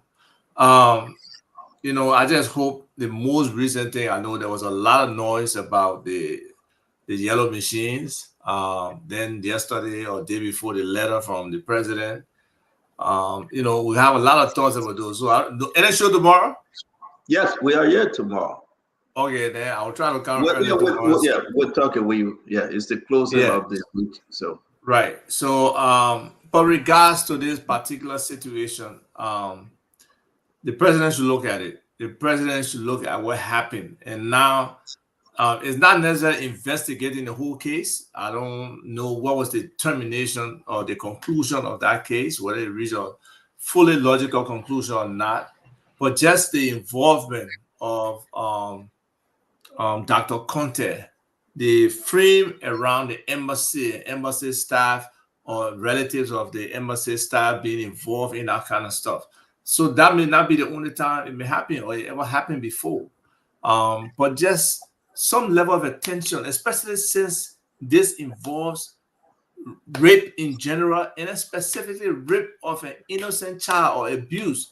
And from the article, or the diagnosis you put out there that the doctor did, and the situation, the physical situation of that child at the vaginal and anal examination point. It's terrible. Nobody will want their child, their daughter, to be in that kind of condition. That means there was abuse. Another one-time thing. That was something that was going on for a while. So, you know, they need to look into it, whether it was cover up. If it was a cover up, then there need to be some kind of action taken. Then I don't think, you know, Mr. Conte or Dr. Conte, he was involved to have this privilege of serving the people again, especially in an ambassadorial position.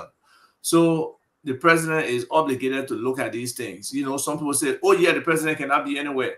But the president is the head. The president sets the tune.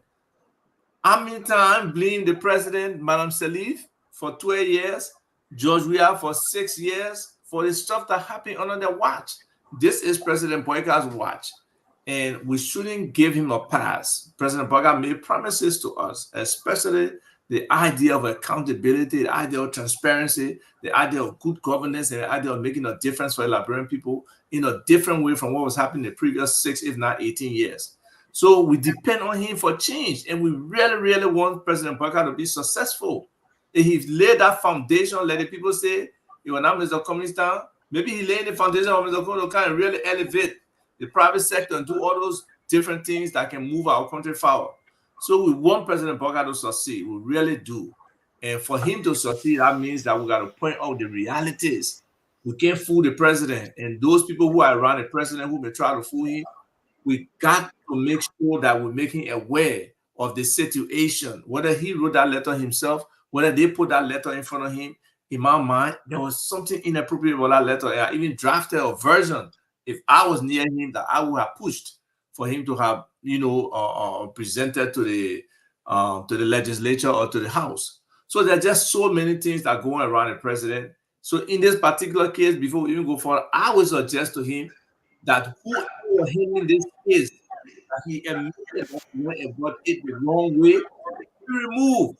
Let different people within, whether that the mansion or whether outside the mansion or whether he bring independent people, continue this yellow machine negotiation that is objective, that is not contrary to the law, that is not a deal, so that the Liberian people can benefit, because nobody in the right mind will not embrace the fact that yellow machines are coming to this country, especially when we say we want to focus on agriculture, we want to create jobs and opportunities for people who want to be in that area and improve the lot of the small farmers, where 72% of our people are supposedly small farmers.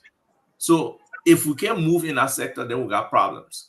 So let the president look deeply into that situation and see how he can turn it around and legalize it, regularize it, make it clean enough that it will be approved by the legislature. But as is, it's very problematic, and he really needs to look at it. So hopefully these things we'll be able to discuss them more in depth if we have the opportunity tomorrow to be on this show, even though I do have a funeral to attend, but I will try my best to come tomorrow if these topics can be reappearing. So Stanton, again, thank you. Keep on going. And folks, everybody, we love it. We're happy to be here. Well, thank you very much. I said again, you're always welcome. Though actually I didn't miss you at all. I saw you in the back a couple of times. You forced to admit it. You forced but to admit it. Let me tell them back. I saw you in the back a couple of times and I refused to bring you on. I left you there till we close the show. I'm a Christian. I always say the truth. I saw you like yesterday or day before yesterday, you were in the back, but I refused to bring you on. So without hearing you, you muted yourself.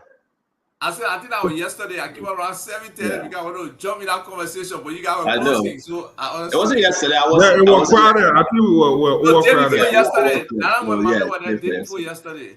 Yeah. But still, I got to admit, I saw you looking. I said, "Oh, they may hesitate. Let me go, yeah." Can I Richardson close real quick? Oh yeah, when Doc finished. When Dr. Richardson close, Dr. Richardson, I know you closing. Let me announce today. The investigation recommendation from the LDEA investigation, the Justice Department concluded the investigation, submitted the recommendation today to the president. The president is on his farm in Bami. The president is reviewing. There are a couple of questions attached to that investigation that folks need to answer. Though the investigation has been concluded, but the team of advisors doing some due diligence Folks asking about the result and report from LDEA problem. It will be announced next week. The president will give that final announcement as to who going or who staying. It's important for every one of us to understand whether Fadika, Abi Krama, or Kwabo will stay, or whether all of them will go, or whether one person or two person, whatever the case may be. I am informed to inform the nation that the decision will come forth next week. Let me say this. The officer in charge, Christopher Peters, put in a request for 518,000 United States dollars. We displayed that letter for operational funds and tobaccos. What did she say? As of today, he have not received that money. Though he put in the request, but we can announce that the finance ministry have not made available that money. We will keep you informed to these stories. Tomorrow will be a very interesting program. I want to tell you that you can depend on Spoon. You can join us. We have all the inside juice and G's when it comes to liberal politics. And you know me, we will share it with you. I was told to hold off. Those that will be leaving, those that will be staying, those that will be hanging around, I was told to wait till the president final decision is made next week. So please, I know you're asking about LDEA. Be patient. We are here. We going anywhere. Sensational. Sensational. Go do your sleeping show. I ain't coming on your show. Sensational. Go ahead. Now, go ahead. Richard, let me ask you a question. Did you borrow that background from George Logo? Because every country George Logo travel, he take that background. George Logo in Labrador right now. If you give me internet, he will have that background. So is that background a background that travel with everybody? Dr. Richard said, go ahead, do your thing. That between you and George Local, but I would like to say that I'm actually not at home, as many of you can see. That's all I want you to say. I'm in Birmingham, Alabama. The people background. I'm celebrating the Bong Education Center. So again, I celebrating. See, I'm gonna say you know me. I celebrating you because George Logan is not my favorite person, nor is he my biggest fan. So I don't mix my name in that kind of conversation. You know that. But let me just continue. Shots fire. Let's not get it out, big. Yeah. Let me just finish. I heard John Lobo fire him with a shadow. They say John Lobo say all of your jay against the government right now. So he said nobody logical. The only person that logical I say good logic. Exactly. Thank you. So let me just let's move on. I will take that the Richardson side on this. I'm not discussing George Lobo. There's a lot to discuss when we talk about Lobo. Exactly. So, first of all, I want to agree with everybody here. This is the hallmark, again, of an educated person. And education doesn't mean that you have to go to school, but you have to be able to ask questions, okay? When we come here, we want to talk about these characters that are being appointed to different positions. I agree that Mr. Conte should be investigated. We should be asking questions as to what did he do when the rape occurred in Nigeria? Did he act in a timely fashion? Did he alert the security apparatus in a timely fashion? Did he advocate for the law of Nigeria, of Liberia, for the foreign ministry, the code of conduct for the foreign ministry? Did he do anything?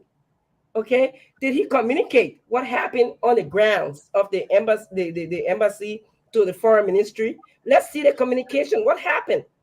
And if we have perfect answers or good answers to the questions that I'm asking, then okay, maybe then I can say he has the ability to manage or to serve as president or be responsible to select a president of the University of Liberia. They are one of the highest, most esteemed education apparatus that we have in the country. So if we can't answer those questions and we have doubts in our heads, then we really need to put him in a box where we can put pending and write pending to it, that he's a pending character. All right. I can see that many of, I don't know, our educated people come here and say, oh, this person is a seasoned diplomat. It's a successful university president. How do we know? How do we know? Through hearsay? What measurements did you know? Did you see? Did you do to say this person is a seasoned diplomat? This person, again, I will remind every one of us on this show and the Liberian people, this person was in Nigeria for 15 years. Have there been any positive treaties, anything that you can pinpoint to that was the result of Liberia's relationship with Nigeria? And he was the serving ambassador there? No, I have not seen, I have not read anything. Nigeria is not a small potato country in Africa, by the way. Okay, so I want to conscious Liberians, when we come here and say, oh, I think I know this man, or I don't know this man, or he's a seasoned politician, or he's a seasoned diplomat. I'm sorry, how do you know? Okay, you just using words here. So Liberians, my theme to you as I close is to ask questions. We like title business. We Liberian people, by the time we say the man got a doctor, or he went to school in America, whether he got a certificate, whether he got a good degree, then we all want to follow the bandwagon. I can say it. I have a doctorate degree that I spent many years going to school for. But I want people to question me. The day you hear me in my name anywhere, question my name. Don't just say just because he has a doctorate degree. And I will close by saying, yes, I'm not home. I am here in Birmingham, Alabama, celebrating the Bunk Education Center Alumni Association. We've been raising money for over 20 years now for students in Bunk mines. We run a resource center there, and we are about, and the clinic can attest to that because she was at that convention when we raised money to build the first elementary school. We're going to start small first in Bunk mines. When I hear that these people who would call seasoned diplomat and educators and people who were making appointments, when I hear their background include these things that I'm talking about right now, that they were involved in community work, they were involved in protecting children, then maybe I would say, okay, let's take this person out of our pending box. As for now, Mr. Kante and whoever, they are in my pending box. They are pending investigation. Thank you. And thank you for the show. I appreciate that sometimes we can talk about these as social issues instead of politics all the time. Yeah, Mr. Kennedy, please don't ask me no kind of crazy question. You're looking for Peace Corps volunteer kind of bond to teach? Oh, yeah, I heard that you lost your job recently. That's it, before Stanton said. Before you join our bill, right? That representative has, did he come? No. You was in the studio yesterday, right? No. Oh yeah, okay. All right. I'm getting old. That's the age thing. Yeah. I thought he came today, so forget me. All right. So I'm going to give an announcement.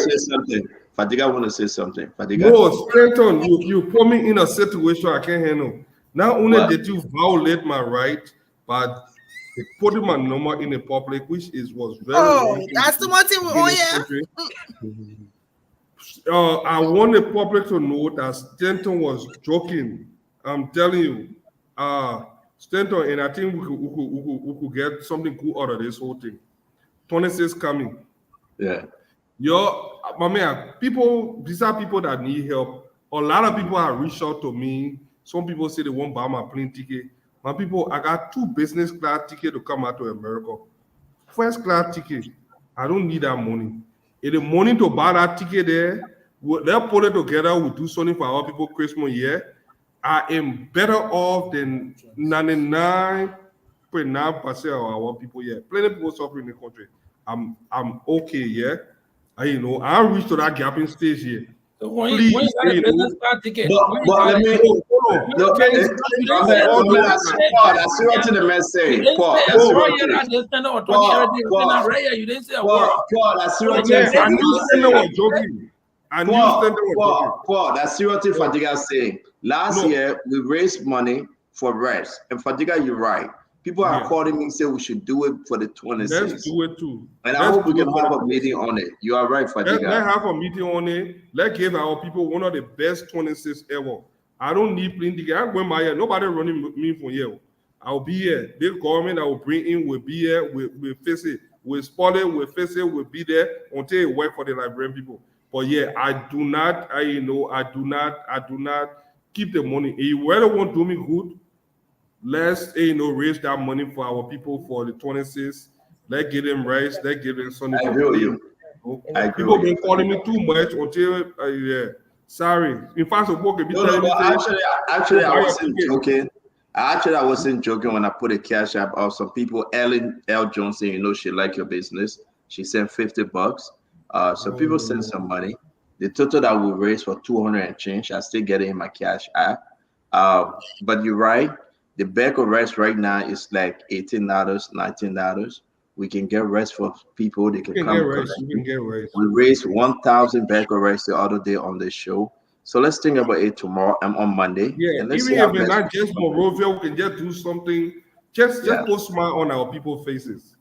Yeah, thank you for that. Can I say one thing? I see somebody telling me that we can do something for rural sense. We can do something for rural sense. I see somebody Yes, Dr. Richardson. I see somebody is telling me that Dr. Conte graduated from an Ivy League University of Pennsylvania. So did Donald Trump. Let me just put it that way. So did Donald Trump. He graduated from University of Pennsylvania. Ivy League University. So thank you very much. Thank you. So at the end of the day, I want to appreciate every one of you. We want to say we'll keep the best for lives. I'm deeply concerned about the LDA recommendation. I look over it. I understand what they are recommending. I'm not privileged to speak on it. And also deeply concerned about this ambassador data content issue. We'll talk more about it. We got to be straight up here. 1 minute. We got to be straight up here. You know what happened? We got to be serious here because you know why? Kemaya, no matter the situation around Kemaya, he got documented. He went there and met Nat Blajik and took money and gave it to him and said we'll follow through. But how this thing got stuck up in the court with the recommendation and everything by Musa Dane is troubling. And for us to just keep it in neutral or in stagnation, that we can bring in that the content again and bring all the old folks again, it's not a good thing for us. But till we meet again tomorrow, we hope to have you guys. Let's have a great show, folks. Thank you very much. You're muted, that Rachel. Y'all in Alabama, y'all can't join us. So tomorrow is the fundraising convention. It's gonna be fun. So please join us. Let's support the children. Where's the address? God. Well, we I'm sorry. You give me an announcement, you get address. I am a peace volunteer. Yeah, well, yes, I would keep that in mind. Get in the air going. Why the fight, man? I do get paid on my own. Let me get that announcement. I knew I wanted to get some of that announcement. I was on a conference call today. Some folks that follow Spoon Talk regularly, they drove from Pennsylvania, came to my house unannounced. 2 ladies and a gentleman. 2 ladies and a gentleman. My daughter came from school, saw them, and they said, we're looking for Stanton. Dr. Richardson, can you mute yourself? And they said, we're looking for Stanton. And my daughter said, Daddy, are you home? I said, yes, I'm on a conference call. She said, some people here to see you. They said, we are fans of Stanton. We went to Liberia, we went to the station, we came to see him. Folks, I love you all, but please don't come to my house unannounced. I'm serious.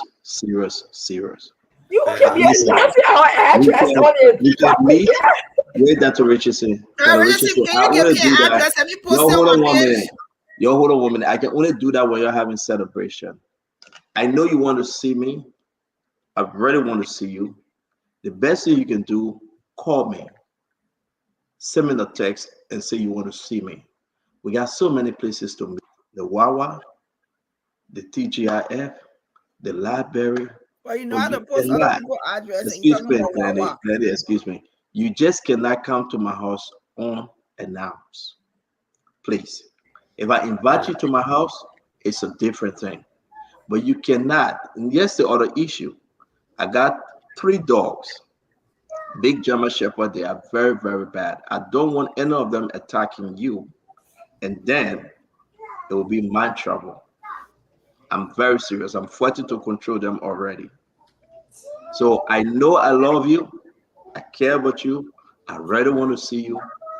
Tell me that you want to see me. We can meet to the nearest Wawa. Okay, Glenny, stop. It's very serious. Tell me the map. Address. I'll send you the address. Dr. Richardson. Address online. We can meet to the nearest Wawa. We can talk. Like Conor Gray came. Conor Gray, we met at the Wawa, right? We bought our coffee and we talk. I just for the security, just for your own protection, please, please, please.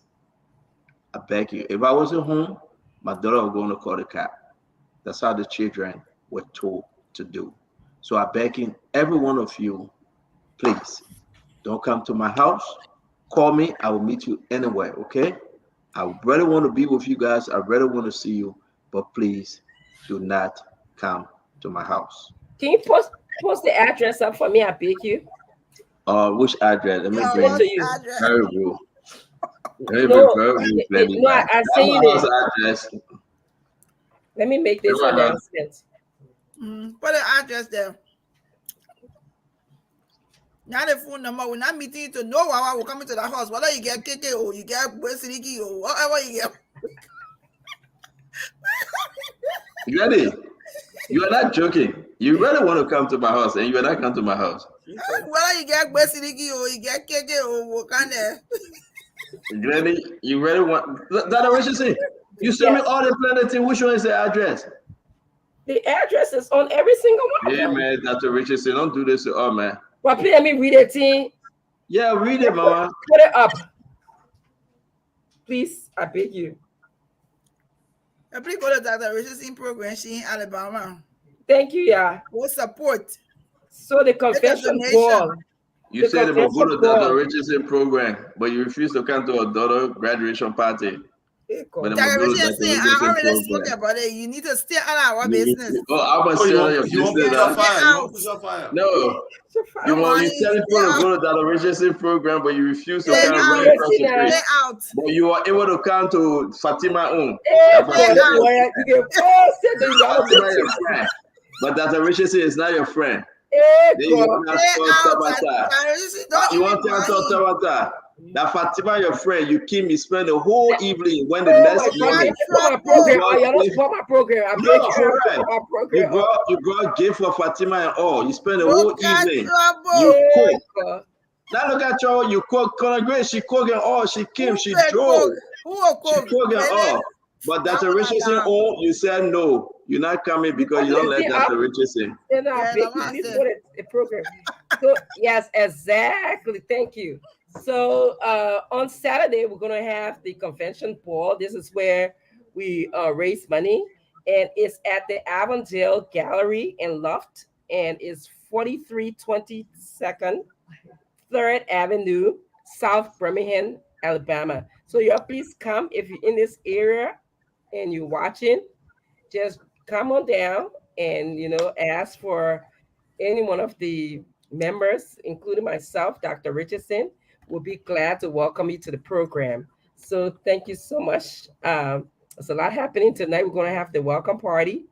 And then tomorrow we're going to have the business meeting. And then, of course, tomorrow night is the convention ball. And then Saturday, we're going to go to church. This morning, we had an amazing time. We went to the Civil Rights Museum. It was very, very sad thing. It was a very, very sad thing. If you ever heard about the bombing of the 4 young students in Sunday school in Alabama, we actually went to that church today, followed by going to the museum and saw the whole history of a separate but equal rule that was in the United States. Kind of showed me the resiliency and the strength of the Black people in the United States. I know Senator, when I be talking like that, when you see rubbing your feet at me, getting impatient on my long talking. No, go ahead, do your thing, Dr. Richardson, do your thing. No, it's all right. I'm done. Thank you very much for giving me this time to welcome people to our program. Did And you go to another thing, we Did will you go be to the tomorrow. balcony? Tomorrow we'll be discussing about Thomas Father tomorrow. I'm sorry, Conor Gray. There's an issue coming up about Thomas Father and the Lofa caucus, right? There's a big issue that the fight within Thomas Father camp and Lofa. Those people that the president appointed and nominated, Thomas Father don't want them. The superintendent and all of them. There's a whole Lofian fight. We have the information. We'll be discussing it more. Don't forget on Sunday, we have the former general, the man that was brought down by Prince Stowe, the Honorable Akaris Musegre, as our guest on the first segment. Then we bring in Kula Fufana, the press secretary to the president of the Republic of Liberia. It will be a big show on Sunday. Glennie, you know I love you. Good to see you always. Thank you for coming today. Conor Gray, it's good to see you. Asiva, thank you. So, Dr. Richard, madam, I was asking whether the whether you guys visited the stage on which Dr. Martin was shot, the hotel, or whether the No, the gallery. hotel is in Florida. I believe he was shot in. I believe he was not shot in Alabama. I don't think was he? I don't know. But anyway, the museum. The museum captured it. Yeah, they captured different parts of the separate but equal era. It started with, how after slavery, one of in the civil rights era, the black people suffered a lot. They had to sit in the back of the bus. Rosa Parks, they had a sort of animation of her sitting in the back of the bus. They show how black people struggled.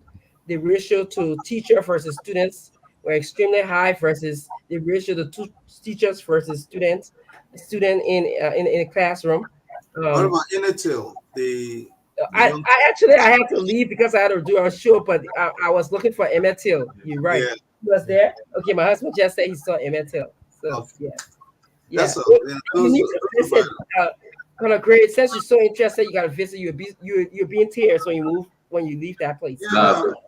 Thank you. Andre, thank you All very right, much. guys. Dr. Richardson, say Bye-bye. hi to AB and the family. Thank you. Nelson, can you come on? Asidu, it's good to have you. Thank you very much, folks. Nelson, thank you very much. Take it away. Have a good night, folks. Yes, sir. Well, folks. Nelson, I just want to tell you a special hello, yeah.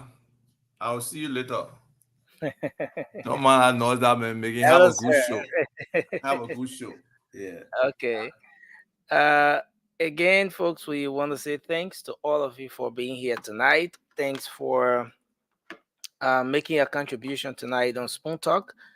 Thanks to all of you who called in from the very start of the show. Thanks to those of you who just watched the program. Thanks to the many of you who made a contribution in the comment section, sharing your thoughts across Facebook, on Spoon TV, Fabric TV, and Super TV, and also on YouTube. We appreciate you. Thanks to our folks in Radio Land who have been playing the listening role, listening via Spoon FM 107.5, Fabric 101.1, and Super 95.5 FM. This is how we like to end up tonight. It's been a great show. Thanks to all of you for watching Spoon Talk. We'll be back tomorrow with another edition of the program. And then on Sunday, 101 will be live. Another edition of the show that you can't afford to miss will be um, on on Sunday night. Till we come your way again, have a good night. Again, I want to let me just do this as a quick birthday greeting to Mrs. Orita Logan Zion. Mrs. Orita Logan Zion, your birthday, you celebrated your birthday yesterday. Happy belated birthday to you. And is your husband is wishing you a happy birthday. He's wishing you all the best. That's uh, Mr. David Wise Zion is saying he loves you and he wishes you all the best as you celebrate another birthday. Again, happy birthday to you, Mrs. Rita Logan Zion, celebrating Grandstad as you observe your 65th birthday. And I want to say thanks to our folks across for being here again. You can join us shortly for another edition of the Late Night Show. The Late Night Politics on Spoon will be on shortly. Until then, have a good night and bye bye for now.